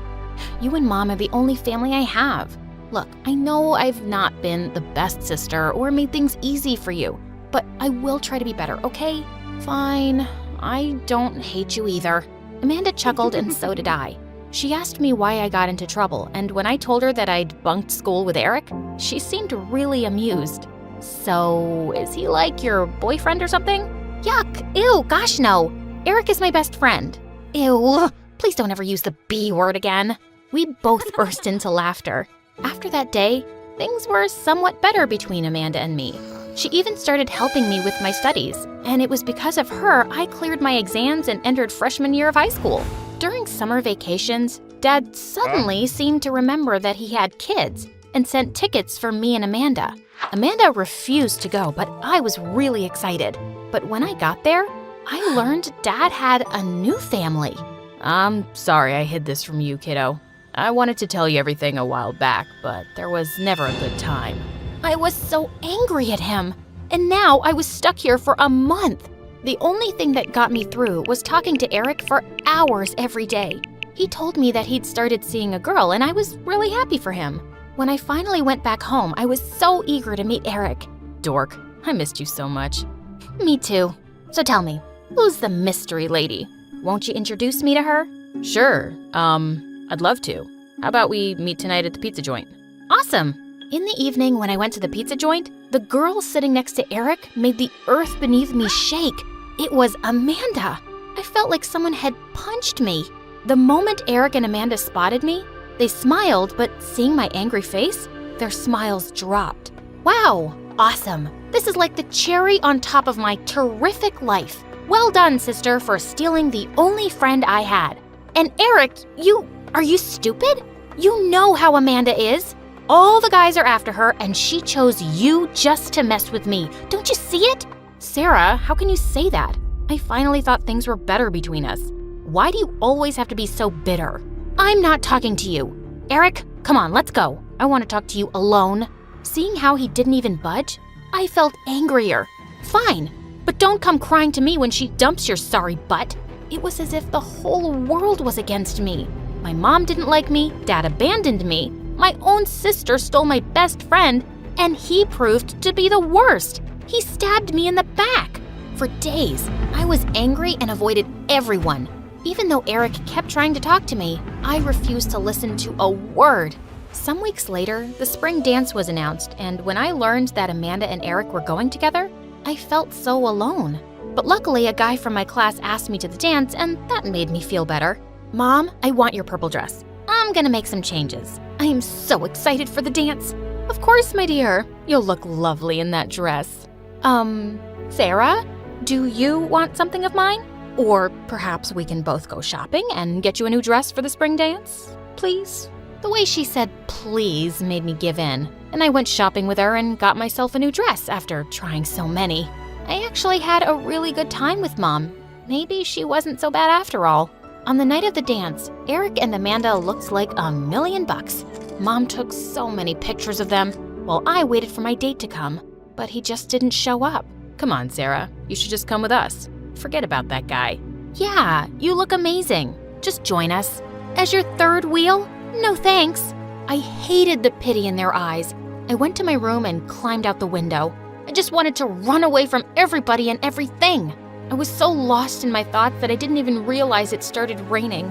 I ran into a park and sat under the gazebo as I cried. But then sometime later, someone swept me into their arms. It was Mom. Mom, how did you know I was here? Magic. No, I just followed you. Tell me, baby, what's bothering you? Is it the Amanda and Eric thing? Honestly, I don't know. I think it's everything. You love Amanda more than me, Dad leaving us to get another family, Eric choosing Amanda, all of it. Mom hugged me tighter. I love you both equally, sweetheart. Because you had such a strong bond with Dad, I felt like I needed to be more caring towards Amanda. She always felt left out when you and your dad had fun, and it made so much sense. I'd never put myself in Amanda's shoes before. Honey, no family is perfect. We argue, we fight, we even stop talking to each other at times. But in the end, family is family, and the love will always be there. Come on, those two are soaking in the rain for you. When I looked up, I saw Amanda and Eric. They both came running to me, and we all hugged. Well, the spring dance went amazing. Amanda had Eric, and I got asked by a really cute boy to dance.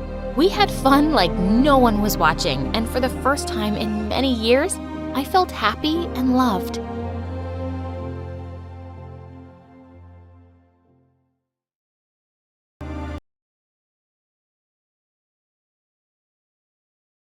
Hi, my name's Chloe. People say that my head is always up in the clouds. I guess I do spend a lot of time fantasizing. But you would too if you were in love. I'm in love with Michael. Isn't that just the most romantic name? I can't help but think of the day when he'll finally ask me out. I bet we'll end up together. They say that 25% of women marry their first loves. Watch out! A voice cried from behind me. I felt a pair of strong hands pulling me back. A moment later, I was down on the floor and a car horn was blaring in my ear. I scrambled away from the curb. That car nearly hit me. With my heart painfully pounding, I turned around to see who pulled me back. OMG, it's Michael. Are you hurt? He cried. Didn't you see the red light? You can't cross the street yet. I'm okay, I stammered. My heart wasn't just pounding because of the car now. Michael's face was just a few inches away from mine. Suddenly, he sucked in his breath. Is that your phone? He gasped and pointed to something on the ground. Oh no,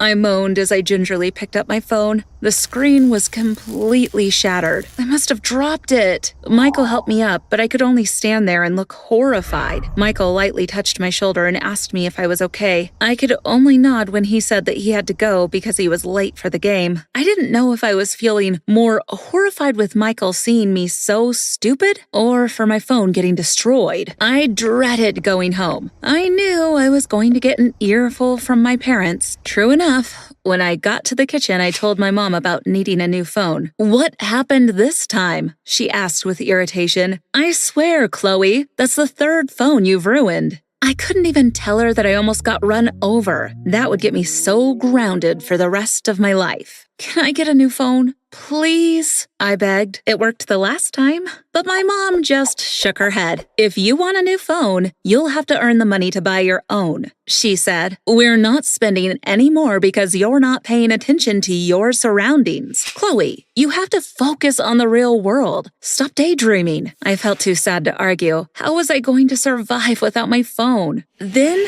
I remembered my AirPods. Oh no, they were connected to my phone. I tried to disconnect the Bluetooth connection, but the screen was shattered. I guess I'll have to save up more money for AirPods as well. I sadly placed my AirPods on top of the flour canisters on the kitchen counter. I didn't want to hold them anymore. A few hours later, I was lying on my bed when Jasmine came in. I've been calling you the whole day. Why aren't you answering? she asked. So I heard that you broke your phone again, an irritating voice said at the doorstep. I turned and saw my brother Chris. It's none of your business, I told him. Even if he's just a year older than me, he always acts so superior. He's such a pain. Just leave me alone, I muttered. I'm going, he grinned. I just can't wait to tell Mac another Klutz Chloe story. Stop using that name, I shouted back as he closed the door. And stop telling people about me. I sighed and realized that there were other, more important things to think about right now. Jasmine and I had to think about a project for our business class. We needed to make a real business and make it happen. Whoever earned the most money from that project gets an automatic A. I hope we earn enough from this, she said. I nodded. I needed some money for a new phone. We just needed a great idea for a business. Our first idea was simple. It was walking dogs. I mean, how hard can that be? But apparently, Jasmine and I didn't think it through well enough. On the very first day of dog walking, we had to walk 8 dogs. Neither Jasmine nor I realized that we might have a problem making these dogs obey. Stop barking, Jasmine cried to Miss Penny's Chihuahua. Mr. Elliot's Labrador can eat you for breakfast. But all that shouting and pulling at leashes didn't work. The dogs were going crazy. A few moments later, Jasmine and I were in the middle of a furry island and the dogs were trying to jump on each other. We couldn't even move because our legs got tangled up with the leashes. Can I offer you ladies some help? Said a voice from nearby. I turned around and saw Michael. I can't believe he's seeing me again, looking like a complete idiot. He whistled and whispered a few words to the dogs. He must have done some magic. The dogs started to calm down, but I was getting hypnotized by his voice too. Hey, Jasmine hissed as she elbowed me. We're loose now. She thanked Michael and practically pushed me to keep on walking. Let's get this dog walking over and done with today, she said, looking and feeling angry. Let's give these dogs back to their owners. This is a terrible idea. So I guess Jasmine and I were back on square one. We needed another business idea. I got it, Jasmine cried when she saw me the next day. I thought about it last night. I couldn't call you though. Don't remind me.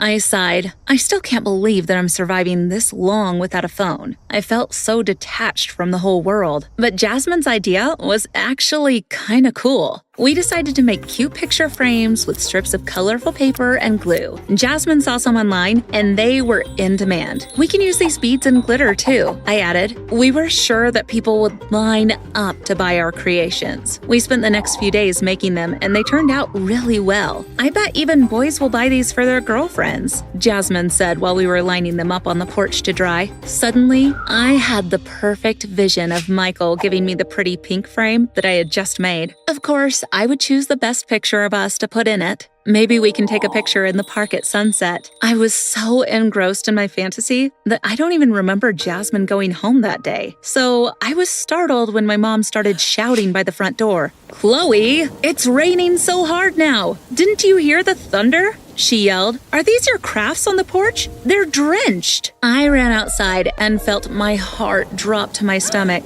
Mom was right. Some of the frames were on the floor. Some of them were drowning in puddles. Even my favorite pretty pink one was ruined. Jasmine's going to kill me, I groaned. But oddly enough, she didn't. When I told her the news the next day in school, she just shrugged. It's a blessing in disguise, actually, she said. I thought it over and realized that my idea was pretty lame. I mean, who needs a picture frame when you've got pictures on your phone? I wouldn't know, I reminded her with a sigh. I was starting to realize that I would have to live a few more months without a phone unless we made some real money. Come on, Chloe, Jasmine said. This is supposed to be an easy project. We just have to think of a business. Once we have a great idea, it'll be a piece of cake. I jumped up and squealed. That's it! It was the best idea ever. The easiest way for us to make some money and an automatic A was to provide people with what they loved the most. The answer was food. So Jasmine and I got working. We had an avalanche of recipes, baking materials, flour, eggs, sugar, and tons of sprinkles. For one whole day, it was whisk, mix, and bake.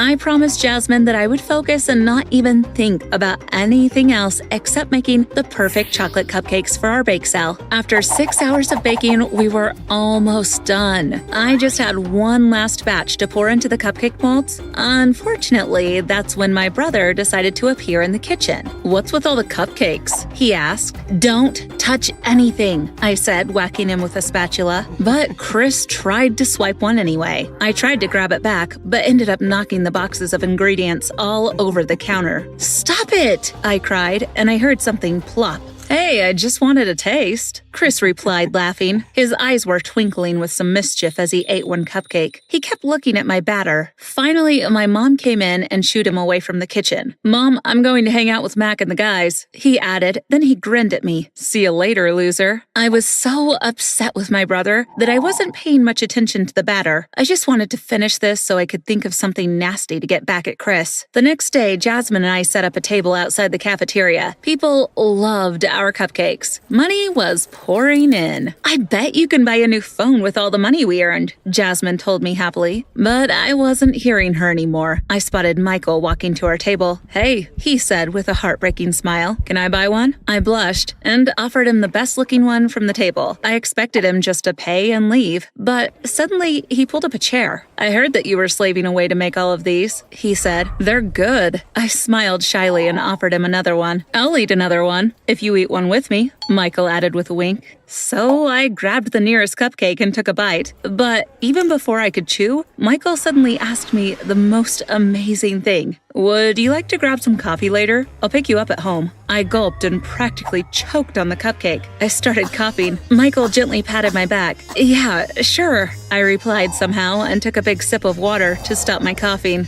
"But I'll just meet you in the coffee shop." "Okay," Michael said, standing up. "See you later." I watched him walk away. When I turned to Jasmine, she had the biggest smile on her face. "We have the best project, and you're finally going out with Michael," she squealed. "I'm so happy." The hours couldn't pass fast enough, but finally all our cupcakes were sold. Jasmine offered to add up all the money herself so I could go home and get ready. But that's when I started to feel funny. It felt like there were huge butterflies in my stomach. I figured that I was just excited and nervous about my date. I prayed that I wouldn't humiliate myself in front of Michael. I was massaging my grumbling stomach when Chris popped inside my room. "What's wrong with you?" he asked. Then he saw my phone on my desk. "Hey, someone's calling you." I told him not to mind it. I wouldn't be able to answer it anyway. Chris suddenly looked at me, then back at the phone. "What?" I groaned. "Nothing," he said, and there was a twinkle in his eyes again. "What's with the fancy face?" he added.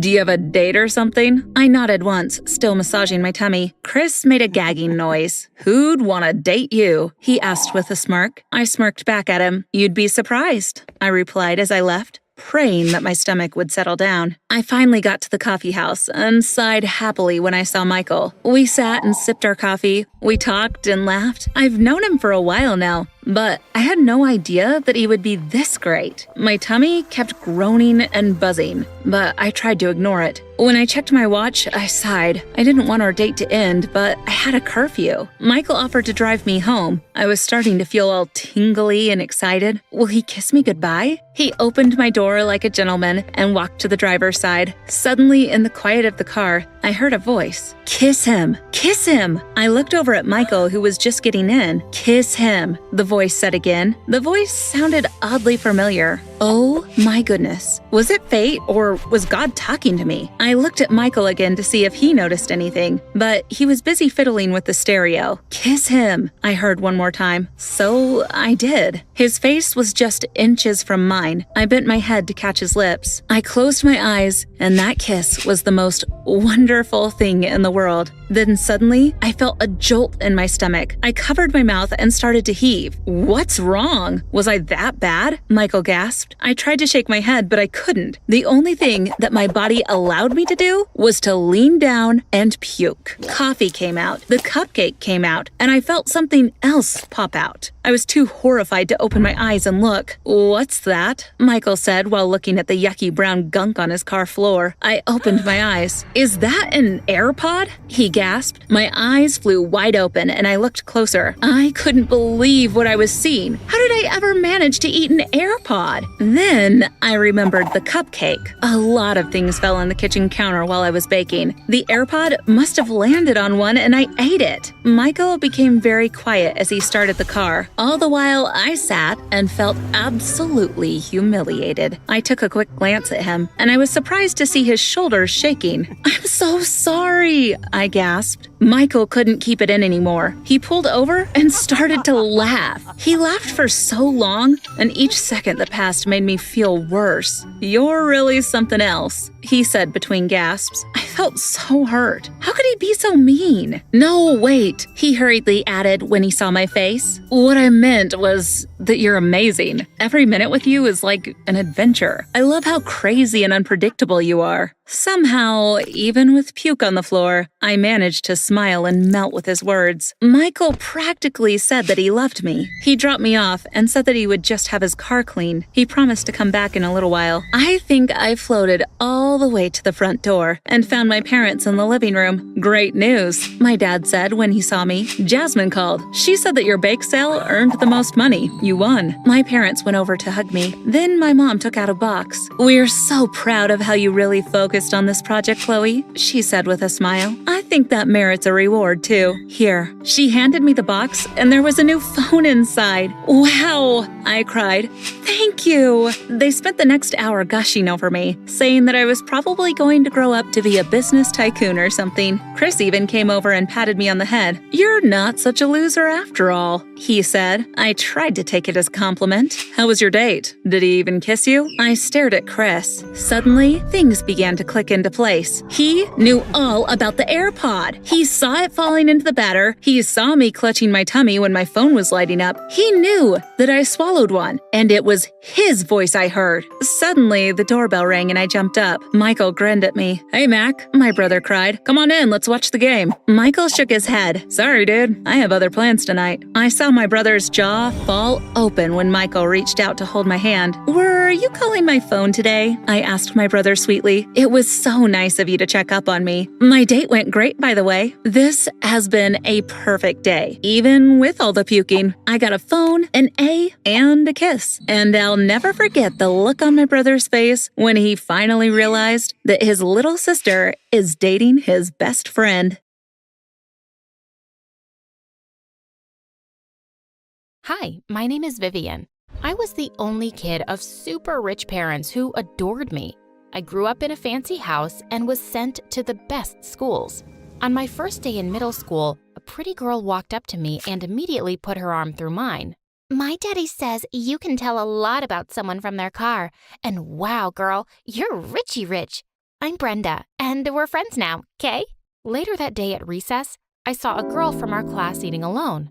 "Hey, why don't we ask that girl to join us?" "Nuh-uh. I told everyone we're bringing smoked salmon bagels for lunch, and she brought gross egg sandwiches. That's poor people food. No one in class is going to talk to her now. That's the rule."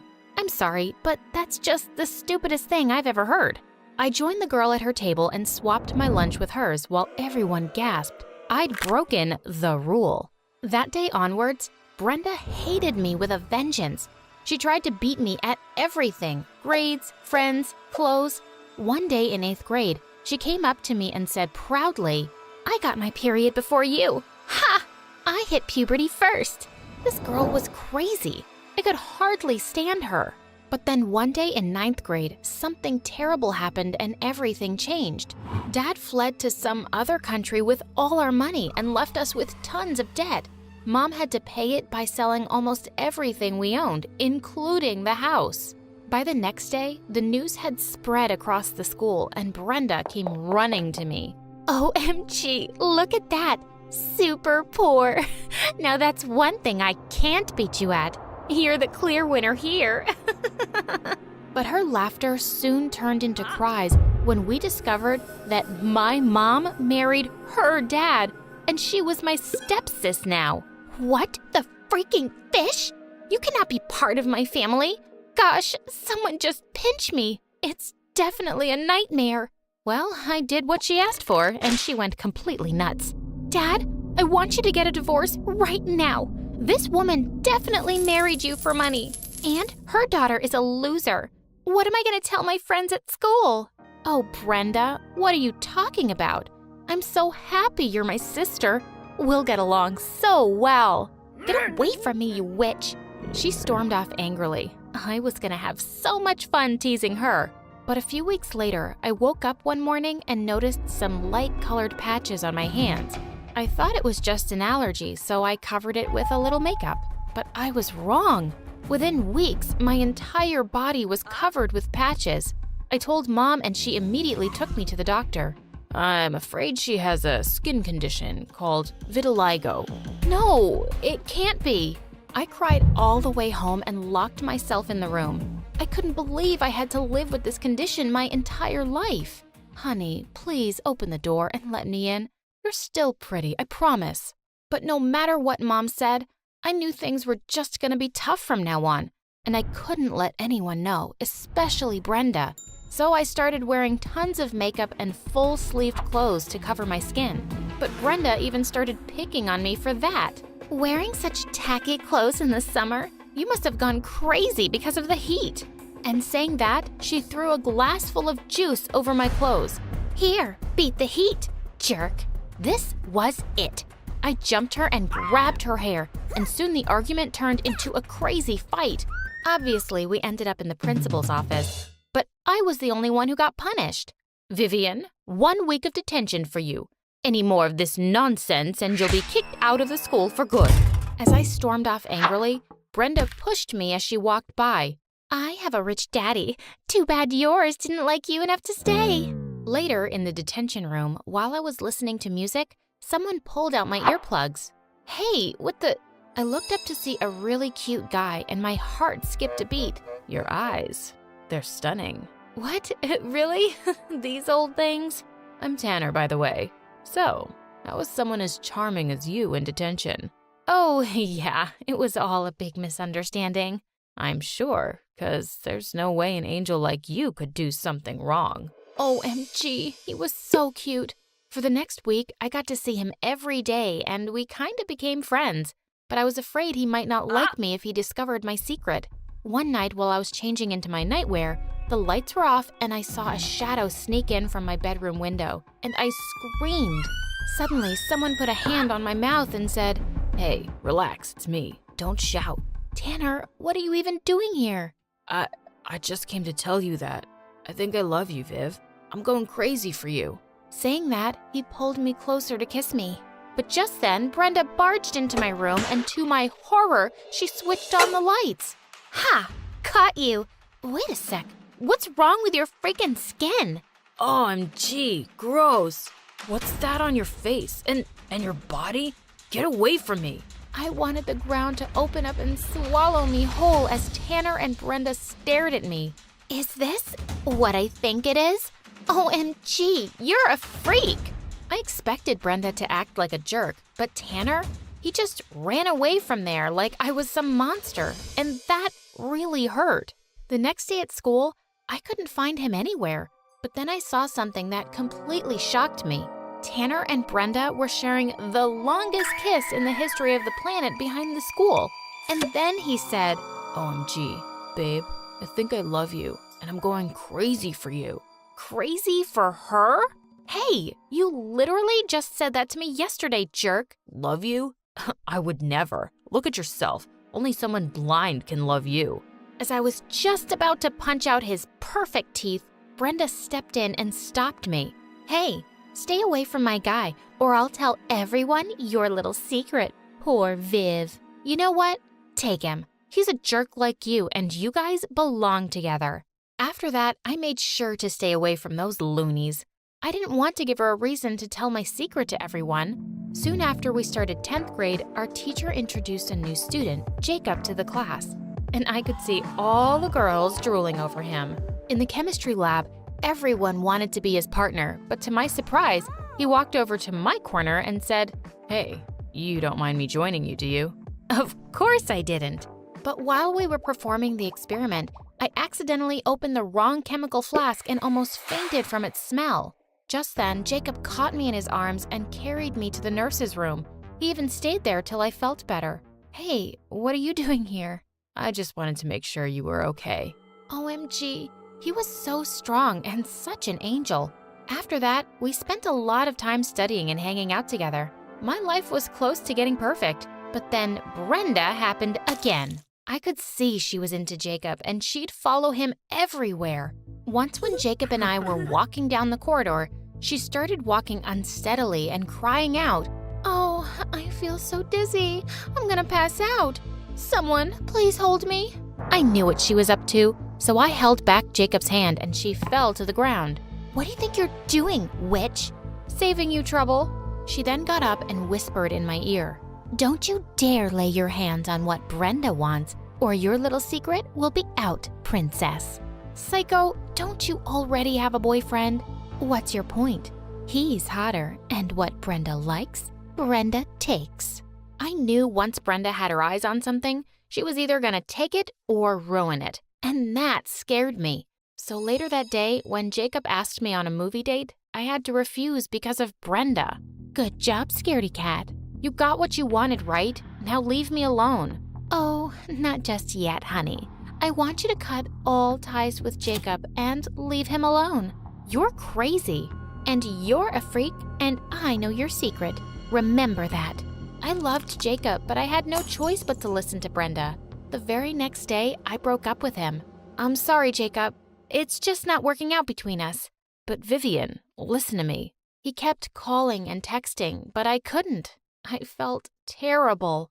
For the next few days, Brenda kept dancing around him and teased me about it. She was so evil. Then a few days later, while I was walking down the corridor, Jacob pulled my hand into an empty classroom. "Hey, wait, what are you—" Before I could even finish my sentence, he just pulled me close and kissed me. I wasn't expecting that, but whoa, it felt like heaven. I know everything about what Brenda did to you, and I want to tell you, I love you for who you are. But how did you know? After you broke up with me, she kept pestering me all day long, but I told her I only love you. Then she got mad at me and told me about your condition. I instantly knew why you broke up with me. Oh, Jacob, I'm sorry. I didn't want to hurt you. I love you so much. I know, Viv. I love you too, sweetie. Of course, we started dating again because I wasn't afraid of anything anymore. The guy I loved me back for who I was, and I was the happiest. Of course, Brenda looked livid. Before the junior prom, Jacob prepared a big surprise for me in the cafeteria and asked me to the prom in front of everyone. OMG! It was all so romantic, and of course I was gonna say yes. But just then, Brenda threw a jug full of water over me and all my makeup washed away. And everyone was looking at me. "This trash? You wanna go out with her instead of me? I'm practically perfect, and not some weirdo like Miss Patches here." Brenda, you're a complete nutjob. What's wrong? I held him back and stepped up in front of Brenda. "Brenda, since the day I met you, you've only cared about stupid things like money and looks. But those things aren't going to get you friends or love. You'll be all alone one day because you don't care about anyone except yourself, and that makes you ugly." And soon everyone around her started shouting at her. "Yes, Brenda, Vivian is beautiful inside and out, and you're awful." You're trash, Brenda. "You're a cheater too." Brenda ran from there and I turned to kiss Jacob. Everyone cheered for us and congratulated us. Later that day, I went home and told Mom and Dad about everything Brenda did to me, and they decided to send her away to a boarding school for spoiled brats. Jacob and I continued to date until the last year of school, and then we got into college together. Hi, I'm Eden from California. Please like and subscribe to MSA. Ever since I was little, I hated my parents. They ignored me 24/7 because they were famous actors. They were always shooing me away while they signed autographs for their fans and talked on the phones with their agents. "Can't you read me a bedtime story? Just this once?" Eden, just take something from the shelf and look at the pictures. Luckily, I had someone at home to be with, so I didn't lose my sanity. My Aunt Zoe. Aunt Zoe was kind of a teenager. She wore heavy makeup and tight clothes and was obsessed with social media. Time for our morning selfie, baby girl. My aunt was my live-in BFF. But one day when I was in 10th grade, my parents decided to ruin my life. I woke up and smelled smoke, so I ran downstairs to see what was burning. But I didn't see anything. Instead, my parents were just sitting on the couch and told me the worst news ever. They made Aunt Zoe move out. Don't worry, you two can still keep in touch. But your mother and I have decided it's best if just the three of us are in this house. Why? Because she's too helpful around the house? Because she actually cares about me, unlike you two? Do you smell that smoke, Eden? My sister was cooking breakfast this morning and started a fire. She's a child trapped in an adult body. We love her, but we can't live with her. I was boiling with anger. I refused to speak to Mom and Dad for days. But one night, I agreed to go with them to a celebrity after party, but only so I could get dressed up and get free refreshments. At one point, I was standing by myself when this famous teen actor came up to me. Hey there, gorgeous. Just say your name and I'll make an autograph out for you. I really don't want it. Maybe go make another girl's dream come true. I started to walk away, but the guy pulled me close to him. Stop fighting your desires, princess. You deserve this. With that, he leaned in as if he were about to kiss me. I shoved him off so hard that he fell backwards onto the refreshment table, smashing it in half. Uh-oh, I hadn't meant to hurt the guy, but everyone started freaking out and rushing to him as they called the ambulance. All the party guests went ballistic at me. My parents and I got kicked out of the party, and me assaulting the celebrity was all over the news. My parents were furious. You've completely ruined our reputation. Now everyone thinks we have a maniac for a daughter and no one's hiring us. Apparently, Eden has violence issues we didn't know about. Violence issues? That's gotta be a joke. My parents were serious. They registered me for an anger management group every week for 4 months. It was the dumbest thing ever. And everywhere I went, people would stare at me. One morning, I decided to lock myself in my room for the day to have a break from everyone. Then suddenly, I saw my door lock moving, and Aunt Zoe burst in with a police officer. Eden, your parents are missing. What do you mean missing? They were last seen shooting a movie in the Joshua Tree Desert. Now there's no trace of them. I felt my heart pound as I thought of Mom and Dad lost somewhere in the desert. I had barely talked to them in the last week because we were fighting, but now I felt horrible. Listen, baby, I don't want you to worry about anything. The police are going to search for them. I'll move in and take care of you in the meantime. I hugged my aunt tight. I was so grateful she was by my side. She spoiled me extra that week with breakfast buffets in bed and trips to the spa. The house was 10 times messier than usual, and Aunt Zoe threw multiple midnight parties during the week.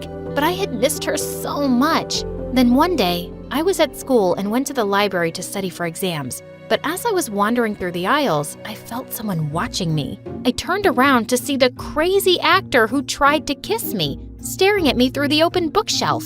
Hey there, princess. You happy to see me? Oh my God, what are you doing here? Did you track me down? I did in fact track you down, because even though you tried to kill me, my heart is still screaming for you. I've never met a girl who's played so hard to get before, and I like it. He walked around over to me and stood inches away from my face, and I just lost it. I slapped him hard across the face, and he cried in pain. Listen, you psycho creep, if you don't get lost this second, I'll call the cops. And I'll hurt you for real this time. If I were you, I wouldn't take any chances. I stormed off and decided to get coffee with Aunt Zoe to cheer myself up. Before we went out, though, Aunt Zoe insisted on wearing Mom's clothes. She has so many designer dresses I'm in love with. I don't think she'd mind, would she? No, I don't see why she'd mind. Actually, I have to tell you something important. Once we were settled at the cafe, I told my aunt everything that had happened. But to my surprise, she shrugged like it was no big deal. You know, sweetie, maybe you should date him. He's super cute and he's like a huge star. You could be famous just like your parents. I'm sorry, are you suggesting I date someone who tried to kiss me, turned everyone against me, and stalked me? You're overthinking this, Eden. Dating a star like that could change your life for the better. But maybe you're too young to understand. I was shocked. How could she be so blind and insensitive? I knew I wasn't overreacting. But if nobody wanted to support me, then so be it. I would take matters into my own hands. I called the cops that day and told them the situation. And thankfully, I was able to get a restraining order against the guy. I wanted to cry of relief. But when I got home, I heard laughter coming from upstairs. I walked up to see what was going on and saw my parents' bedroom door was wide open. And inside was Aunt Zoe. She was wearing Mom's clothes again and talking to the mirror. The weirdest thing was, she was talking in Mom's voice. No, thank you. I can't believe this is my 3rd Golden Globe. Oh, you're a fan too?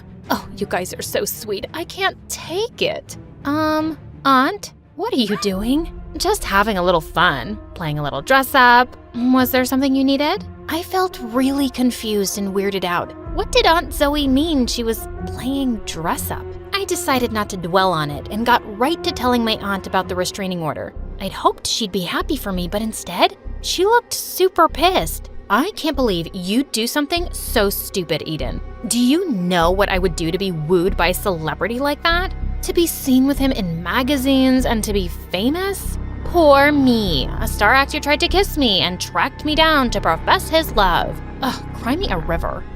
Yeah, he tried to ruin my life. Aunt Zoe ignored me and walked out of the room. Did she really think fame was more important than my own safety? She was insane. And the dressing up as Mom in the mirror was strange, too. Maybe Aunt Zoe just really missed my parents and was acting out. Things were awkward between us that week, and Aunt Zoe started acting weirder. Not only was she dressing every day in Mom's clothes and talking in Mom's voice, she started going by Mom's name. Eden, you're not allowed to call me Aunt Zoe anymore. You have to call me Aunt Savannah. And Aunt Savannah is off to an acting audition. How? You're not an actress. What are you talking about?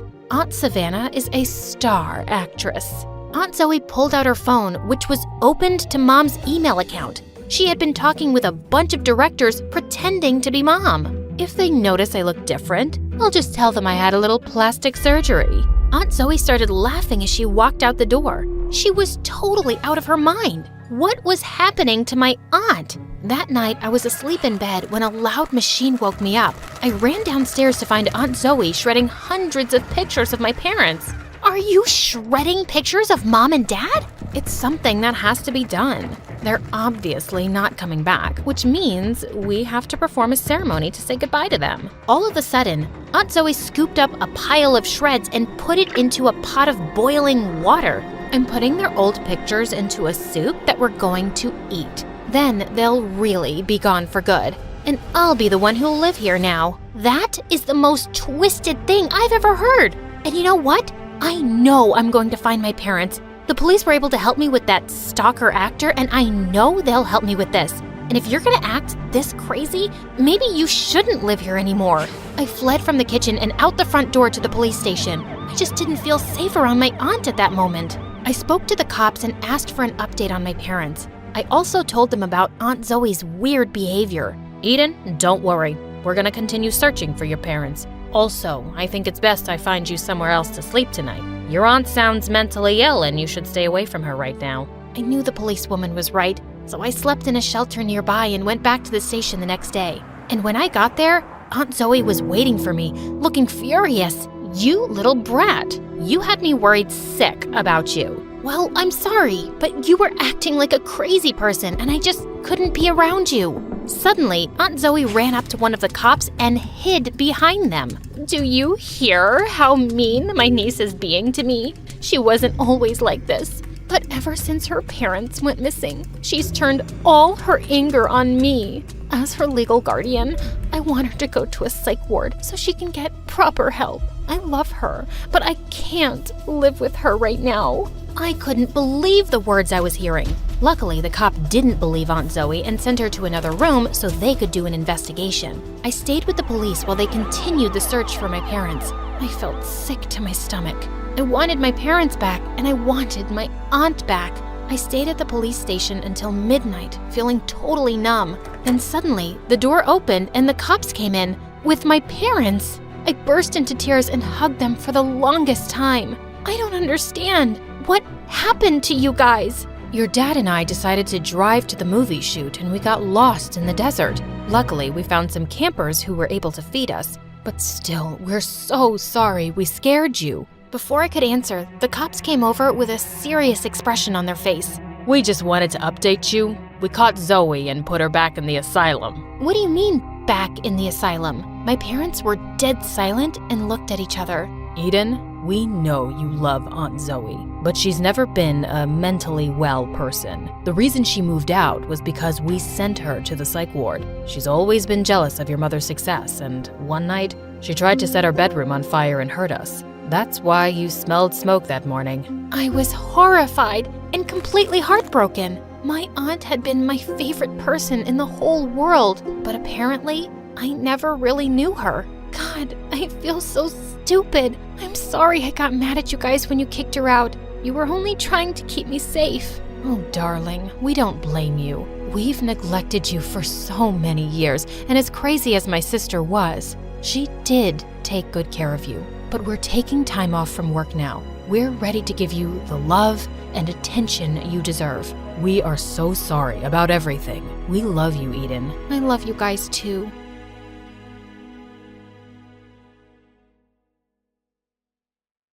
Hi, I'm Rue from Chicago. Please like and subscribe. My mom was a renowned doctor and loved me to bits, but when I was 6, I fell from a tree and hit my head. And even though I recovered fine, Mom went crazy. She never let me out of her sight after that. When I started school, she hugged me and cried like a baby at the gate, and she'd even drop by during recess to check on me.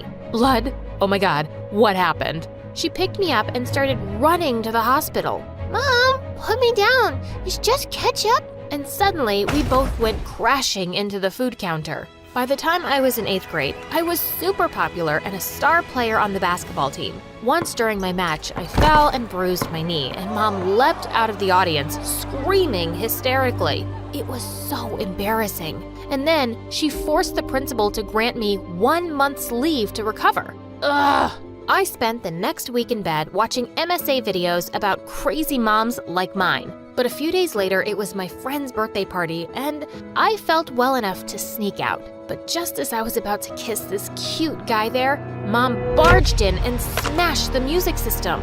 That music's loud enough to hurt my baby's ears. Mom, are you crazy? How did you even find me? Apparently, she had a tracker installed in my phone to always know my location. On the way home, we had a huge argument. If you ever do something like that again, I'm gonna leave for good, and I'll throw away my phone, Mom. You won't be able to find me. And surprisingly, that worked. She kinda backed off, and I was relieved to be back at school soon. Guys, I'm back!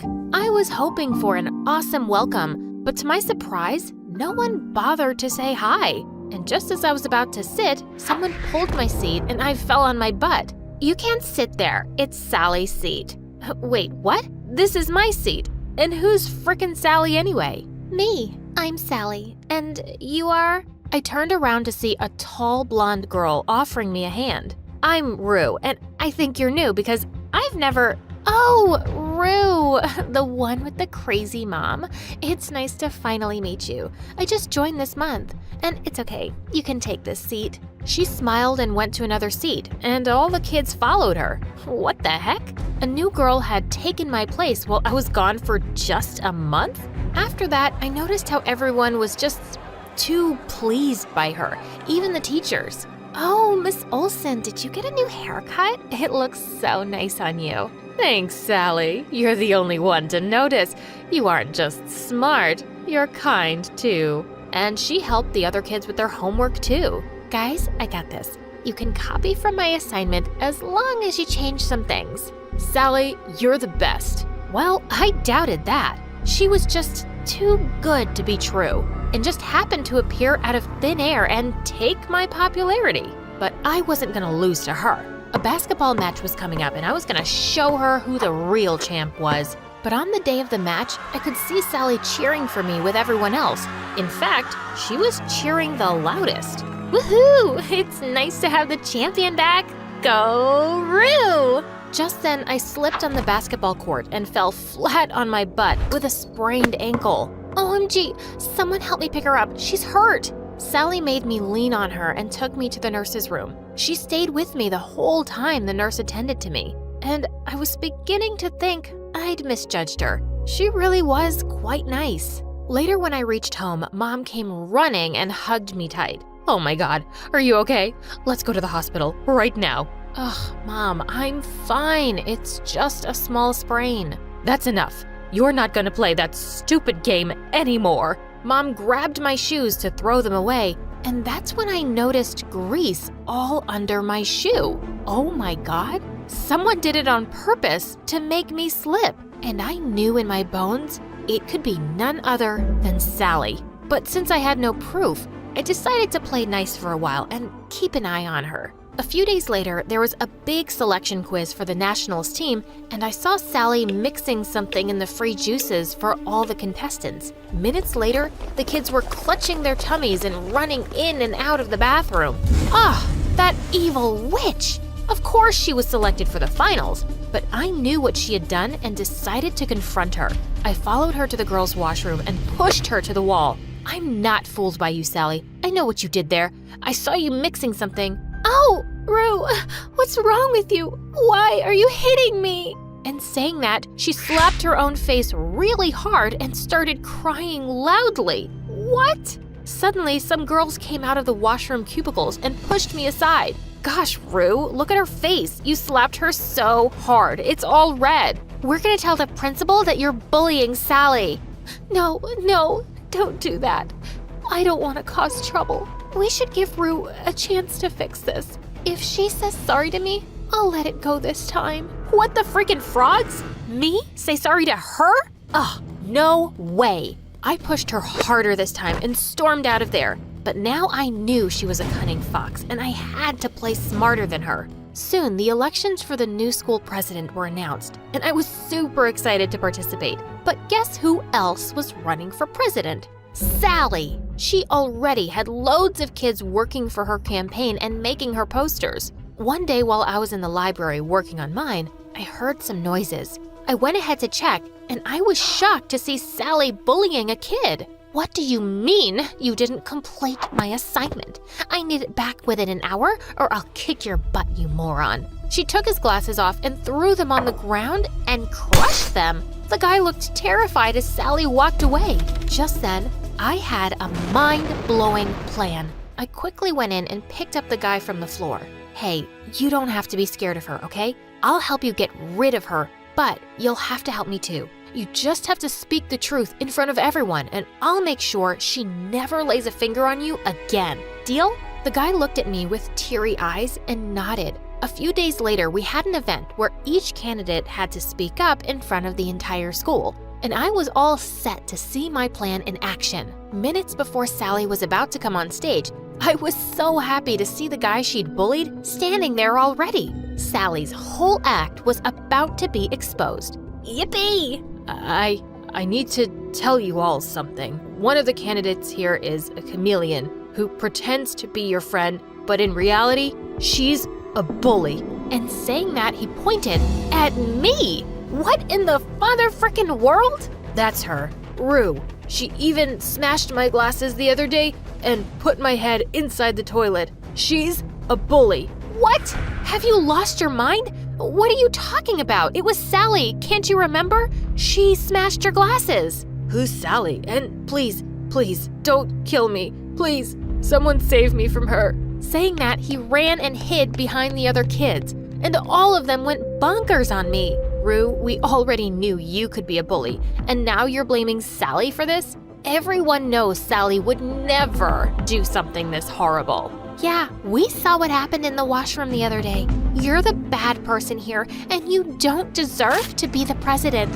And they all started throwing paper balls at me. I ran out of there to save my butt, but I was so gonna kill Sally now. After the event was over, I followed Sally and saw her kissing that jerk who betrayed me in front of everyone. That's how she turned him on her side. She was such a devil. I heard them laughing and talking about how they'd humiliated me in front of everyone. I couldn't take it anymore. I went ahead and kicked him in the butt. You! You're such a world-class jerk. You lied in front of everyone for a wicked lizard like her. Watch your mouth, Rue, or I'll tear off your tongue. Whoa, look at that. Finally, your true colors are coming out, Sally. But guess what? I've known from day one that you're a witch, and soon I'll prove it to everyone. You recorded us? Oh, yes, I did. You know, I'm tired of pretending to be nice to you. I wish you had slipped and hit your head that day, but you just got away with a little sprain. But today, I'm gonna kill you, squid face. Saying that, she charged at me like a mad bull, and we broke into a wild fight. Within minutes, the cheating jerk came in and held me by my hands. Let go of me, you idiot, or I'll put your face in the toilet seat for real this time. I tried to fight them both, but they locked me inside a small janitor's room. No one's going to come here till tomorrow, Rue, and I'm gonna be the next student president by then. And your little phone?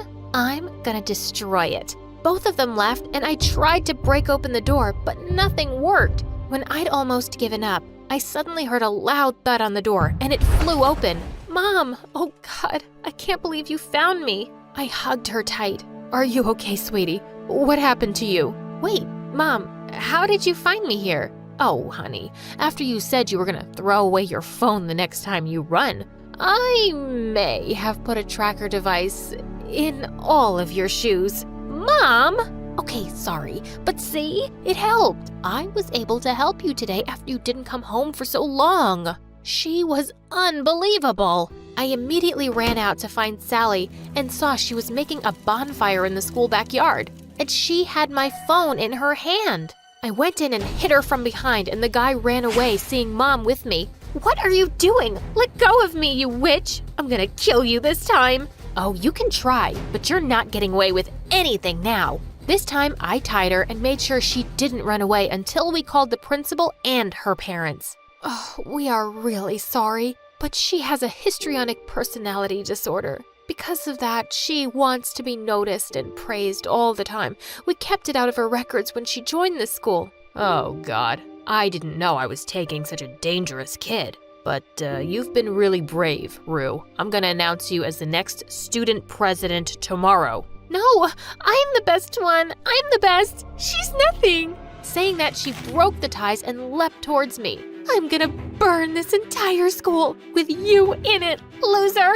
Thankfully, the principal had called security and they took her away. After everything was over, I turned to Mom thinking she'd go all crazy again, but she hugged me. Oh, honey, are you okay? I was so scared. I'm fine, Mom. Thanks for saving my life today. I love you, but no more tracking devices, please. Hey friends, I'm Esmeralda. I live in a small town in northern Spain. Please like and subscribe. The day I was born, my dad was shocked to see that I had a patch of white hair right in the center. Let me see her. Oh wow, my mom had a white patch too. We've been blessed by Mother Nature. My mom was so different from other moms. She was very superstitious and into exploring the healing power of nature. To protect me from the evil eye, she would cleanse the house with sage smoke and make me wear all types of charms. Well, my dad got sick of all this and left us when I was just 5. Because of Mom's beliefs and my white hair, the town folk were rather mean and called us witches. I always thought these people were so foolish because Mom was the nicest. She never seemed to be bothered by them, so I wasn't either. But things started to change in 7th grade, and I had a crush on a guy at school, Caleb. When I told Mom, she put a charm bracelet around my wrist. Oh, sweetie, take this for some extra luck and ask him out. But when I did, Caleb started laughing in my face. In your dreams, Grandma. Why would I like a freak? You could have just said a simple no, jerk. Oh God, have I made you angry? What you gonna do now? Ask Mommy to turn me into a frog? Or make some love potion for me? And I just saw red and attacked him. We were both sent to the principal's office and ended up in detention. You're such a witch. Oh yes I am. And you know what we do with people who know our secret? We curse them in their sleep. So I guess I'll see you tonight. The very next day, something bizarre happened. Caleb wasn't present, and his friend told everyone he'd gotten chickenpox. Suddenly, everyone was looking at me like I had something to do with it. guess he should have gotten vaccinated. It was a joke, but the others didn't get it and started avoiding me like I had horns on my head. I was in a bad mood all the way home. Can't we just move away from this stupid place? I hate how people see us, Mom. What's important is how you see yourself. We don't run away from our problems, love. Easy for you to say. You don't have to go to school. I stomped out of the car as soon as we got home, when suddenly a ball of snow hit me in the head. It was Mom, and she was grinning at me. Before I knew it, we'd gotten into a snowball fight and we were lying in a heap laughing. Say it. You know you want to. Come on. Okay, you're the best mom ever. I could never be mad at Mom for too long, but soon I started losing the few friends I had because of Mom. She would either make them stupid charms or would do tarot card readings for them, and their parents really had a problem with that. Once at a parent-teacher meeting, Mom walked into the classroom and climbed onto the teacher's desk. The vibes in this room are so negative. Let me cleanse the aura first so we can have a positive, wholesome day. And then she closed her eyes and started chanting something, and everyone screamed and left the room. After that day, I became the school's official outcast. Why did Mom always have to be herself? I decided that things would be different in high school. I told Mom she didn't have to pick and drop me off anymore because I'd be taking the bus. I just wanted her to stay away from my school as much as possible. When I walked into the hallway on my first day, I heard some noise, and I saw a girl dressed as a goth holding Caleb by his collar. Don't mess with me, punk. You think you're really cool for making fun of me, huh? I'll make you scream for your mommy. When she let him go, I couldn't stop myself from clapping, and everyone stared at me. What? That was pretty awesome. Finally, someone showed him his place. I guess she's a witch just like you. Did you both go to the same summer camp for witches? Hey, shh. Do you hear that? It's the sound of me not caring about what you say. Seeing everyone laugh, Caleb looked like a ripe tomato. I'll get back at you both. And he stormed off. What a jerk. Yep, I can't believe I had a crush on him once. By the way, I'm Esmeralda. I'm Aria, and I love your hair, girl. You look like a rock star. OMG, it was the first time someone had complimented my hair, and I freaking loved it. We clicked instantly, and later that day, we even walked home together. We were going through a rich neighborhood, and I was shocked when she stopped in front of the most beautiful mansion on the street. Wow, her house was awesome. In school, Aria was fast becoming one of the most popular girls. Her dress sense was so cool, and she aced all subjects.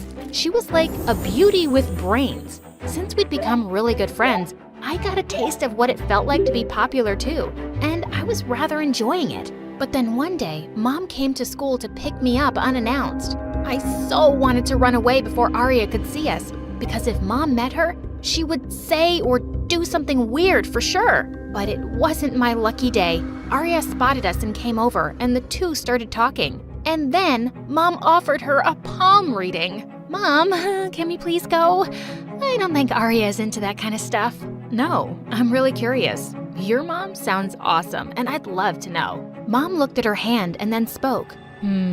Yes, I see you have a tough life, but I also see something really positive here. Sweetheart, even with all the hardships, you'll make it big one day. Just trust that, okay? Aria was practically living in a mansion. Mom had it so wrong. Gosh, Mom, enough of this, please.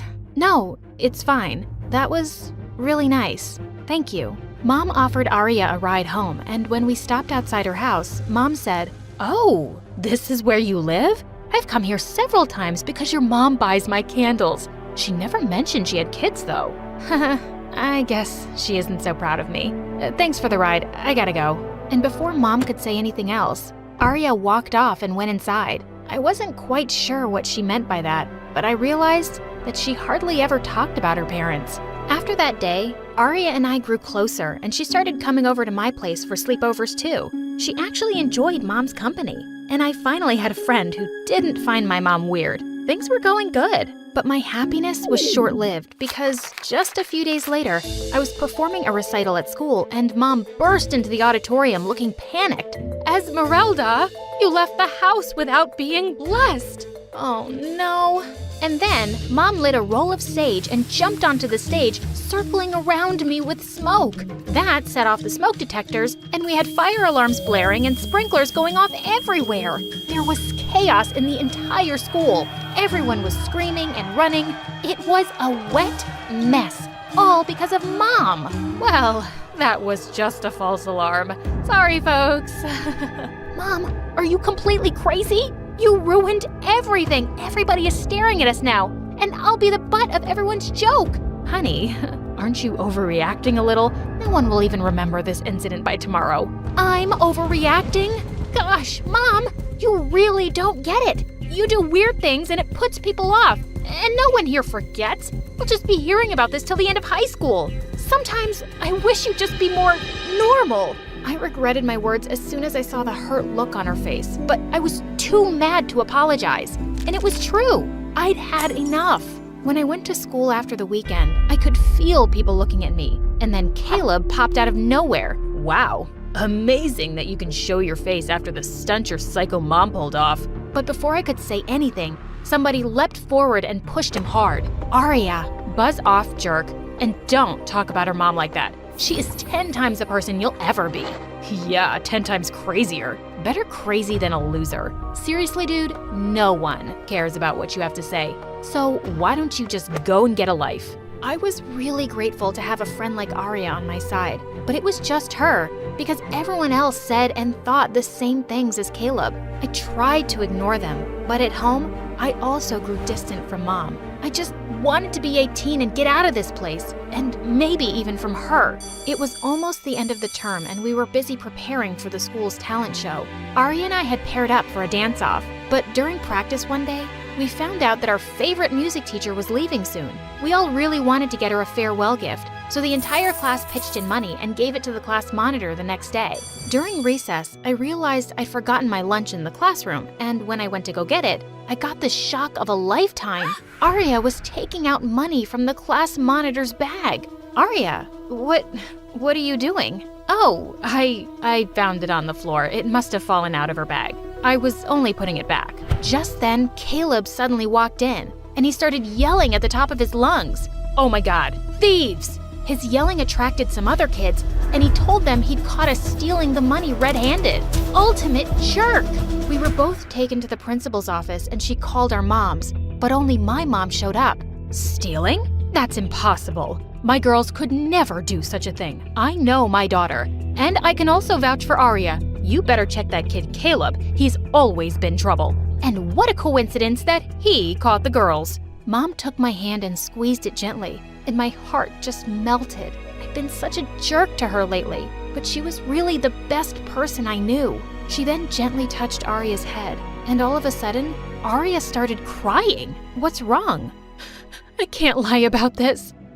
I did steal the money earlier today when everyone went to gym class, but I realized I was so wrong. So during recess, I decided to put it back. That's when Esmeralda walked in, and then Caleb saw us. He didn't steal anything, and neither did she. It was me, and I am so sorry. What in the world? Before I could say anything, the principal sent me back to class. I didn't know what happened next, but when Aria didn't return, I decided to go to her place after school. But the lady there said Aria wasn't her daughter. She said Aria only came sometimes to mow the lawn. What? Luckily, the lady knew Aria's actual address and gave it to me. And when I got there, I found her sitting on the stairs. What are you doing here?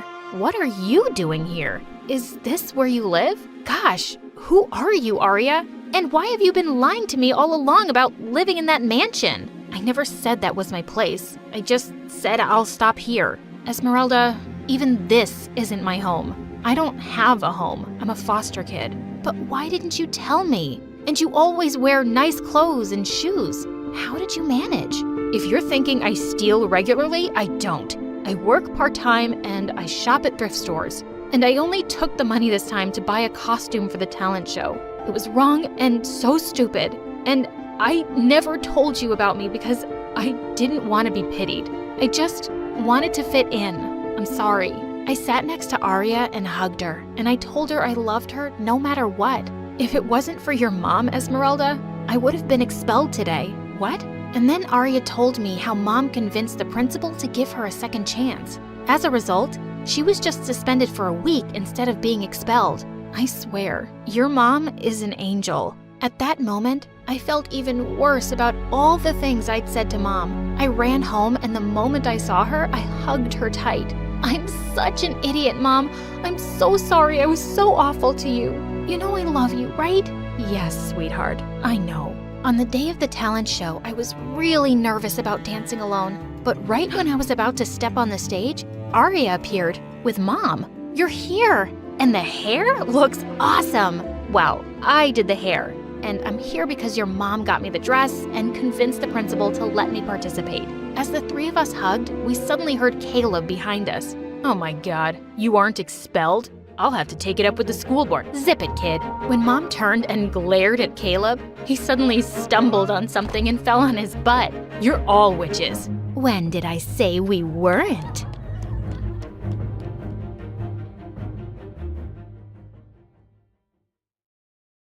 Hi, I'm Julia from Brazil. Please like and subscribe. I live with my single mom in a small town full of rich people in big mansions. But we weren't one of them. Mom worked here as a maid. She would also make this amazing jam from some fruit trees in our backyard and sell it at the Sunday market. We didn't have a lot, but we had each other. Once when I was 5, she took me with her to one of the mansions where she worked. As I waited for her outside, 2 girls my age came out and started playing with the most beautiful dolls. I asked if I could join them, and we were having a really good time when suddenly a woman came out and started shouting, "What are you doing with this girl? You'll catch lice from her." What? I don't have lice. You can check my head, see? Ew, get away from me. You two, come inside right now. Wow, what a jerk. Growing up, I didn't have much to do with the rich kids, but in the 6th grade, Mom enrolled me in the fanciest school in town. I've been saving up for it, Julia. You're not gonna end up a maid like me. You'll be someone amazing one day. Well, for now, I was the school outcast in my old clothes and shoes, but I didn't care if the others ignored me. I was here to work hard and study my butt off. But there was one girl in my class who stood out more than I did, Andy. She was a total troublemaker who spent half her time in detention. One day in class, the teacher asked everyone what they'd like to do when they grew up. I said I'd like to be a doctor so I could help other people. But when Andy's turn came, she stood up and said, "When I grow up, I want to have 100 kids so I can have 100 friends, and no one can say no to being my friend. They will love me and fear me." That's a really silly answer, Andy. Fine, I'll become a gangster then. If I can't be loved, I will be feared. And with that, she jumped onto the table and started doing some weird karate moves as everyone started laughing. The teacher sent her off to the principal, and she just left grinning. A few weeks later, there was a festival in town, and Mom and I decided to set up a stall to sell her jams. Andy came over, and I asked her what she'd like to buy. "Oh, I never buy anything. I either steal it or take it for free." And she just stuck her hand in a bottle and started eating it with her fingers. I pounced on her, and we broke into a fight. But Mom pulled us apart right away and started apologizing to her. She even sent her off with free jam. "Mom, why did you say sorry when it wasn't my fault?" "Julia, we are the poorest here. We can't afford to pick fights with these people.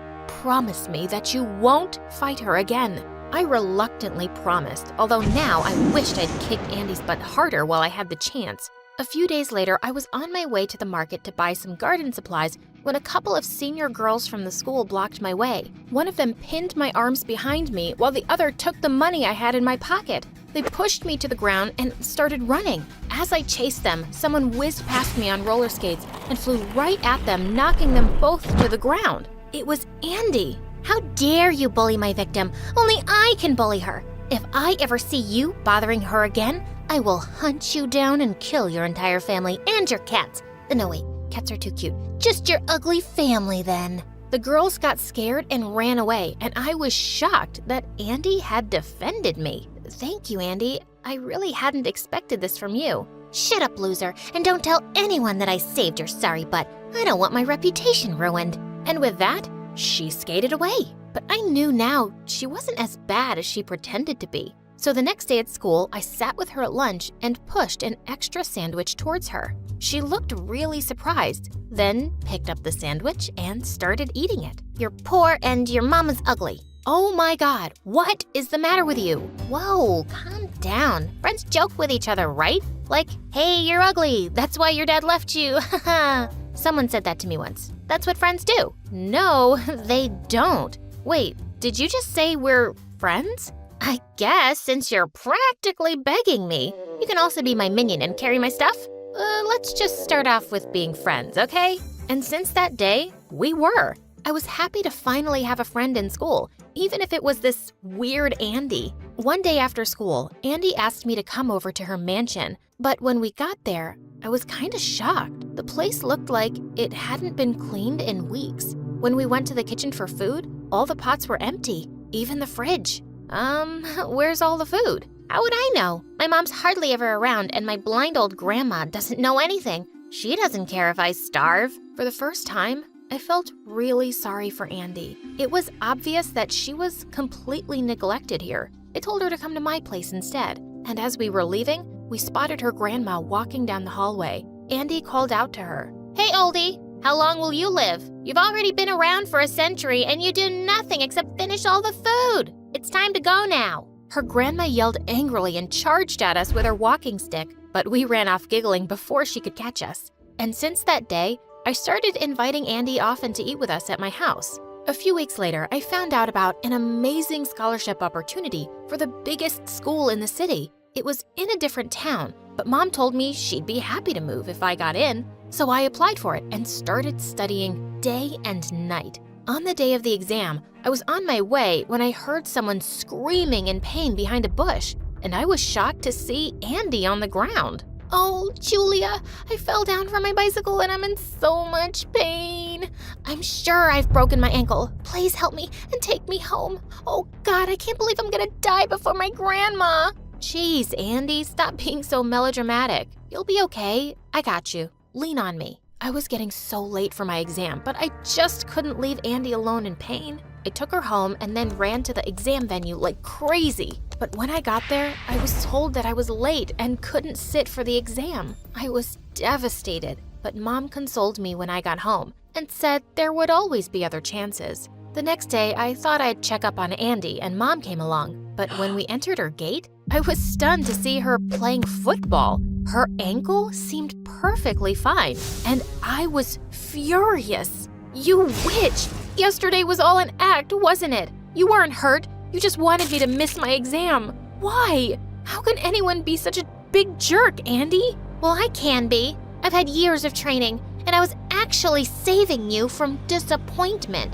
You weren't gonna get the scholarship anyway. Your dreams are too big for a maid's daughter. That was it. I charged at her and knocked her down into the mud. As we screamed and fought, her mother came running out and went bonkers on me. How dare you touch my daughter? Oh, maybe if you were around more, you could have raised your daughter better. And she wouldn't have been such a horrible person. You two really deserve each other. Just then, Mom stepped in and practically went down on her knees, apologizing to Andy's mom. I stormed off furiously and Mom followed me. Andy, are you insane? Go back and say sorry to her. We can't afford to. Just stop it, Mom. Why are you so afraid of these rich people? You don't understand, Julia. She's on the school board and could have you kicked out. I don't care. I don't want to live in fear like you. I just wish you'd stop being a coward. I regretted those words instantly, but I felt too mad to apologize. I ran home, packed my stuff, and asked one of our neighbor's friends if I could stay with them for a while. Mom gave me some space, and anytime I saw that Andy in school, I just walked the other way. As I was walking home one day, I saw a poster outside a shop about an amateur food business contest. The winner would get prize money and a chance to work with a big company. I immediately thought of Mom, and I decided I had to make up with her and tell her about it. Mom, I'm really sorry for all those things I said. You're the strongest person I know, and you've always worked so hard to give me the best. I was angry at Andy, and I took it out on you. Please forgive me, and let me help you win this contest. I just know you can win.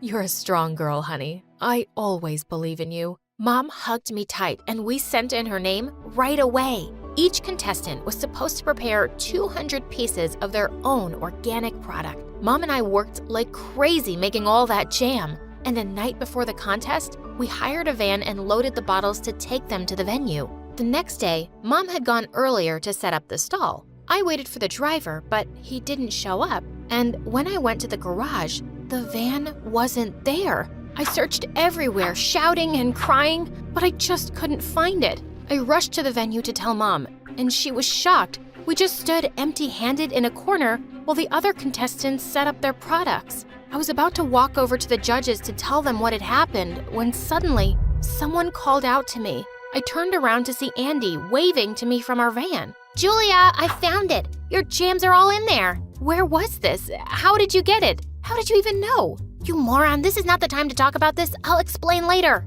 Mom and I went on stage and showed our products to the judges. They seemed really impressed. Sometime later, when the results were announced, we were shocked when Mom and I were declared the winners. We screamed and jumped for joy. I even pulled Andy into her hug, but seconds later, I pushed her away. Wait a minute. Did you take the van, Andy, just to mess with me again? No, of course not. I came by to wish you luck when I saw you crying over your missed van. And well, I'm friends with half the thieves in this town. It wasn't hard for me to find it. I don't understand you, Andy. You went through all this trouble to save the day. Then why did you make me miss my exam? Because I knew that if you took that exam, you would have qualified and you would have left town. I don't want you to leave me. Just saying that makes me feel sick. And that's why I never wanted any friends. And I grinned and hugged her. She was such a weirdo. After winning the contest, Mom started working with a big food company. And soon enough, we were able to shift into a lovely new home. Once it was ready, Mom and I went over to Andy's place one day to invite her over for dinner. But when we got there, we saw her mom at the door with a suitcase. And Andy seemed to be upset. Mom, please don't leave me with Grandma for a month. I hate being here alone with her. Why don't I come with you? Don't act like a baby, Andy. You have everything you could need. Why are you always whining? I can't take you to meet my boyfriend's family. He doesn't even know I have a child. Seeing the hurt on Andy's face, I couldn't take it anymore. Hey, Andy, I just came here to tell you that I'm always here for you, and so is my mom. We're like your family. Do you want to come and live with us? And for the first time ever, I saw Andy cry. She shouted a big yes and hugged us, but suddenly her mom turned livid. What do you mean, yes? You can't just go live with them. You're gonna leave me? Your mama?